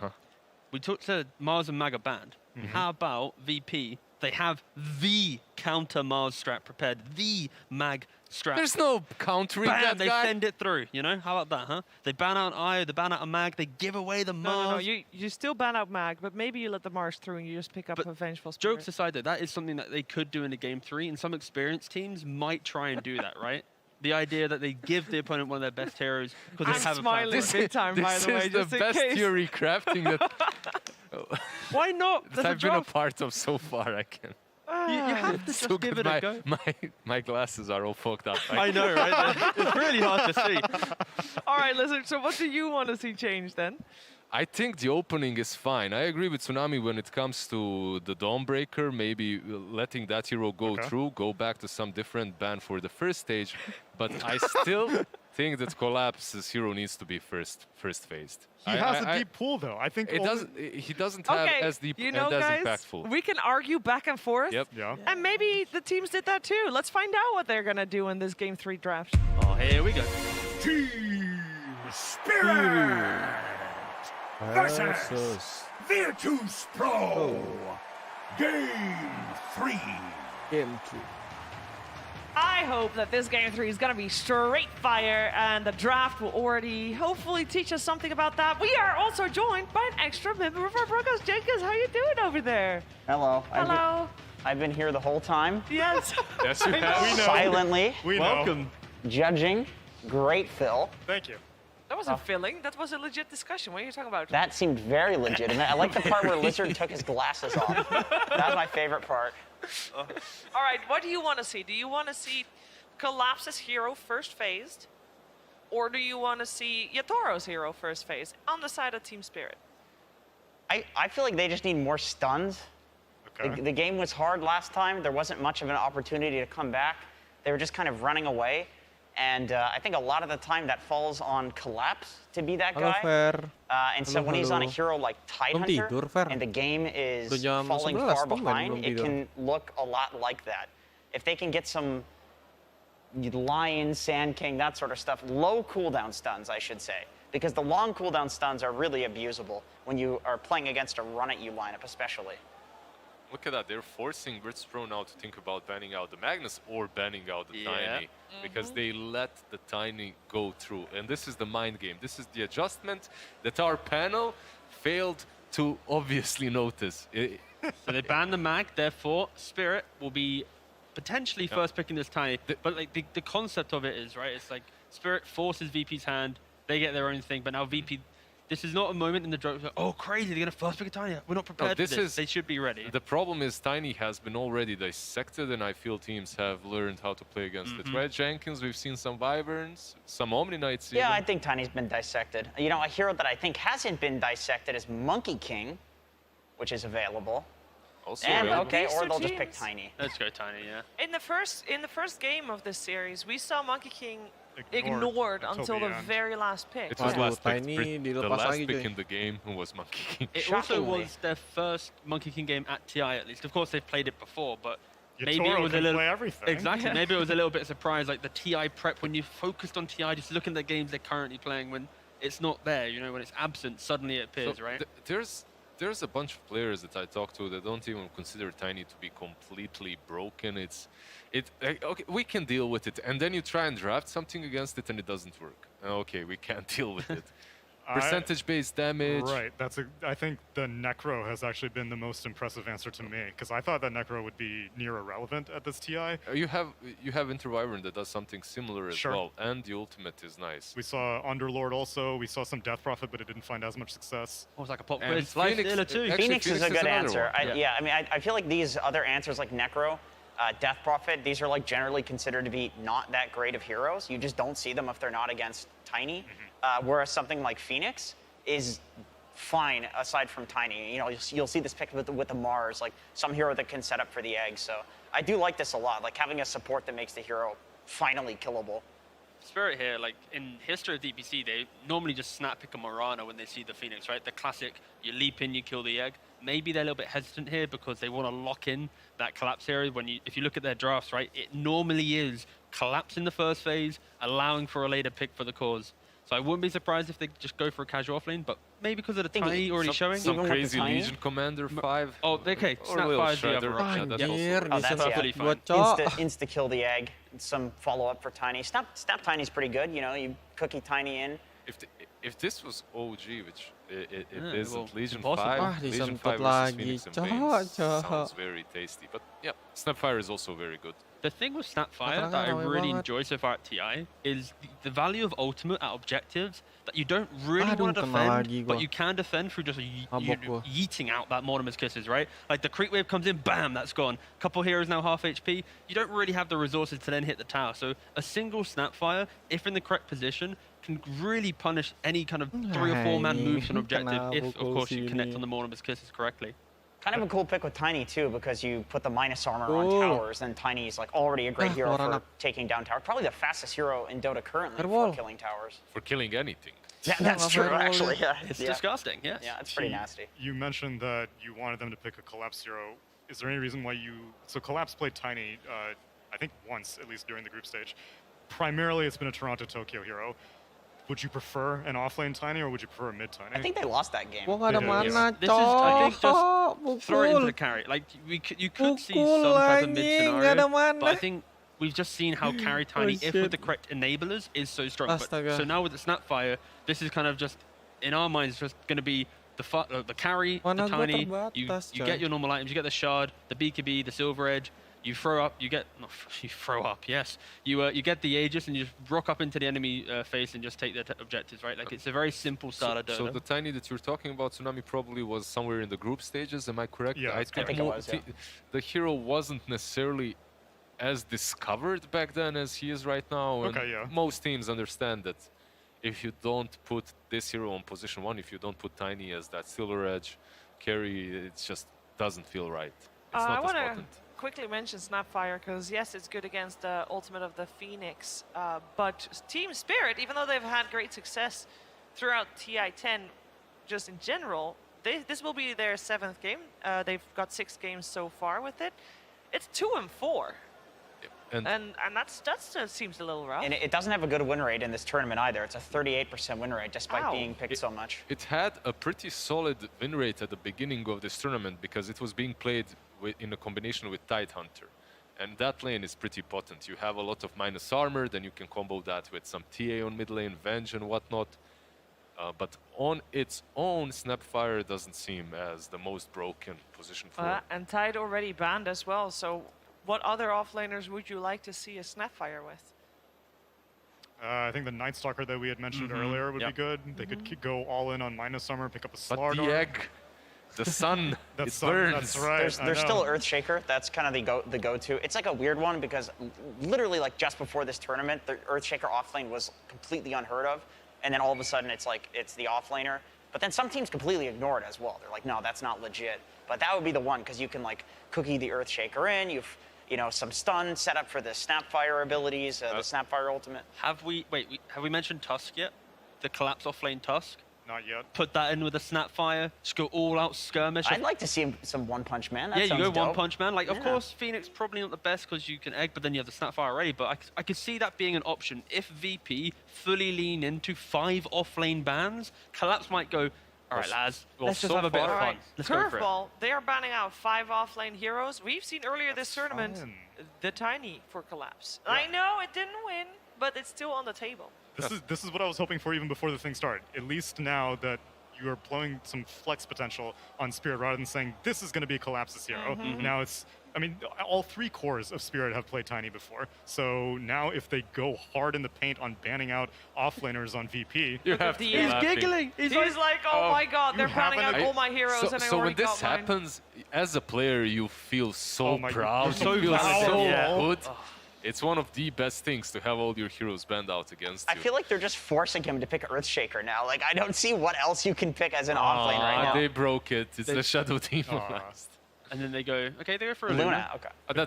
That actually makes sense. So they banned out the Shadow Demon to protect the Luna. Also, the Legion Commander that was mentioned earlier as a 5, in its real role is a position 3. So they ban her out as well, as it enables Tiny, plus it counters Bane a bit. So. And if you think about Collapse's hero pool, right? Luna is one of the best heroes at dealing with these tankier style of offlanes, enabling the ranged forward to be kind of the big damage dealer. Like, Tide, Mars, Mag, Night Stalker, etc., even though most are banned. Any of the other melee heroes left for Collapse, which he loves to play, aren't going to be too comfortable at winning the lane against a Luna, right? Man, they're running low on time. Yeah. Yeah, very low on time. Ooh, a Doom. Okay. Oh, double insta-pick. Doom Lina. Damn, this looks like a T1 draft. Yeah, I know, right? But that's only because of the Doom. I'm still not a fan of the anti-synergy between Eclipse and Supernova on the side of VP. That was the good reason why you guys were not too hot on the idea of a Night Stalker. Team fights look complicated for VP. And Doom, I'm surprised that they go for it. Is it day? Is it night? But yeah, it's not like Luna's has less day vision or something. It's fine. It's fine. It's not the big deal. Night Stalker's unplayable. The day and night. So the Phoenix egg makes it daytime, and that overrides absolutely everything. So Night Stalker is hard countered by that, even if Phoenix is on your own team, because you lose your Hunter in the night passive. Yeah. But Luna, you're losing the nighttime advantage of having more vision, which the egg gives you so much vision that I feel like it's not playable. It's totally playable. Night Stalker's like legit unplayable. Like abandon if you have a Night Stalker and a Phoenix on your team in a pub. I assume that this Doom, though, is going to be the offlane, right? Because with the Lina pickup, you want that to be mid, Tiny's your carry, Snap's most likely your 4. And yeah, it's just going to be that casual Doom in the offlane, most likely skipping some waves. You're not really going to be pressuring Luna, but you're just trying to get as fat as possible. So when your Tiny and Lina are ready, you join up together. Is there something on the side of Virtus.pro that they can pick for GPK here? If that's the case, to counter the Lina instantly, I don't feel there's too many heroes. We've seen some TAs, but with Luna it would feel a little bit too greedy. They go for an Invoker. Susceptible to being just doomed and then useless, but so is every other single hero in the game. But at least in this scenario, if it's a Quaswex Invoker, he can at least put everything onto the Luna, be it the Alacrity, a Solar Crest, or whatever. So if you are doomed, Luna can stand her ground and at least try and take whatever fight's possible. I just hoped that they thought about this fact that if you are banning out all the offlaners before you pick your own, yeah, that is a problem. You might be facing a problem later. And the key thing here is VP's offlaner, it kind of needs to be that kind of BKB piercing style of offlaner stun, because when Doom gets BKB, Tiny gets BKB, Lina gets BKB, they all want to buy it by 20 minutes. You're going to be dealing with a triple core lineup that actively wants to be in your face. So VP doesn't have that. You do have Bane at least. That's BKB piercing, right? But besides him, Beastmaster still in the pool. This is a great Quaswex Invoker game. If you're Tiny or Doom, like we talk about Tiny, like what's the most important thing about this hero? The guy runs around with like 4,000 HP, and you're like, you just can't kill him. Obviously, on Invoker, Quaswex, you're probably going to get a Spirit Vessel, so that's going to help out. But also, if Tiny has no mana, he's not as useful. Sure, he can right-click people with the tree, which we've seen happen a lot, but you can get kited. You become like a Sven at that point. It's like a kiteable hero. So just mana draining these like tanky heroes that also use their mana is super effective. If it is a Yatoro playing Tiny, by the way, that would indeed be his 10th different hero on main stage TI. And Virtus.pro, they just banned out the Faceless Void, so they're expecting maybe something different. And Team Spirit's Centaur would fill Virtus.pro's lineup so well that I really respect this ban. Afterwards, the Sand King. I think Sand King perhaps not as strong. What offlaners are there other than Earthshaker? Nightstalker. Underlord. Okay, neither team can Nightstalker. Don't do it. So I can tell you what both DM and Collapse have played. Tusk is also still in the pool, the one that T-Gov mentioned. I'm down for a Tusk for Spirit. But the Vengeful Spirit, Nightstalker, Shaker. Wait, I thought we're looking at Doom offlane. Yeah, I think so too. Swap it up. Why not? Go quick. Well, we're looking for a VP offlane here, though. Sure. Okay. So, but our Spirit looking for a Yatoro hero. Where's this Tiny going? I would assume they are still looking for. The 5. No, it's the 5, right? It's the 4 snap. That's not what VP think. VP banned out. Well, it could be a 4 Doom too. I mean, in 8 seconds we'll know. They have such little reserve time. We'll just know. Yeah, we'll just know. It will be. Absolutely nothing. I don't know anything. Silencer most likely going to be support. Surely you don't want to give him that much farm priority. The biggest impact he's going to have is pressing his big R button, making sure everybody is silenced. Hard counters the Phoenix too. If you cast whatever the last word on the Phoenix as he's flying away, he just comes back. Isn't that your segment, Jenkins? Last word? That is my segment. Oh no, I forgot. Oh, there's the Beastmaster. The only remaining offlaner in the game. Not only do they have BKB piercing ability from Beastmaster, it synergizes really well with Luna and the whole playstyle. What they needed this frontliner that can also push and bring some map control to the game, a lot of vision. I think it's the perfect hero here, and as a silencer, you truly don't like to be playing into all the summons running your way. However, when it comes to the silencer, there are some positives, right, T-Gov? Yeah, I mean, why are you throwing that on me straight away? I was thinking of something else. Yeah, no, I like it. Honestly, I think Silencer is really good right now. I think people hate on Silencer for no reason other than it's a good hero to some degree.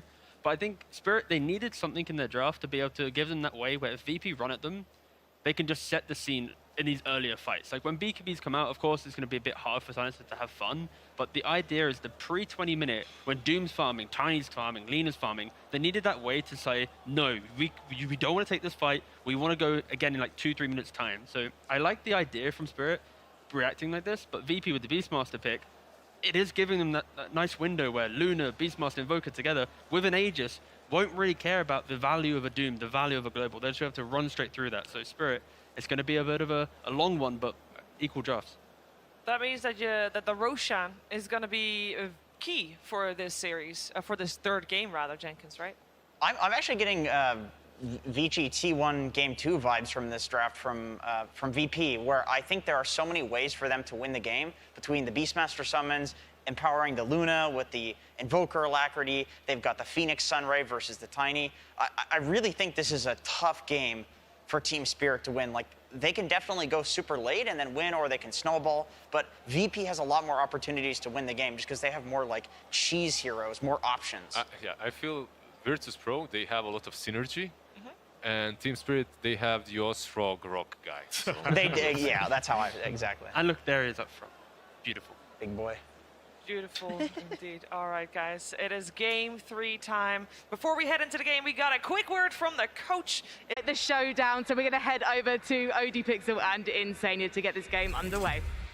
Thank you very much, Frankie. Yes, the deciding game now between Virtus Pro and Team Spirit, a game which will be the last at this TI for one of the two. Insania, what do you make of this approach this time round? Quite a change, if I feel, from what we've had so far from both of these teams in this series. What are you liking? So, I think there are strengths to both drafts. I don't want to bias any viewers at home watching. I don't want to give them any feeling that either team is stronger or weaker, but I'll tell you guys what the strengths are. So I think VP, they're looking to buff up this Luna, right? You're going to have Alacrity, you're going to have Beastmaster Aura, you're going to have Sunray. It's going to be all about the Luna for them. I think stacking of Ancients, just like basically playing the macro game in the early game, and then having this 4-man of Invoker, Beastmaster, Bane, and Phoenix running around and applying pressure to Team Spirit. Whereas Team Spirit, there's going to be like this tricore. You're going to have the Doom with a lot of farm, you're going to have Tiny with a lot of farm, you're going to have Lina with a lot of farm, and then they're going to look to power through and try to kill that one target. So basically it is, if Luna dies without an Aegis later on in the game, VP's teamfight's done. They're relying heavily on the Luna to output the physical damage for them. And if they can't kill Luna, then 1v5, Nightfall is going to happen. Sure, and we've seen Nightfall do that many times before. Both games really. Both Nightfall and Yatora have been solid on the farm, solid on the carry. See what sort of timings they can hit this time round. Of course, Yatora this game on the Tiny, one of those heroes that's been first picked many a time here at this TI, and a lot of times taken away. Getting it through here in this all-important game, Spirit almost certainly going to be feeling very happy, at least with the opening 2 from their draft. A great way to go into this. Yeah. I would expect Team Spirit to have a little bit of an edge in the middle lane. I think as the levels start coming out, Lina should be edging out the Invoker slightly, as she has the option of farming out that small camp and pushing out the middle lane. So expect Toronto Tokyo to be off to a great start.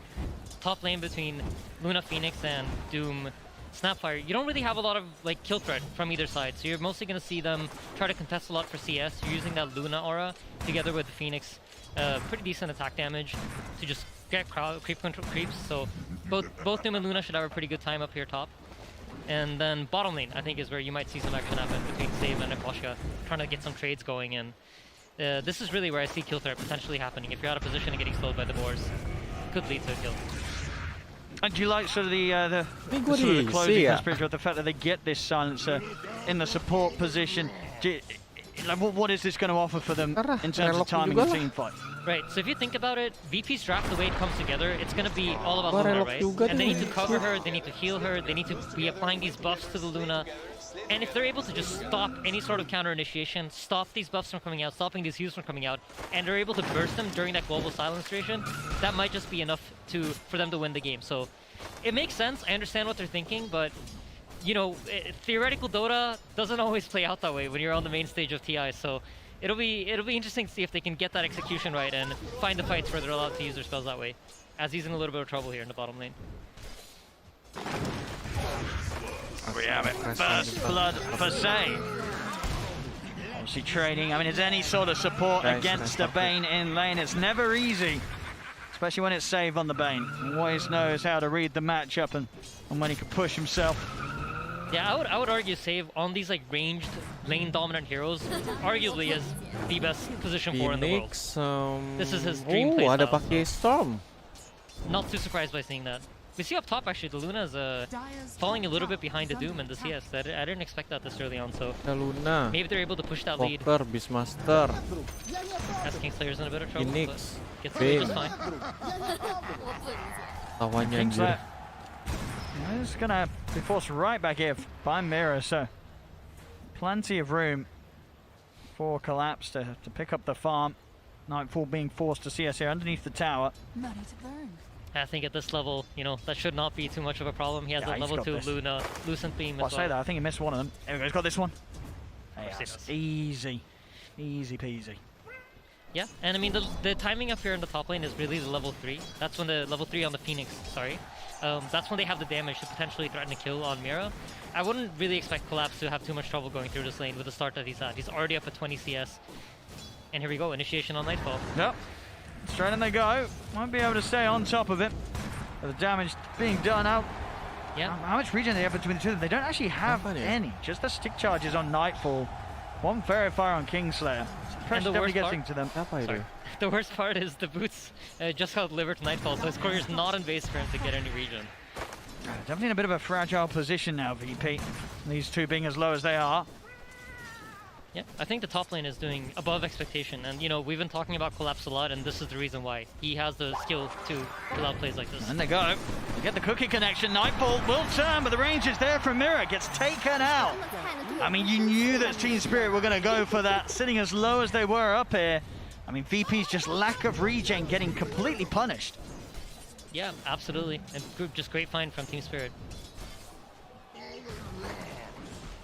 I didn't really expect this top lane to have this much action going on. I expected that more to be happening in the bottom lane, but yeah, top lane going very, very well for Spirit. 26 CS on the Doom, but you see at the bottom lane, DM's matching that. And these are both like very scary heroes to have a great early game on.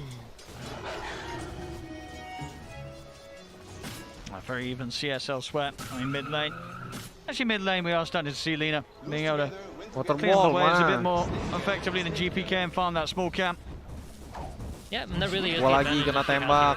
Bangsul. I expect Toronto Tokyo, very standard build, most likely going to see the boots travel into some sort of BKB into damage item. Might even sneak in a Yules there, just because when you're going up against something like Bane or like that, you want to have as many disables as possible. You do have the global silence to cancel it, but ideally you want to have the freedom of using the global silence to cover your team fights and not be forced to save it to react to like a Fiend's Grip or something like that. Bottom save. It's going to start setting up onto Miposhka, but TM not quite able to get around and get any hits in. Now, it's going to be Team Spirit able to turn back in, toss underneath the tower, save. Got the Verifier, and he's taking tower hits, he'll go down. Can't quite get him for another brain sap. A little too close there, and Yatoro ready to punish it with the toss. Perfect gameplay there from Team Spirit. And looking at the laning phase now that's shaping up, I think most things are going quite as expected, but both the Luna and the Doom are actually quite low on the net worth compared to the opposite end. So seems like both heroes are suffering. I think that favors Team Spirit, right? Because if you think about VP's drop, they need this Luna to be fat. She's going to be the one outputting the damage, and Collapse has the recovery tool in his Devour, so things going pretty well for them up here top. 30.000. But the Beastmaster definitely is a problem. Helm of Dominator just finished up on him. And with sort of the Beastmaster and the Luna, you know, who's going to be grouping up sooner this game, would you say, when you look at these two drafts? I think VP's draft is probably going to be the one that groups up faster. And I think Team Spirit's job is going to be to disrupt that, to not allow them to get the objectives the way they want to, and like try to kill them before they're able to group up.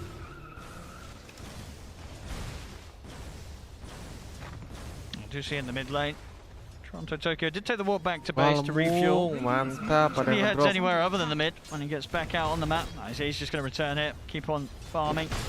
Yeah, and GPK is TP top. They want to make sure Luna is able to start farming as effectively as she can. Spirit keeping completely away from this. Running in the trees by the tier 1 GPK. We just have to spend his time sweeping back to mid, where save. Another bit of a setup onto Toronto Tokyo. GPK trying to come in and help out. Save might be in trouble. Toronto Tokyo has got that Laguna to commit with, and save. Oh, he tries his best to high ground the tree line, but Toronto Tokyo does still find him. He's in a lot of trouble for this though. Cold snap of the EMP into the stun from DM's Centaur. That's a really nice play from Save there, completely baiting him out. And then, you know, it was so close to him juking it out. If he gets that juke, survives, what an amazing play. But really nice response there. You see, this first earn charge for Invoker is really important. And that's sometimes the hard part of playing Invoker. When you're stuck in your lane, you're unable to get it. You saw him TP top, not find a kill, but then rotates back mid and saves, sets up the opportunity for him to get that. So now he has that earn. If he wants to make a move, it's much, much easier. Top tower is under attack. It's alright. He's able to find Kingslayer. And with the curses upon him, it's going to be quite the bit of damage ticking in, but GPK's there to try and help out. Curses still tick down Kingslayer. Yatoro burst out of mana. DM closing the gap in with the roar. He'll have the follow-up lockdown if necessary, but the right clicks alone, that'll do it. Yatoro trying to run, but completely surrounded by GPK, DM, and his Sensor. Yeah, pretty funny little interaction there as DM took over the Centaur that was already EMP'd by his own Invoker, so he couldn't use the stun. Top lane, Mirror does end up going down here. We see a quick move once more. GPK making sure to get involved in all of this early action, keep those charges up. Yeah, GPK just in the right place at the right time, and when he's not, he makes sure he has the TP ready to get over there. He's having a very, very good start to this game. You would expect around 9 minutes for the Selena to be the one that's ahead and dominating. DM, he just walks under the tower, kills off Miposhka. The TPing over to punish him for this. See if they're actually able to do so. The kiss is coming out, but DM, he's just going to go straight for the TP away. And there is nothing to stop that man. VP are set up here. We have a level 5 on Phoenix with the Invoker, but their judgment here is that we don't have enough damage to kill the Tiny. So they're waiting for the Beastmaster to rotate back, but... They're going to try. But you're right, even with the opening, it's not enough to burn through Yatoro straight away. Yatoro's actually looking to turn back in with a cookie over towards GPK. Oh, he misinvoked. He invoked Cold Snap, so he doesn't have Invis for another 2 seconds. Can they chase him down, though? They've got the toss. He's got it back up now, but the curse is already in place. Sentry ready to drop as well as GPK will die. Oh, that one's got a sting. He misinvoked. He definitely wanted the Ghost Walk, but he got the Cold Snap instead, so unable to make the distance there. Radiant's middle tower is under attack. But yeah, you see Luna now heading back into the jungle, starting to farm up these stacks and recovering his early game. And this is going to be really the key thing for VP, I think. How much pressure can they apply without the heroes? They have Phoenix Egg back up now. They have Roar, Catapult way bottom. Beastmaster's gameplay, it sometimes just becomes pretty predictable because you're mostly going to look to push around the Catapult timing. So when you get that bonus tower damage, and that is what I expect them to go for here. Most likely going to see the Phoenix rotate bottom, try to use that Catapult to apply pressure to the tower. And Spirit looks like they want to fight. They're setting up. So at the 600 Poshka, so global, we'll be ready to break through the combo that VP will want to play with. Supernova, of course, up for them on their side. So VP here, they're noticing that Nightfall's not getting pressured in the top lane, and this means that there are no heroes there, right? Nightfall's able to farm top, he's not getting pressured. That means DM's about to get ganked, and what do you see DM do? Fall back straight to his triangle, wait for support to come by, and now they're going to make the attempted push with all their heroes in position. Great plays from VP. They're reading the map so well right now.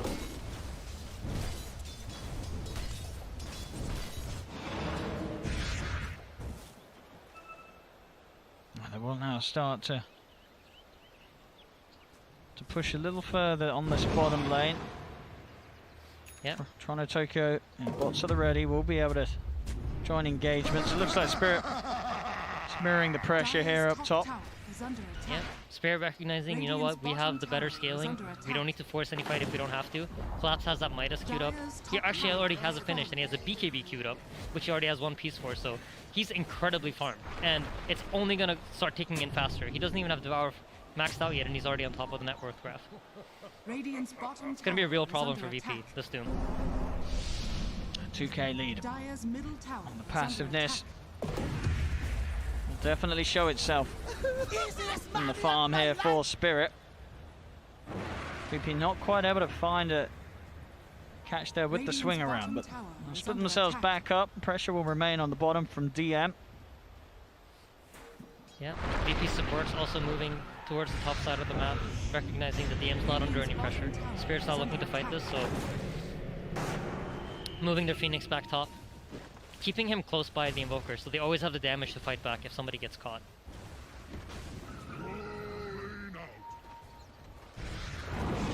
Spirit, they want to make a move. Yeah, they don't want to just have the Space Master controlling all their space. They don't want to get stuck in their base like they did last time. Not even just so the Bane save's been keeping them out of their jungle completely, so they've got to try and flush them out here.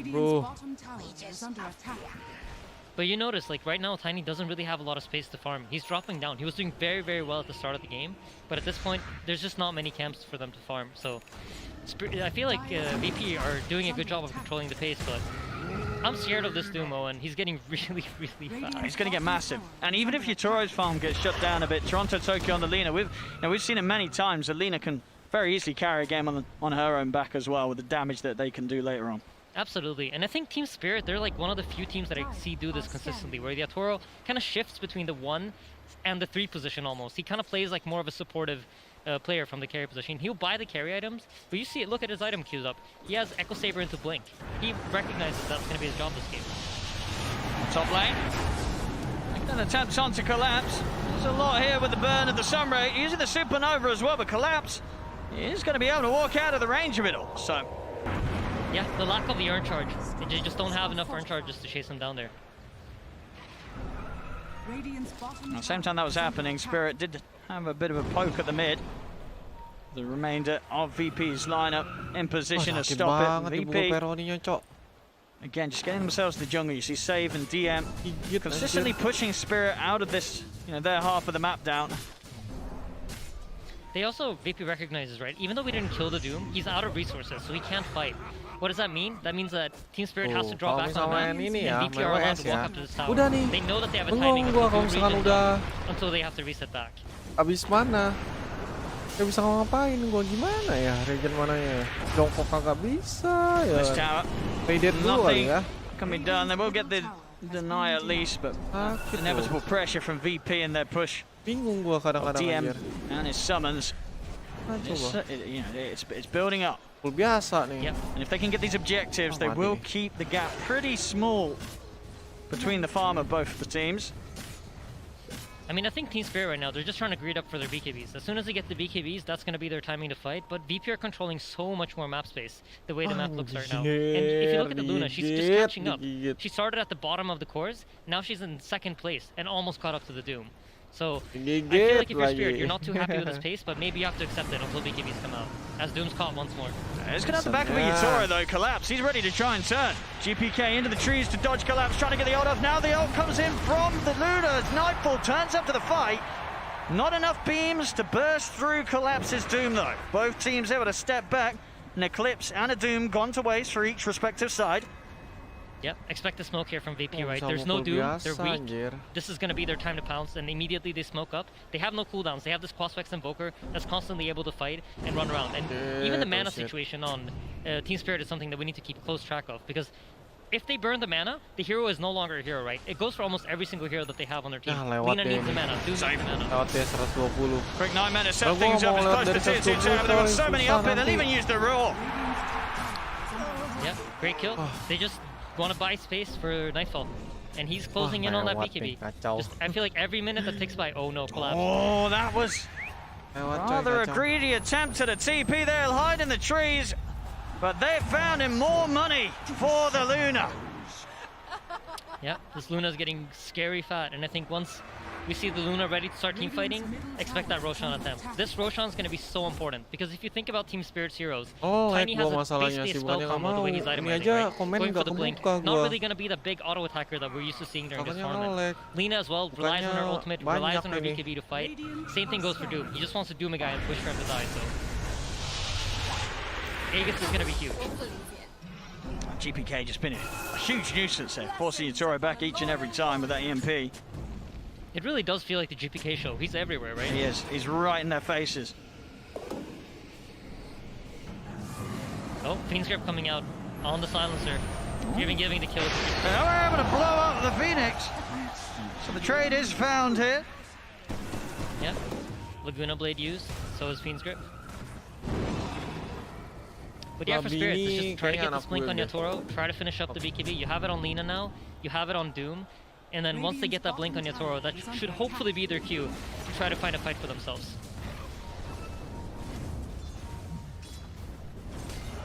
Because if the game continues like this, the way the map's set up just heavily favors VP. Yeah, this Nightfall Luna, as you mentioned before, very much on track to be able to carry this completely in any sort of action they bring them, as long as they can protect her from being doomed. And so far, things look to be pretty good for VP in that sense. Top lane, Yatoro trying to push out the wave. That's the Tiny going down. Nightfall again picking up the glory. I mean, he's been having all this space on this half of the map, and we're seeing him get some very nice kills here with the way that Team Spirit seem to be just sending one core up there at a time. It's just abusing the night vision from the Lunar Blessing, right? Luna can see you when you can't see her, so she's able to scout that out as she comes towards that camp to farm. And, you know, this is the perfect kill for them. If Tiny doesn't get Blink, that gives them opportunities to keep farming and keep fighting and keep deciding what's going to happen in this game. And now they have that Aegis. I think this is massive for them. Game firmly in control for Virtus Pro, I'd say. Yeah. They're hitting the timings they're down for. Save. Forcing some TPs in here around the mid. They will be there to ensure that nothing else follows up from VP. Yeah, I'm sure Yatoro right now is saying, don't fight, I just want my Blink. I just need his 400 gold. And it's going to be hard to find. I mean, look at this.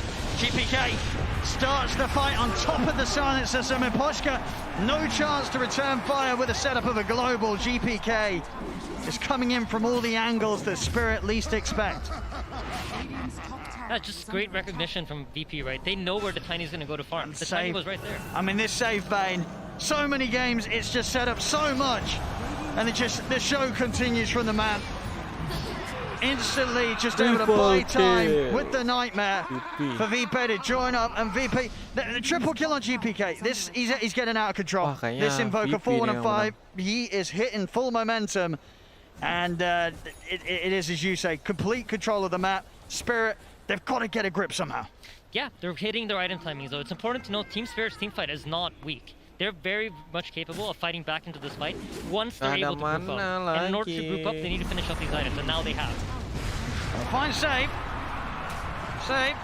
Should be pretty dead here.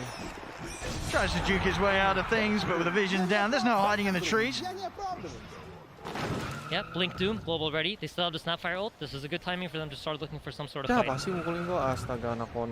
Ooh, they see the Luna. Seems like they want the Invoker, though. They feel like they can't go on the Luna with the Aegis without it being a bad fight for them. So they've got to do something about GPK. He's been getting away with so much, they'll find him. Jumping the combos there, GPK out of the game. Yeah, Doom wasn't even needed to be used there, so they still have the capability of fighting into VP. And if you take a look at VP's wards, they're set up very, Team Spirit's wards, they're set up very defensively in their own jungle. And that's really where they're going to be looking to punish VP if they overextend, as they're heading over towards their vision to play close to it. So if DM shows himself on these wards, expect to pounce immediately. On Nightfall. Still, of course, very ready to fight with the BKB and the Aegis who commit onto Collapse, but Collapse has got the BKB, they turn straight away, they burn through the Luna. It's the first life of Nightfall gone. Yeah, 2 BKBs burnt though, so they recognize that they can no longer fight this, and they immediately reset back without any casualties. So VP now have an opening during the BKB downtime to try to find some sort of fight. If they can do it, this was an Aegis well spent.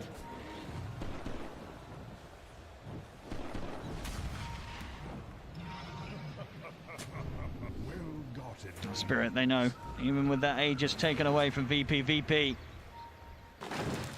very much ready to brawl and try and see if they can get the jump. Nightfall's going for the Aegis. That means Yatoro's able to get the lead and toss it back, but the BKB's out of time. Kiss is coming in from the side. VP still heading it onto Yatoro with a cold snap. Yatoro is in trouble, goes down, set up into the raw Sunstrike. They blow up Mirror as well. Spirit, they try and take a fight. I mean, I guess they just completely underestimated VP's potential to turn if Nightfall gets his BKB off. I think that was as simple as just some simple miscommunication. Had Yatoro maybe yelled that out half a second faster, he gets a Doom off while he's in the air, that looks completely different. Luna's immediately dead, and you're gonna see Team Spirit running at them. But unfortunately, the communication just looked like it was slightly off there. And that just leads to the polar opposite team fight, right? They have to reset back to lose Yatoro, and Snapfire ult now expended. Yatoro, of course, queuing up that BKB, but he's quite the while away from it. See Toronto, Tokyo doing the classic Shadow Amulet setup here. Very He's sneaky. been practicing this in pubs. He has. I'll tell you what, I wish that's what happened in my games where my teammates got the Shadow Amulet. Yeah, mine too, Owen. Oh, save. How does he do this? How is he just He's just always there, where isn't they he? He's are? always there. Nightmares from everywhere. Feeds grip at the ready. Ooh. Global will be used, but the time's been brought here. Nightfall's going to be charging over towards Toronto, Tokyo. This is an opening, though. I mean, the rest of Spirit are looking to connect with Toronto, Tokyo. In fact, they're going to find GPK. They knew that GPK would be looking for that wraparound. And it all ends up working out for Spirit. They read and they get into the mind of GPK this time. Yeah, just beautiful understanding of the game, right? They understand we use global. That's going to give VP the cue to group up and look for some fight. And they've decided to smoke to their Lina, find the rotating invoker. Ya. Really high level Atas thinking here doang from yang Team hancur Spirit. dari ini. Dari Something Virtus important to Pro. note, as this game does continue on into the late game, you traditionally see your Lunas buying items like Eye of Sky, or sorry, Satanic, right? In order to survive the team fights. She won't really have that luxury in this game. He should be expected to get doomed in almost every single fight. So it's going to be hard for VP, I think, after a certain point in this game, to keep scaling up, to keep relying on the Luna to output all of their damage. So for VP, it's going to be about hitting the Scotty timing on Luna and then looking to try to zone them into their base again, grab the second Aegis, and then apply the high ground pressure. You see the Luna also has skipped the Shard. This is because he's planning on getting the next Roche. There's no Luna Shard. He wants that from Roshan for free. Toronto Tokyo setting up in the mid. They open up the light strike. Ray looking to blade as well. They're in onto the Luna. Nightfall down. Huge kill. Super swift move from Toronto Tokyo. I mean, they knew he had the amulet, but of course, getting that blade completed in between that last blade top and this play now, they weren't quite prepared for that, and Nightfall just completely misreads that item would have been online when it was.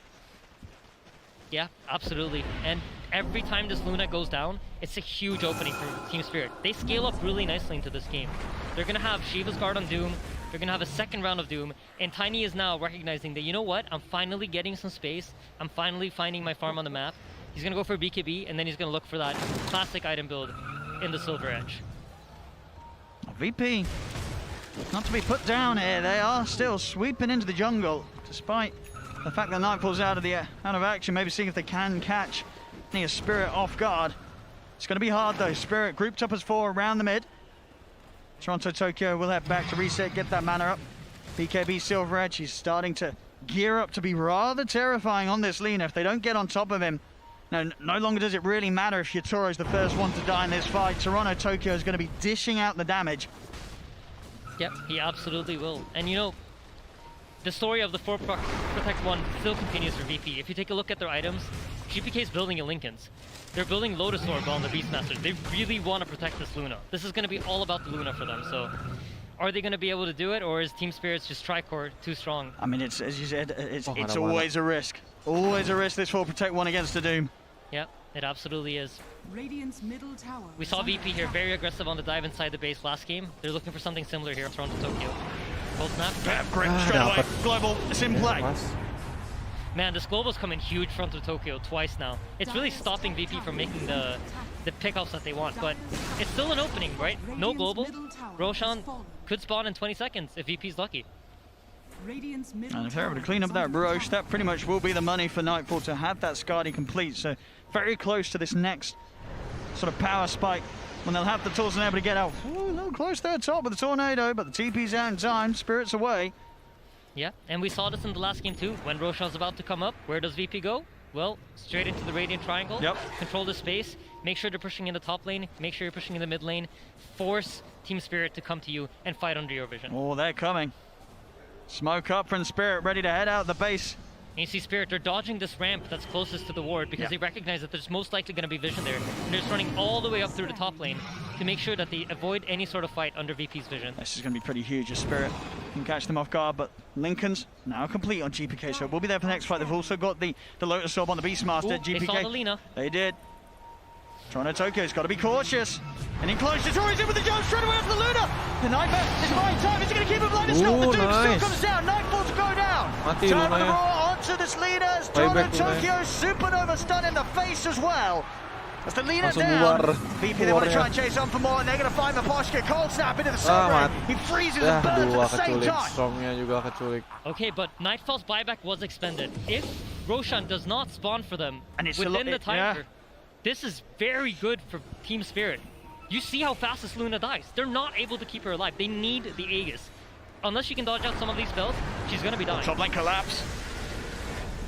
Very close to being caught there by GPK. He's going to go out for the TP around the tree line. He's out. Beautiful juke. He tried to use the Sunstrike to provide him with vision to cancel the TP, but unfortunately just didn't. If you're VP right now, you're praying that Roshan spawns. They don't know the timer the way we do.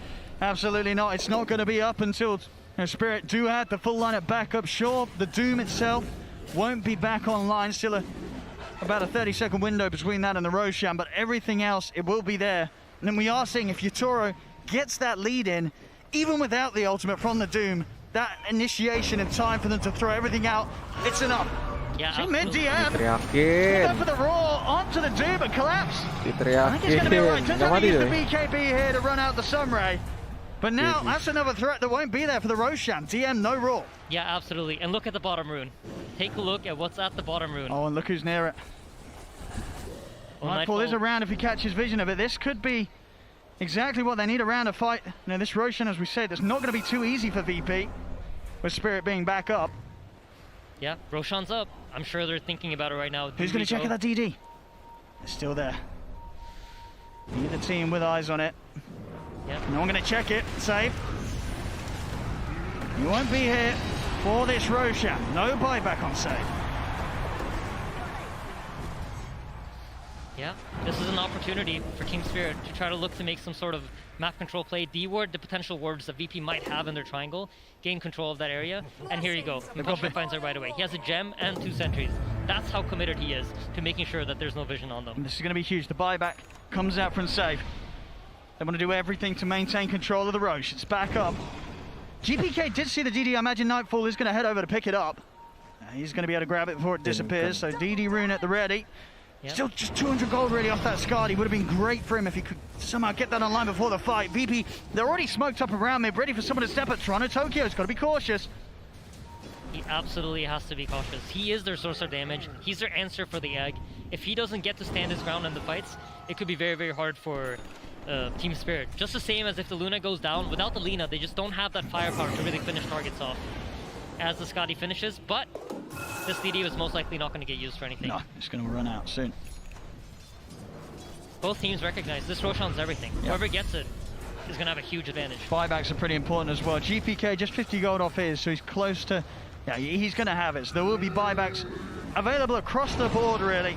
Yep. And they will certainly be coming out around this Roche, especially once some of the bigger ultimates have been used. If VPC, the Doom drop, Global Silence popped, they will absolutely invest those buybacks to secure Roshan. Yeah, absolutely. I think if you're Spirit here, you're probably thinking, do we want to use this opportunity while the Luna's buyback is on cooldown? First, and like, is it worth running into the vision to get that opportunity, or is it not? I'm sure that's the kind of conversation that's going on in their booth right now. Do we want to run in, fight when Luna can't, or do we want to wait for them to come to us? I mean, when you look at these two teams at the moment, when they're playing sort of around the stalemate near the Roshan, who is it easier for to start the fight? I don't actually think it's easier for either team. You have the Hawk VP to smoke behind, but you know, you expect there to be some sort of sentry, and if they spot the Hawk coming into their triangle, you know what's coming next. That's a smoked up VP behind it. So both teams understanding that it's very, very hard to move into each other. But I just have to imagine you're thinking about it if you're Team Spirit. It'd just be so juicy. You know, the Luna has no buyback, and you know she has no buyback. Nearly still 4 minutes on that buyback cooldown for Nightfall.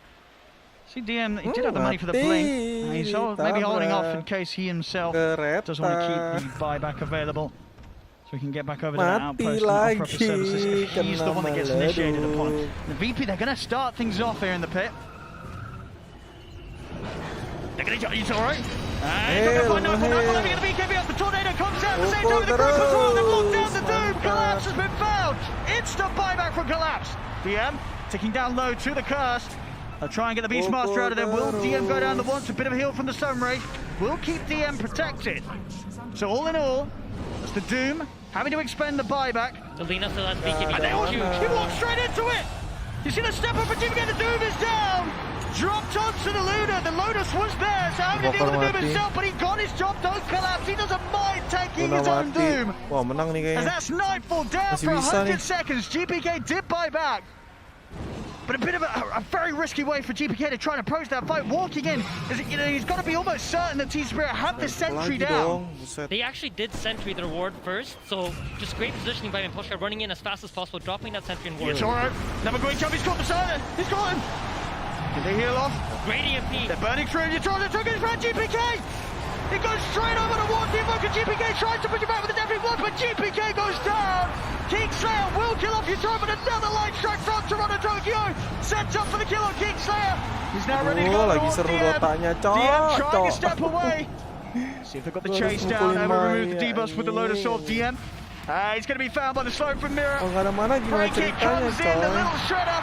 It'll get the job done, surely. Immediate buyback. They don't want to give up Roshan. They understand. Maybe we can't kill them, but as long as there's 3 of us alive, they won't be willing to go into the Rosh. It's going to cost them too many resources, and it'll drop too low from trying to tank Roshan. So the stalemate continues. I think VP, they survived the no buyback Luna here. It's huge for them. They did. Indeed, even in a situation where you look at the death timers and GPK and Nightfall down at the moment, as you say, with what they're able to hit back with, there's almost certainly going to be time for at least Nightfall to get back in before anything kicks off again. We'll see this fight once more. You said we're just great read of getting that sentry down. Actually. They're attempting to get the Roshan. They are. Trying is trying. The Roar comes out, but the Lotus is there. The Roar back onto him on its own self. DM's in trouble. DM, he's still alive. The Thunder Heal, King Slayer keeps DM alive. Oh my god, how Roshan is so low. Toronto Tokyo wants to step back in. Light Strike, where it's going to miss. He doesn't catch even on stage because the Global Silence comes out. Toronto Tokyo commits to finish off the Roshan. They get it, Team Spirit. Oh, it's so huge. But are they out? Oh, the birds! They're coming in on Toronto Tokyo, but he's out. Lotus and the Silver Edge, he'll disappear. Mirror will get left behind. They're tempted to go back in. Toronto Tokyo wants to take down Nightfall.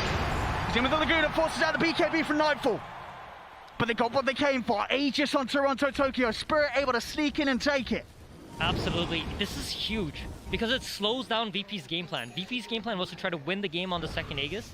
Now if they're even going to have a chance to win the game, they need to make sure that they get the next one that comes up.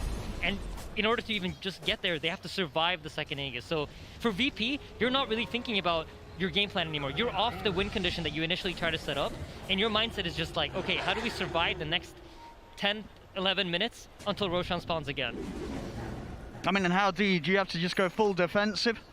I think like every single team approaches this in a different way. Some teams start split pushing really heavily. Some teams like to group up and like play on the defense. When I think of VP, I feel like they're traditionally a team that likes to play when they're in control. They're rarely put in this position, right? They left the DPC with I think 14 wins, 0 losses. They're not used to being put behind like this. So I think this is a tough position for VP to be in, and it's a position I would imagine they don't have a lot of practice in either. Definitely a scary time for them to be put in that position here. Game 3 in an elimination series here at the International. Yep. We have some big items coming up soon. I think if you're Team Spirit, you're starting to think about, all right, how do we set up this timing to be as strong as possible for us? Safe. You have... Brave, brave, brave. Doom, closing in on the refresher. Lina's eyeing up that Hex. And you see Yatora's finally coming around to that auto attack build. He has the shard. I believe he got it from Roshan. And I think that, yeah, was the second one. Yeah, Silver Edge finished up, and he's going to start looking at that AC. So he's going to turn into a third carry. We talked about how he kind of started his game off more as an offlaner than he was a carry. And now he's slowly shifting back into that carry position. Yeah, he certainly is. Closing the gap on Nightfall's Luna. Just 1k between them now. Spirit out with the smoke. They know they're ahead. 8k advantage right now off the back of that last sort of few minute long fight around the Roshan. Yeah. Save is closing in on a Aghanim Scepter, I believe. But he does have a Force Staff queued up, so it might change his mind at any given time. VP know though, 3 of them right up by their tier 3s. They know how strong Spirit is here. Yep. Spirit also respecting Virtus Pro's ability to Ini fight. gua tinggal AFK doang guys, jadi sambil nonton Dota deh. Nanti kalau misalnya Dotanya udah selesai, gua juga end stream, oke? Ini kita nonton Dota deh, akhirnya bisa nonton. Dari tadi nggak konsen anjir, mata gua kiri kanan, cok. Also, Lincoln's here finished up on the Lina, so very hard for the Virtus Pro initiators to really get on top of her. The only real initiation they have to catch her is some sort of enfeeble from Bane, coordinated with the Roar from the Beastmaster. So it's going to be a 2-player initiation. Terus apa lagi tuh ya? Gotta make sure you have that coordination on point. Sama Shadow ya? We're seeing one of them always put to a stop thanks to the global potential. Sama SB. So further limiting the way they can start off the action, VP. Team Spirit playing with so much discipline though. Look at it. Tiny's not walking up to clap the tower because unless he knows he's safe. Wah, gila sakit banget ini. Really playing this patiently. ROX, walks up, hits it twice, backs off. You know, they understand. We cannot give away the wrong target. We might be stronger, but it's only under the right circumstances. As long as we play it right, we will edge out in the fights. Make one mistake, and it's not ada the case. dua tuh yang nge-push. We see Luna eyeing up the Satanic. This is an item, you know, I think is really hard to use against Doom, but they have 2 Lotus Orbs and a Lincoln Sphere, so it's all about keeping this Luna alive. If she's able to if she's gonna be able to stay alive and use that Satanic, that might be a game changer. Lincoln. Global straight away, of course, to keep Toronto Tokyo safe. That's gonna be safe dead. Mati dia. Yeah, and he did just finish up that Aghanims, and I'm sure Team Spirit saw that. And Bane is not a hero that has a lot of gold, so they should be thinking to themselves, most likely this Bane does not have a buyback.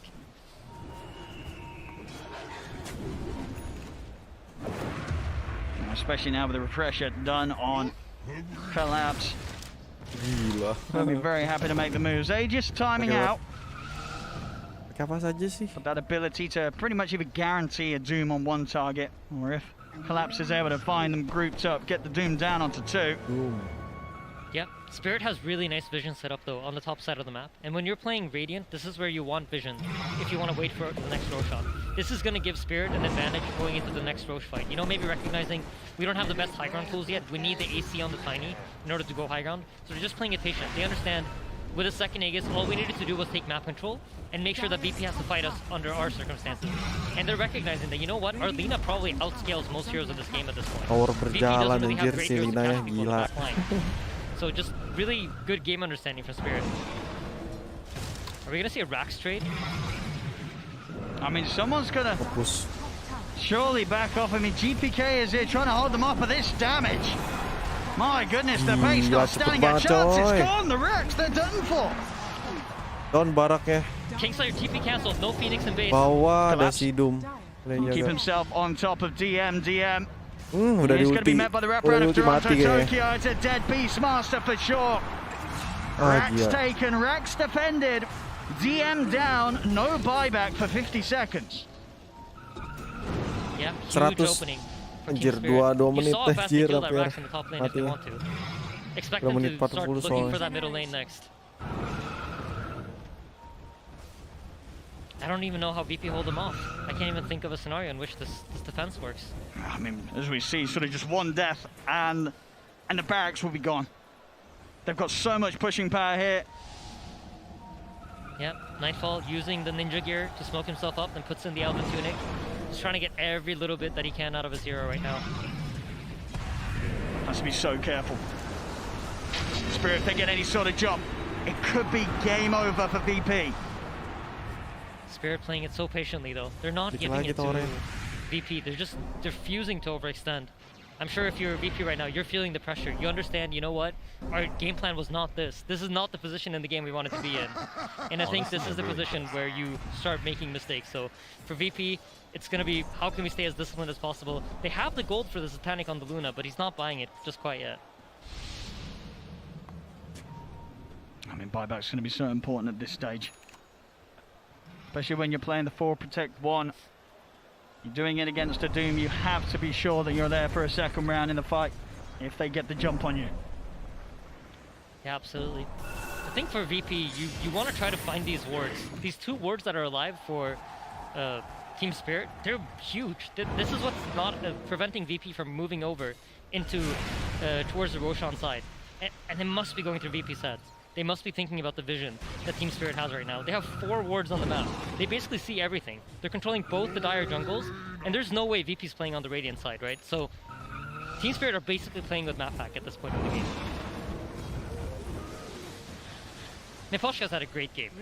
We actually haven't touched on it, but he's been playing amazingly well. The globals have been on point. I think he saved Toronto Tokyo 3 times. Pakai Lincoln, BKB, wah. Without those saves, he wouldn't be at like 28,000 net worth at this point in the game. No, it's, you know, with how well Save plays his Bane, it's one of those things that when you see it in practice and how good Neposhka makes it look, you kind of wonder why other teams haven't done this as a direct answer.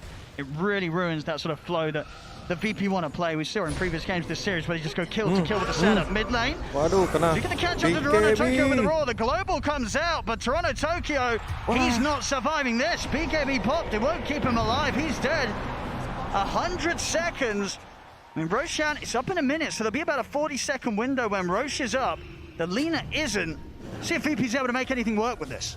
Yeah, so VP, you know what? They decide like halfway through the potential Roshan spawn timer. So for those of you who don't know, Roshan can spawn in a random timer between 8 to 11 minutes from the last time that he died. VP decided to smoke during that gap. Unfortunately for them again, Roshan doesn't spawn during the timer where they're strong and Team Spirit are weak. But like you touched on, they will have an opening. There's a little window. It depends how quickly they spot it out and if it's going to be enough. You know, yes, there are hawks everywhere. They will see as soon as it's up. But Team Spirit, of course, still very scary with just the 4 of them. With the lead that they have, 15k up as a team right now. Yeah, I wouldn't be surprised to see them fight it. Yeah. Absolutely. The buyback status as well is not quite as good for Spirit. Still 3 of their heroes without the money for the buyback. You see on VP, they're playing it much more cautious. Everybody buyback at the ready. Yep, they understand that, you know, if we don't get this Roshan, it's done. There is no item in the game that's more valuable for us than this Aegis. So it really is going to come down to Roche, and it spawns a refresher.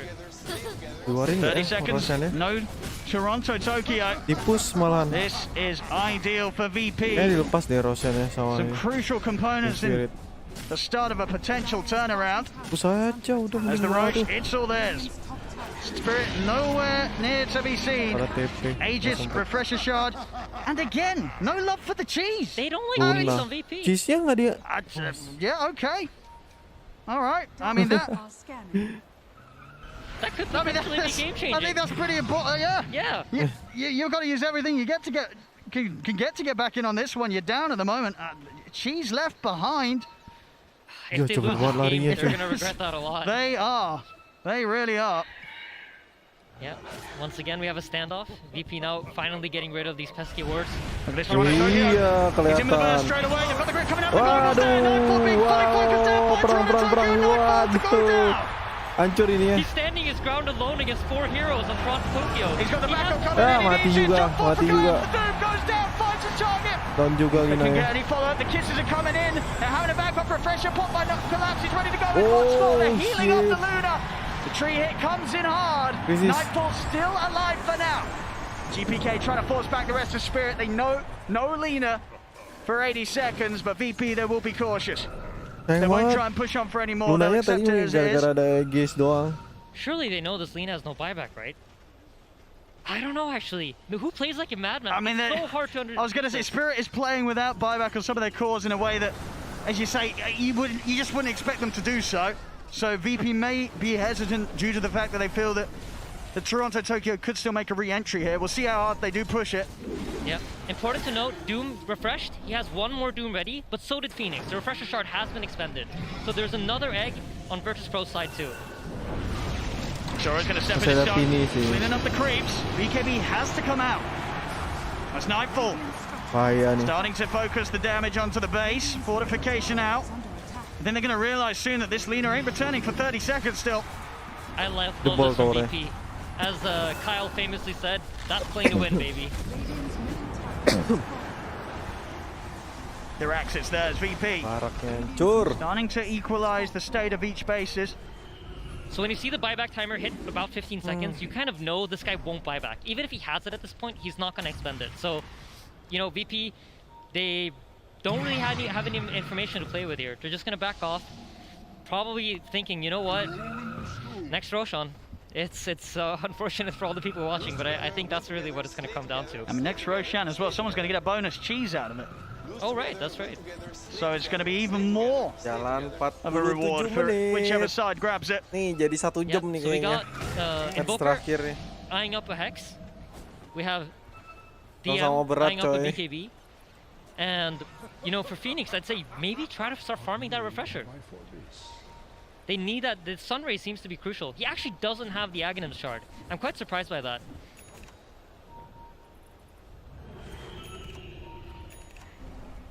Ooh, cheese. They picked up the cheese now, GPK. Finally finding it here, so... I think if you're VP, the dream teamfight scenario is finding that silencer, but it's going to be really, really hard. Deposhka is just hiding very well.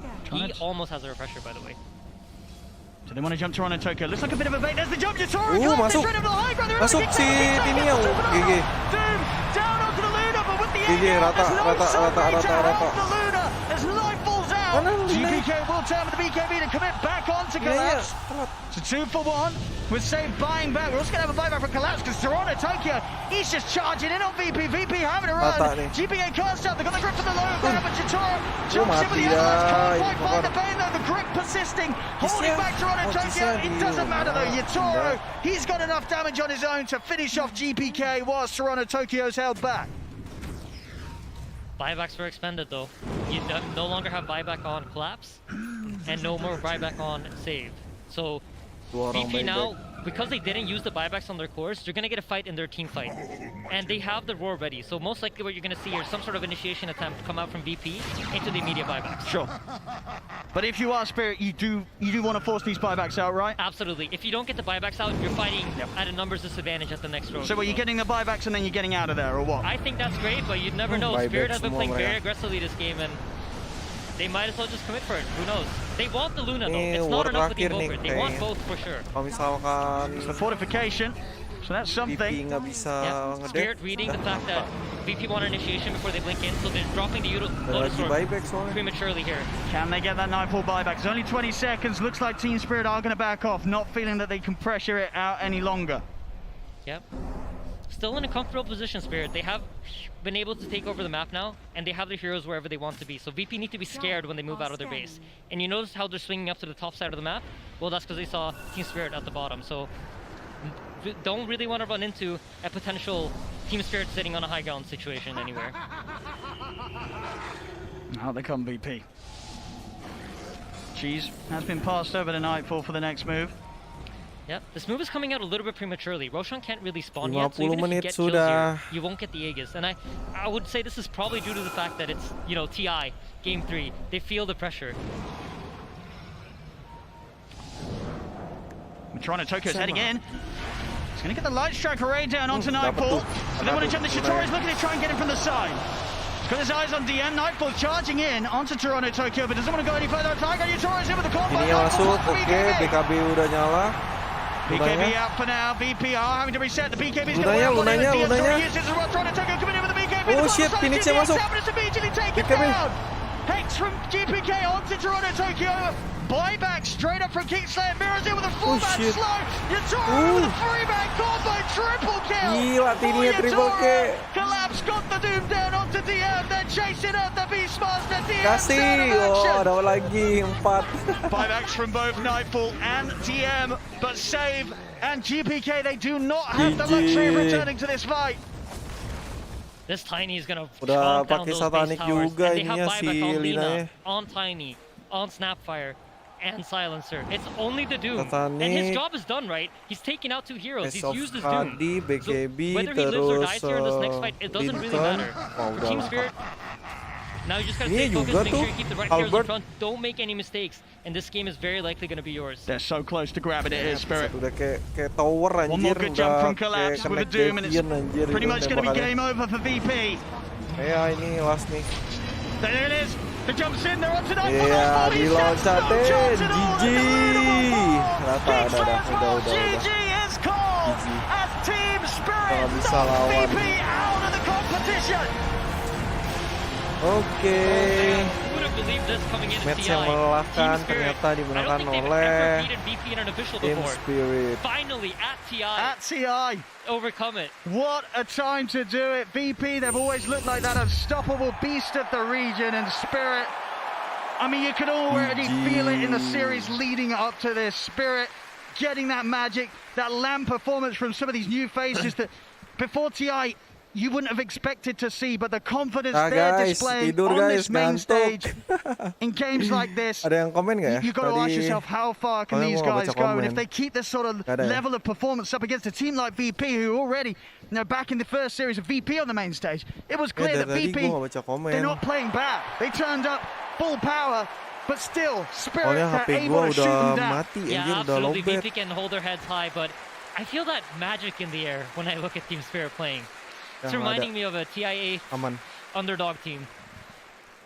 Absolutely. What a series. What a game 3 from Oke Spirit. guys, streaming hari ini sampai di sini aja ya.